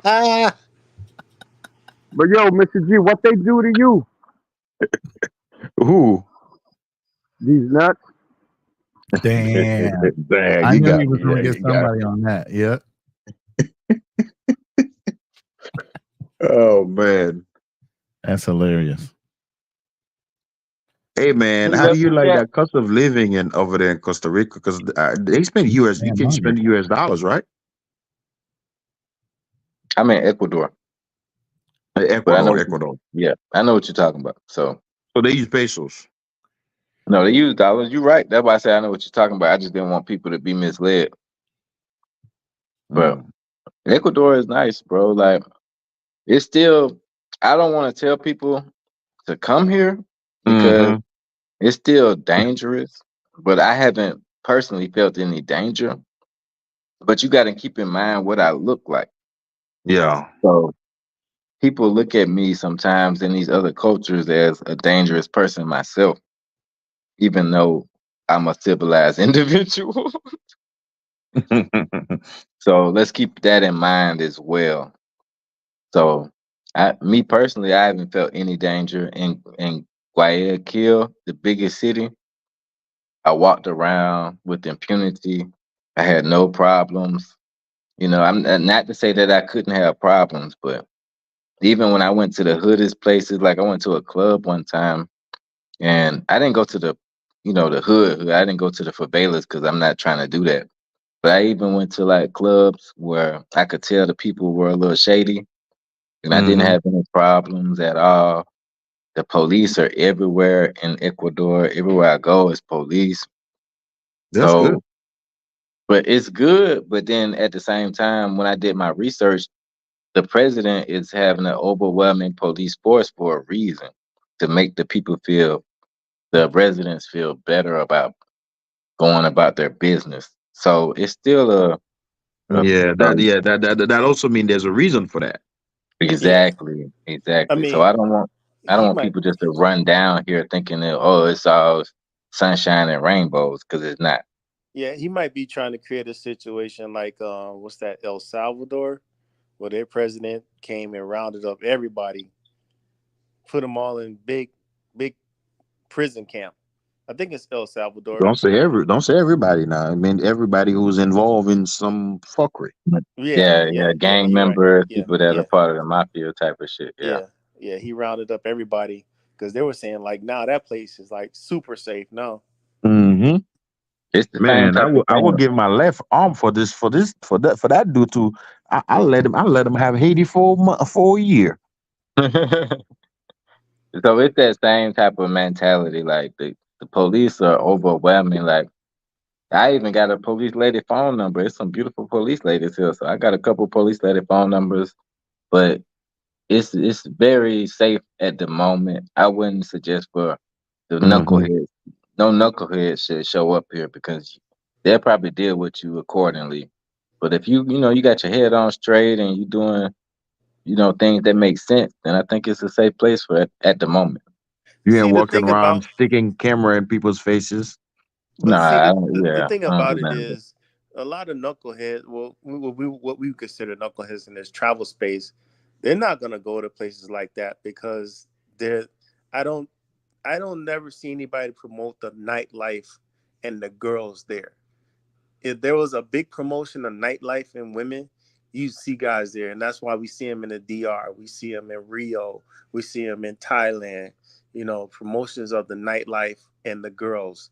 You know, Yeah, that's you where ain't gonna guys are walk gonna go. around here just talking crazy to people and all that. I mean, I don't really think that's a good option for people to do. Yeah, of So, course you shouldn't be. Shouldn't be.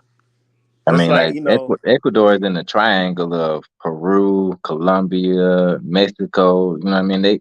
If you know anything about that, like I did my research before I came here, so I know that it's a dangerous place already. So I'm not gonna play those games. Like I've been, dealing with chicas and different things like that, but I've been very honest with them and letting them know what the type of time that I'm on.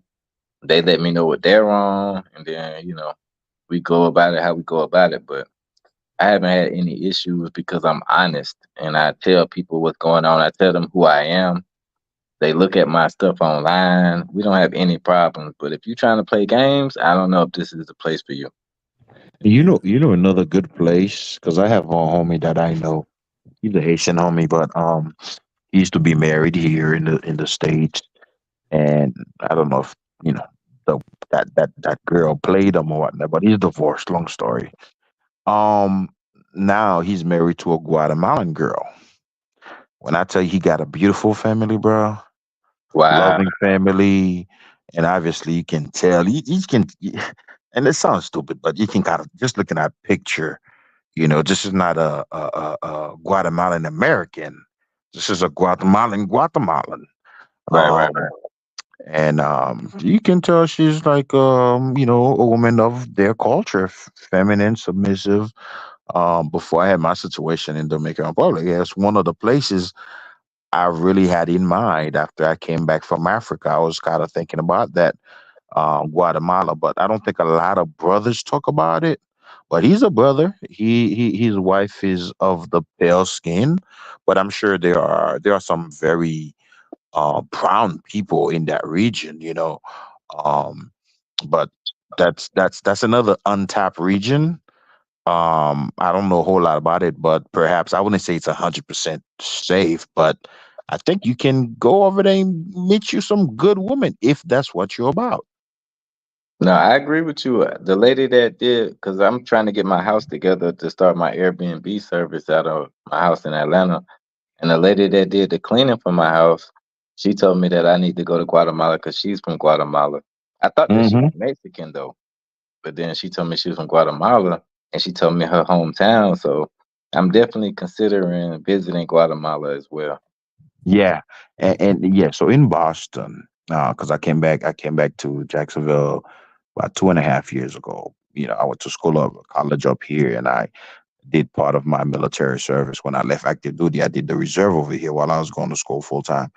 Man, Um, salute to you for that service, bro. Thank you so much. No, I appreciate your support, man. I was in Boston for 3.5 years. The couple that live up there, they were Guatemalan.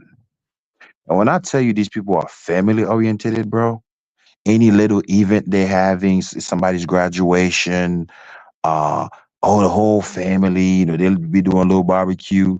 Hey, I ain't gonna lie, they used to always save a nigga a plate though. So hey, they was looking out. The Wow. barbecue, yeah, that Guatemalan barbecue was hitting.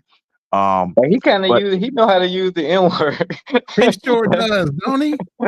God damn, bro. Ain't nobody else throwing it around but him. But he was in the service, so we're gonna let him slide for the night. my Oh bad, my my goodness. bad, bro. I kind of have a somewhat of a silly mouth, but Um, yeah, they're very family oriented. Whenever somebody's birthday, somebody's graduate, they always get together. The guy he's upstairs. He lives upstairs with his wife and two kids, two little boys.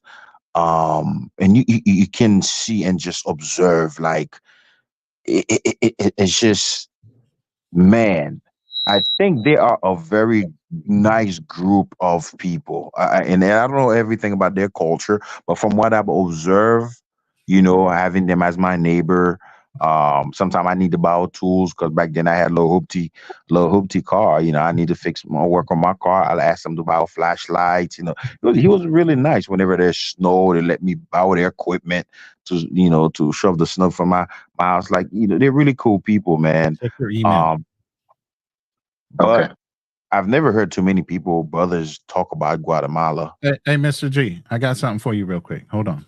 1 second. You've reached your limit on talking. Shut the fuck up. Damn, Go to that's bed, crazy. Mr. G. Go to Come bed, on, Mr. bro. G. He Go to was bed, Mr. G. hey man, Mr. G, you were Mr. G supposed to be finally gone an hour and a half ago, Mr. G. Go to bed, Mr. G. I know, right? Mr. G finally started talking some real shit though. Now you gonna tell him to go to bed. Hey, man. Hey man, don't listen to him, man. You finally started talking about something that we can relate to, bro. Shoot, yeah, you got me wanting to check out Guatemala, definitely. Exactly. Ronan finna kick him off the panel. Shit. Yeah, Guatemala. I've never heard anybody talk about it, but I think he's I would, extended the live for at least an hour and a half, just the way Oh, he that's does. fire. That's fire, Ronan. Damn. that Guatemala. was my next I target. kicked I that out mean, while we were sitting here doing that, bro. You got a Wow. choice, either one. I'm about to download that shit now. I might download it on the other phone, but yeah. I think the So only person I ever seen talk about Guatemala is Ace, and I think B Dub was there one time too, right? yeah. It made me consider it already, but now that he says that, plus the lady that cleaned my house said that shit, she's a very nice lady. But I think that it's definitely worth a look. I might look into it. I'm gonna look into it in the next couple of days. I might jump over there maybe. That'll actually help. because there's some of these places, even though, and one thing I wanted to say from way back when y'all was having that conversation regarding whether bringing people over here or whatnot, but I think what brothers are forgetting is that the internet is everywhere. You know what I'm saying? You can't. The internet has no border. Um, you'll You're be right. shocked.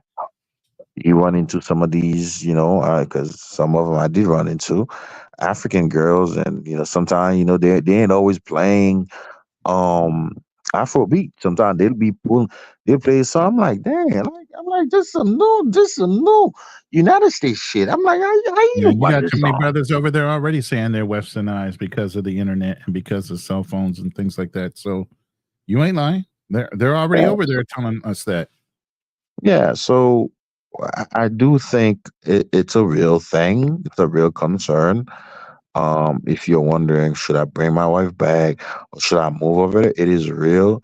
But I think there's a big upsides to moving there where you can stretch your dollar and be out of the United States system or whatnot. I think it is nice, but you have to be ready for that kind of life depending where you move to, because what you think it's like is Mr. not G, the why same don't you as when you suggest leave them there. moving to Canada where you're at? What on that what? Suggest them moving to Canada where you're at. Canada. I See, wish you I all was. quiet about that shit. See how he is? Yeah, you can go there, but don't come to Canada. Fuck y'all. Hell no, I wouldn't want that man. Bro, Now he that said, day, hell no. that day, I found like I got my position. I'm getting the heck out of Boston, bro. Man, I rejoice all day. That snow ain't no joke, man. I'm a Floridian, bro. Uh, well, But you like that so paper. See that paper? Yeah, he likes that paycheck. Oh He's yeah. being up in Canada. but what Oh y'all was no. saying about bringing the girls back, Mr. G was just saying, like I think that you have to have your life set up to be able to live overseas. You can't just go over there, of course, and just think that you're not gonna bring her back. If you ain't got your life set up, then you're gonna have to bring her back. If you got it set up in a way that you can live, that's why I try to that's why I say I'm new in the travel space as far as YouTube, but I've been tailoring my life toward living overseas for about 5 years already. So that's why I got into real estate and I didn't open a restaurant. I could have opened up my own restaurant, but I wanted to live overseas, so it didn't make sense for me to open up a restaurant in the United States where I would be stuck running a business there. I wanted to be able to live overseas, collect rent from people. When the economy goes down, I still make the money. When the economy goes up, I still make the money off of rent because the people that own the houses, they can tailor the rent to the economy. So that's kind of Right. a thing that I try to talk to people about on my channel as far as finance and things like that. So, and then another thing, like I had some good experiences, like I said, in Brazil with girls from Argentina. So I'm listening to Mr. G. I'm also listening to that lady. I might go to Guatemala. I was thinking about Argentina. I was looking at the flights for Argentina, but I don't you know about know, Argentina, but Ace let me Live has finish. quite a few You know, shows in Argentina. So go well, look at Ace Live shows. no, He no, liked it. I've seen Ace Labs in Argentina. Yeah. Salute to Ace. But what I'm saying is, my preferences are not necessarily Caucasian women. My first was a Mm. Caucasian woman. I've had plenty of Caucasian women. Even when I was in Brazil, I had Caucasian women from Argentina. So, like I said, this man love unseasoned chicken. no, I'm What? not saying that. I love melanated women. I'm seasoned, bro. I've had a lot of both, but what I'm saying is that's not my preference. My preference is melanated women. But Yeah. at the same time, you know what I mean? I'm not prejudiced to whoever likes me. I'm not Mm-hmm. prejudiced to that. So I Yeah, will go to that's Guatemala rare in first. Argentina, though, right? Yeah, it's rare as far as I know in Argentina. So Yeah. From the little bit that I know about the history, and I'm just speaking of like from a soccer point of view, it's like that's not a place that I will really. But then again, yeah, people can do the exact same thing, go to the exact same country, and have two complete different story and experience. So yeah, probably should check it out and see what it's like. Another thing about as far as uh moving out the states, if you can do it, I will say you have to think about it, right? Because if you can do it and you do it, that's like a great thing. There's like a lot of plus to it. And that's why for me, it's a really struggle. I have to do some planning. Trying to see if I can, get me a retirement at my job, plus little benefits that I have, whatnot. But I'm also thinking about other things, like maybe I should bring my kids here because I definitely cannot let my daughter get educated on in the Dominican educational system. It's shit. Like I cannot do that. Or I can move over there and pay for private school. Um, but if you can move out the states and you don't even explore that, I think you're doing yourself a disservice. You should explore it, think about it, because that'd be a good thing. salute to you, brother. Darnell, you still there? Yeah, I'm here. All I'm here. right. Do you have kids now? No, I don't. Okay, so are you planning on? Hey, I know you Darnell, said how's your health doing? When you have some issues for a minute? Yeah, my glaucoma's acting up again. oh shit. Oh, you got that Yeah. legal weed card. I mean, here you don't even need the card no more. You're in Michigan, right? No, he's in Uh, Arizona. yeah, Oh, Arizona. Yeah, Arizona is a fully legal. Yeah, it's legal. yeah. You don't even need a card no more. Yeah, I'm sorry that my brother. Have you thought about doing the LASIK surgery? That's what I'm trying. For they keep giving me the eye drops, but My dad got glaucoma. They had the laser surgery twice, but they trying to give it to him again. He said he too old for that shit. He keep getting mm, using the drops. I know what you're talking about. Keep going. Did it help him the LASIK surgery? Yeah, when he had it, yeah, it helps. But he got the glaucoma and the other thing too. Like when you get old, all that shit pile up on you. That's why I said my Yeah. dad's That's what elderly. most of Like, these guys don't understand. You start breaking down due to all that wear and tear, man. Y'all talking all this hell right now. Get to my age. hey, he had cancer. He had fucking Oh wow. glaucoma. He had the other shit in your eye. He had a stroke. He got all kind of Man. shit going on. That's why I didn't go to Africa because I'm the only kid that really, Oh you know, yeah, be yeah. You gotta look out for him. yeah. But that shit's yep. serious though. You gotta look out for your people, man. So shout out to Darnell. How you doing with that? With my glaucoma, Yeah. um, not so good recently. Like, I mean, before I was doing okay. Now it's getting bad. Like, I'm about to go to make an appointment with the doctor, but yeah, it's getting worse. I know even with the laser eye surgery, that's what I was gonna say. The laser eye surgery, it helps. It takes away the the film, but it still comes back. That shit is a growing film over your Oh eye. yeah, I heard it comes back. Yeah. Sorry Yeah, about that, bro. Keep fighting, man. hey, that's life, buddy. That's Yeah, life. these are the little things, man. At times, and I know that these are like sad. They're not really entertaining shit, but I don't know, man. Like I do think about little things like that, and oftentimes when I'm around my mother, because my mother, she has this wealth of experience and knowledge, man. With life. At the age of 14, she had to go out there, start her own business, and get it, and to the point she built generational wealth she can even pass to her children. And this is a woman with not even a high school education. And the shit that my mother's doing, going to China, doing multi containers and shipping things over to the Caribbean, I couldn't do that shit, right?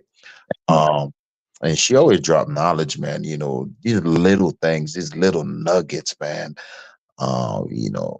So you have to think of like I know brothers travel and they have fun and things of that nature, but brothers have to think of their coming days, you get to that age and, I think you born 83, so you definitely in your 40s because I was born in 84. I'll be 40 in November. Um, and I just had a daughter and that shit, I be thinking about it, man, because I thought I was gonna have a kid when I was like 50 some years old. So now I have one. I'm like, shit, how long I'm gonna live? Because you're Yeah. gonna live to see them through their adulthood and where they're nice and stable in their success. And there's how many a bunch of 80, 90 some year olds, that are, that passed. There are some and few, and I think my grandmother may be around that. But there's not a lot of people I know, they pass away in their 70s and 80s, and rarely do you meet, every so often, the 90s or whatnot. So these are some things that I do think about. It may sound very pessimistic, but these are real life, right? When you get to a certain age, you eat a little healthier. It'll be good to have that woman that's health conscious with you, right? And she doesn't mind looking out for her husband. She wants you to eat good because as a veteran, and Ronan can attest to that, and Darnell can attest. You go to the VA, and Drew G too. You go to VA, and you see some older men, right? Sometimes they're with their younger wives, or they're with their daughters. And that's why at one point in time in my life, because I used to always think whenever I have kids, I'd prefer to have a son. But then I was at the VA, and I'm like, shit. Every time I see an old man in a wheelchair, it's always her daughter. Her daughter was his daughter was fixing coffee for him. I was like, oh shit. You know what? Dude, if you have a daughter, it'll be better because your daughter will look out for you. You know what I'm saying? So like, these little things, these are real life things. And I think brothers, in the community oftentimes don't talk about it. And you hear a lot of brothers that are traveling guys. Some they have health issues, they die overseas and things of that nature. You know, you know, brothers need to be a little bit more conscious, in how they move it. Yeah, for sure. You But ain't lying. yeah, you got to stay on top of your health. We had that discussion the other day, even with the brother that we were talking Yep. about the other night that had the blood clot. Yeah, we were. And even T Mac here, he's a Marine too. And he's like, I was going to the gym 6 days a week until his mid 40s. Look at it. I mean, man, I tell you, I work in insurance for a reason. I watch this shit. You guys are talking about all this external stuff. It's not always the external stuff you need to worry about. It's the internal stuff. As big as I am at 6'2", 285 pounds, I don't have high cholesterol, high blood pressure. I don't have any of that shit, but I eat right. But here's the thing. You're talking about a European standard of health. Look on that football field. How many different body types do you see on a fucking football field? Do you think that fucking 6'7" lineman is going to ever look skinny? Fuck no. He's never going to be a skinny ass motherfucker. But He's always Ronan, going to be 6'7", 300 fucking pounds because that's what he looks like and that's his comfortable fucking weight. So, you guys keep on using these feminine descriptions on how you need to look and look nice and all these other things. Getting your hair fucking, back in the day, dudes didn't give a fuck if they went bald. The fuck? That's true. When the guys get so fucking fixated on how they fucking looked. Women like rugged men. Women like rugged men, not soft looking fucking men. You guys are all sitting there trying to look fucking soft. Real talk. Even me with this long ass hair, I agree with you, bro. People be always trying to tell me what I should do. Oh man, They want to women know about love the dread. goddamn scars. They Women want to love know about the dread. scars and everything else. Where'd you get that I'm just scar from? saying, How'd you I get that agree one? with Ronan though. Like I Yeah, used to be a lot rougher. Like I didn't shape up out my here with that shit. mustache or none of that shit. Like I ain't give a damn because women love that shit. It just depends on the But person. You know what I mean? Mm-hmm. yeah, but Can't, you I guys can't I can't do seen dread, man. I fail at that shit, man. I give up. He said, I don't have that kind of patience, man. you Yeah, seen it over takes the past few patience. years they kind of tried to feminize men anyway, yeah, especially with some but of the shows. You guys, I mean, we think about like what was that? Maybe 10 years ago. Seemed like probably 10 or even more. Remember that Queer Eye for the Straight Guy, yeah, and all they that. were sitting there redressing other men to get them Yeah, to look more presentable to their women and stuff. I'm yeah. like, but let a woman tell you, she said, if a man looks prettier than me, I don't want to fucking deal with him. Why? Because Exactly. she knows she's got competition because there's other women chasing after that same fucking dude. They're a Exactly. fucking walking contradiction. So why are you trying to Yeah. conform to a woman's eye instead of You, Bro, conform to your own self? that's the You know, only on reason. YouTube, Go ahead, Drew. I saw something the other day that it was like the Pop the Balloon show, and Mm-hmm. this brother, man, he was in great shape, man. He looked like his perfect. I mean, he said he go to gym. You can tell he goes to the gym, work out, nicely dressed. Man, them chicks were popping that balloon. This one chick was like, "I'm not a workout girl." They were telling him all types of madness, and I was like, "Man, this Yeah. brother, he putting the work in, but he's still getting shot down." Mm-hmm. Yep. That's what I'm saying, man. You just got to be yourself. The charisma, your personality, all that really matters, man. All that. That's the only thing that I disagree with QB flexing about is the maxing and all that. Look, Maxine. Yeah, I don't agree with that, bro. Like, See, earlier I wanted to say this, but again, the conversation move on. I didn't even know if I was going to hop on. Uh, I think in the rhythm, in the trance of naming things and naming trends and red pill this, black pill this, purple pill this, blue pill this. People are just naming shit, right? And people sometimes read too much into the naming shit, right? Like we have our certain brothers in the community. They go overseas and they be like, oh yeah, today I'm gonna do cold approaching. Oh no, she didn't give me choosing signal. It's stupid, right? It's stupid. You have to embrace the rejection. Embrace the rejection. All you have to do, is say good morning, hello. I mean, you don't have to do all that. Before I used to talk before I knew how to talk to women. That shit used to seem like fucking differential equation. That shit was like big science to me, bro. But now I laugh at myself. I get boring at hollering at girls because it's just too easy. Welcome back, Traveling Tony. What's good, man? I'm about to go to the gym. I seen you guys were talking about working out and stuff. I was like, oh, that's what's up. I was working out with Mr. G out here. Yeah, that Oh, brother be shit. working out. Yeah, he go to the gym when he was going, man. Get on that treadmill, hit them long runs. But no, I see what you guys talking about. Look, Maxon, I agree, but also you can't be. You got to maintain some hygiene. Guys come to these countries and they think they don't have to brush Facts. their teeth. They don't want to wash their face. I've had guys, and this is from meeting people on vacation and stuff that come, and I meet them and they be like, "Oh man, why can't I get a girlfriend?" And I'm like, "Bro, like you got white stains all over your shirt. You brush your teeth. You know what I'm saying? Like it's crazy. Like they think just because they're poor, they're gonna like if a Man, girl's poor, she doesn't have any options. It's like nah, bro. They'd rather right. do nothing. You know what I mean? You I didn't mean, wash my your girl ass. in the Philippines, she takes showers and baths 5 times a day. It's fucking hot there. Right. People in They these other don't countries are normally very use clean. toilet paper. They use, like a bidet. They wash But their asses. You get Facts. what I'm saying? yeah, they have it in Africa too. They use Her bidet. older sister has a French boyfriend or a French husband, and they used to get in arguments because he doesn't bathe enough. French He's a people are Filipino. different. Yeah, that's the whole thing behind the perfume to begin with.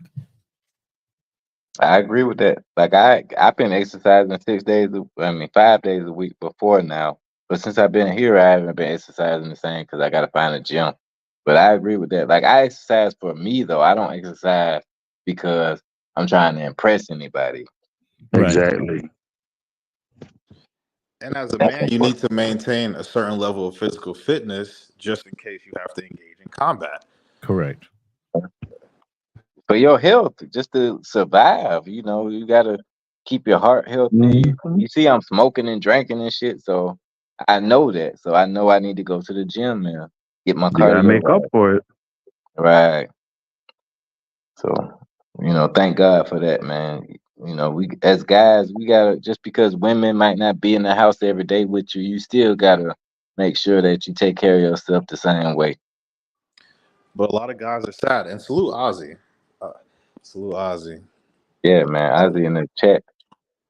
I've actually learned that. Actually, my page originally, what I was gonna do was make like a men's health type travel page when I first started, before I got into like marriage and all the other shit. But I just kind of fizzled out because there's a lot of guys that are sad, unaliving themselves and stuff in America, and everybody's like, "Oh, suck it up, suck it up, suck it up." But it's like, damn, man, you could extend a helping hand to a brother every once in a while. You know what I mean, have Hell some yeah, when I mercy. go, I feel good when I leave the gym. I run me at least a mile every day. I feel good when I leave the Great, gym.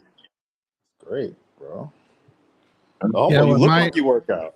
I do a lot of kettlebell stuff now because I can't get in Mm. the gym as much, but I can always have kettlebells around me. You know what I mean? Running ready to throw him somebody across the room with them kettlebells. That shit right there ain't no joke, but I already know I got weights at the house. Salute to you for doing that. Shit.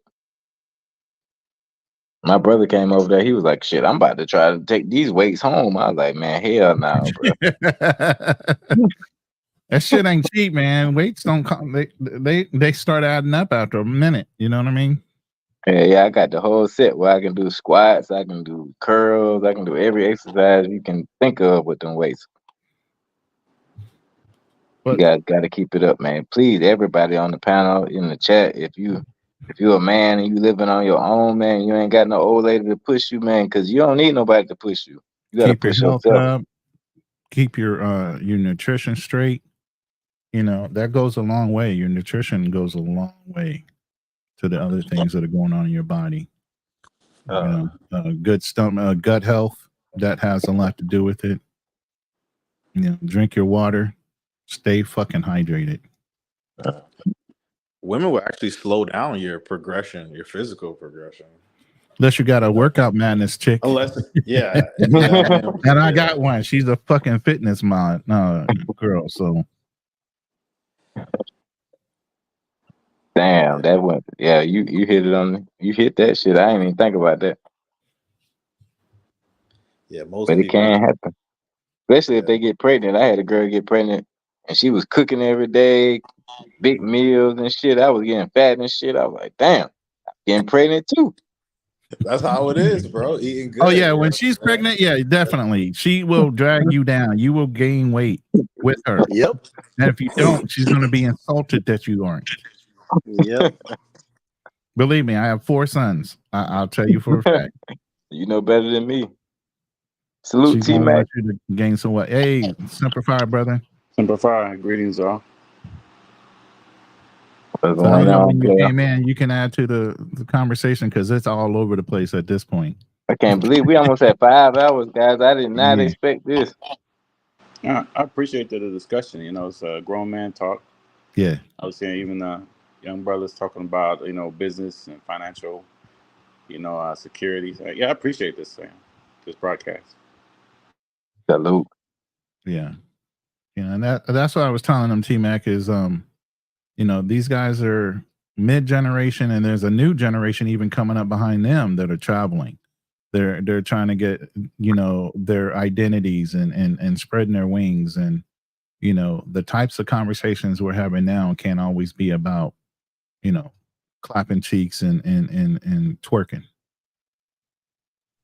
Yeah, it makes me think about what Napoleon used to say about how professionals talk about logistics. Amateurs. They talk about tactics or something like that. I was paraphrasing.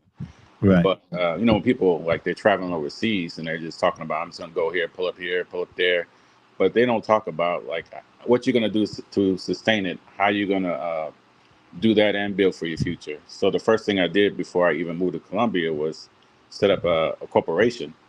Before I even got a visa, because that was the first thing in my mind. Because if you take care of that financial security, everything else is gonna fall into place. You won't have no trouble finding a quality person or being able to to stay long term. So yeah, I appreciate this. Hey, What was your T-Mac, I haven't business met you license yet, brother, in but Colombia? What did you decide to do?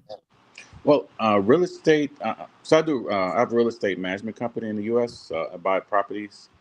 I bought it Oh man, you and Style King needs to talk, because that's what this young brother is doing right now. Oh yeah, definitely. I'm always trying to open to to figure out or to learn how other people what they're doing. Instead of one thing I think too many people do is they get jealous about another man's success, or instead of trying to actually learn Mm-hmm. from other people. And to me, it doesn't matter whether it's your age, but it's because you can you can learn something from a younger person just as much as you can from an older person. Because a lot of these younger brothers have so much energy, man, that I no longer have, and they have some new ways of doing things. So in Colombia, I'm buying some. I'm starting off to buy apartments, but my overall goal is to be a developer. So as an example, for like a 150K, you only could buy like a partial interest in the building in Los Angeles. You can't buy a full building. But here in Colombia, you can do a whole construction. So I'm looking at doing it that way, and some of the margins you can make, 80% ROI. Nice. Ooh. Nice. Very nice. Before I moved here, I was just making contacts online with people, for 3 or 4 years before I moved to Colombia, just building a network. And some people, their relatives had construction companies, and they were talking about in certain, less expensive parts of Colombia, you can, put down like 150K, and then when you actually sell all the units, you'll make another 150K off of that. Well, So see, T-Mac, see, I T-Mac, haven't that's what met you yet, exactly we brother. were talking about. Sorry, I didn't mean to step on you. Go ahead, 2G. Oh, I was gonna say I haven't met you yet, brother. But what part of Colombia are you conducting business in? Well, right now I'm based in Medellin. I've been here about 2 years, but I'm after that Petronio Alvarez Festival in Cali, and I love the vibe in Cali, and so I'm probably gonna move there next year. Oh, that's cool. That's what's up. Do you ever and this question goes for you and Stalking, because I know you guys are really into real estate and some of the investment strategies. Do you guys ever watch Carl Pierre? I've never seen them. Yeah, I Carl never, I Pierre never, I is never heard of him either. yeah, put this guy's name down, Carl Pierre. He's a very smart brother, and he invests in a lot of international properties. And a matter of fact, a lot of his investments has been in Colombia, but also in Italy. He's actually gone there and rehabbed a couple places in Italy that he has turned into Airbnbs, because you can get the places for $1. But they do require some rehabilitation to bring them up to code. So Carl Pierre is his name, Karl, and then Pierre.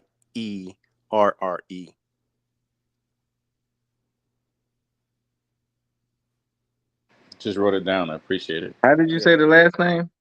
Pierre, Pierre. So Carl Pierre is his name, and matter of fact, he's if you go to his page, his YouTube channel, he's got a video right now that says "Come with me to Italy," and he's taking over some investors. If you would like to go, Ball-headed brother. yep, yeah, taking people over there to look at properties in Italy to invest in. For the turning the Airbnbs or maybe possibly retirement places. I'm Smart brother definitely though.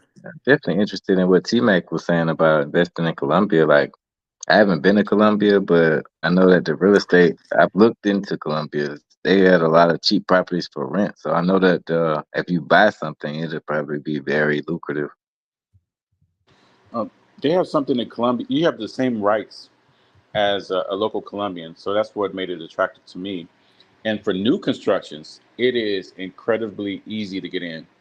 So I went around looking. I went to a contractors conference or convention, and I couldn't believe it. To get into a brand new construction property that's 2 years out, you put like $500 down. That's all it takes. Wow. What? Then they'll take the 30% down payment over 20 or 22 payments. Once you do that, they have agreements with local banks to automatically extend you credit because you showed your credit worthiness, and it's just that easy. So I had the mindset that I would have to put down just like the entire cost of like 150K to get an Mhm. apartment. But instead of doing that and using up all your, all of your cash Right. flow or most of your cash flow, you could just buy like 4 or 5 properties. You know what? Yeah. Like pay 3,000 a month or whatever it is, and in 2 years out, you'll have all those come online, and you could just stack them. Like every year, you pick up new properties. Right. So that I, was my strategy. That's I actually definitely, really smart, leveraging your overall net worth or that seed money over several properties instead of just spending it on one. I definitely want Carl. I mean, not Carl. I definitely want to get some information from you. I want to get your email or something so I can hit you on the back chat or later on. Yeah, no doubt.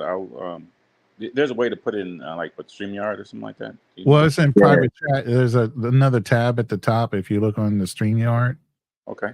right next to comments, it says private chat. That's where you can drop it. Okay, I'll drop it there. Yeah. And my Thank you. WhatsApp too. Yeah, pleasure. Yeah, for sure, for sure. But yeah, that's one thing about the Philippines, man. You don't do financing there. You pay cash.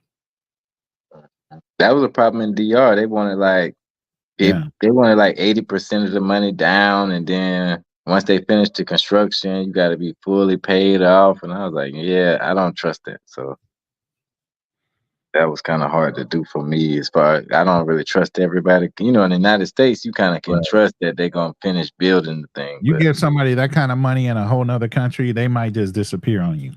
exactly, I ain't got money to lose like that. But the way T Mac is talking about, that sounds like a nice, safe way of doing it. Right. Even if I only get one place, like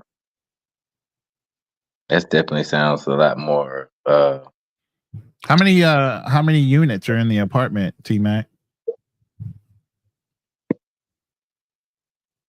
Yeah, sorry about that. I was looking at how to do the private chat. Oh, that's okay. So, I'm sorry. Mean how many units in like The a new apartment complex? Yeah, the one that you're looking at possibly doing. Oh, for the ones in Columbia, and that this is like some years out because I'm trying to like learn the game. My background is engineering and like program management. Okay. So I'm trying to like learn from other people to mitigate my risk. So Right. I'm looking at like starting off with like 6-unit buildings, and because that's kind of like the benchmark I got from one of my employees. Her uncle does constructions, and that's what he proposed to her to get into. And so I was just been picking their brains. So I thought that's a safer and low risk approach to try to do a 4 to 6 unit buildings. Oh, okay. That's really good. I like to start small. I don't want to go into nothing in another country where I'm investing too much. You know, I like that.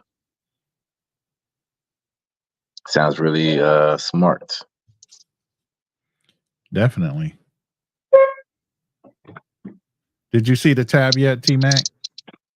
Top left hand side or right hand side? Sorry. I just knocked my whole phone off the damn. Hey, brothers, I'm gonna drop off, but man, y'all have a good evening. I hope to catch you on the No, we next chat. pushing Thanks, 5 Rona. hours. Appreciate you, man. This And is you guys Styles check out Kings. I don't know Pierre. why everybody always calls my name out, man. This is Styles Kings, man. I'm just sitting here doing my thing. We appreciate you. We appreciate you, Ronan. Yeah, brothers. Thanks, Drew. All right. Yeah. Take All care. right, bro. As far as All the right, chat, dude. I have a question. So is it do you have to be on like on your can you do it from your phone or it has to be from a computer? Because I'm not seeing the tab. I Oh, see are you chat. on your phone? Yeah, but I can log into my computer too. Oh no, I don't think you need to. It should Now, be when you press more, you got to press more next to the guest link, and then you press more, and it says private chat. Yeah, that's where I'm not getting private chat. It Yeah, says I don't comments, know. stream to your audience and settings. That's it. Then I go to now. I see chat right now. I do it like a text message. See what's up. Okay. And maybe it just doesn't say the private portion. And just let me know if your brothers get it. Yeah, I see. that was it. See. It's Okay, the that's test. it. Okay, Yep. then I'll drop my information there. Thank you. Okay. Yeah, man, it's 5 hours in, bro. 1:35 here, 1:35 where you at. I know, man. Yeah, for sure, for sure. We done jumped around so much. Go look at my description, man. It's fucking heavy as hell. All the different jumps around, and I tracked everybody. Everybody's hyperlinked. I told you, man. Once we get off alive, man, I'm pretty much done. I'm finna end the live now. We can talk a few minutes after the live is done, but we'll end it off for now. But thank you everybody for coming into the live, man. Don't We go had a good anywhere that's time. not on panel. We're just going in the green room. Don't go anywhere, teammate. Yeah, man. Salute to everybody that joined the live, man. Thank you so much for coming in. It's been a good live. We'll do it again ASAP. Yeah.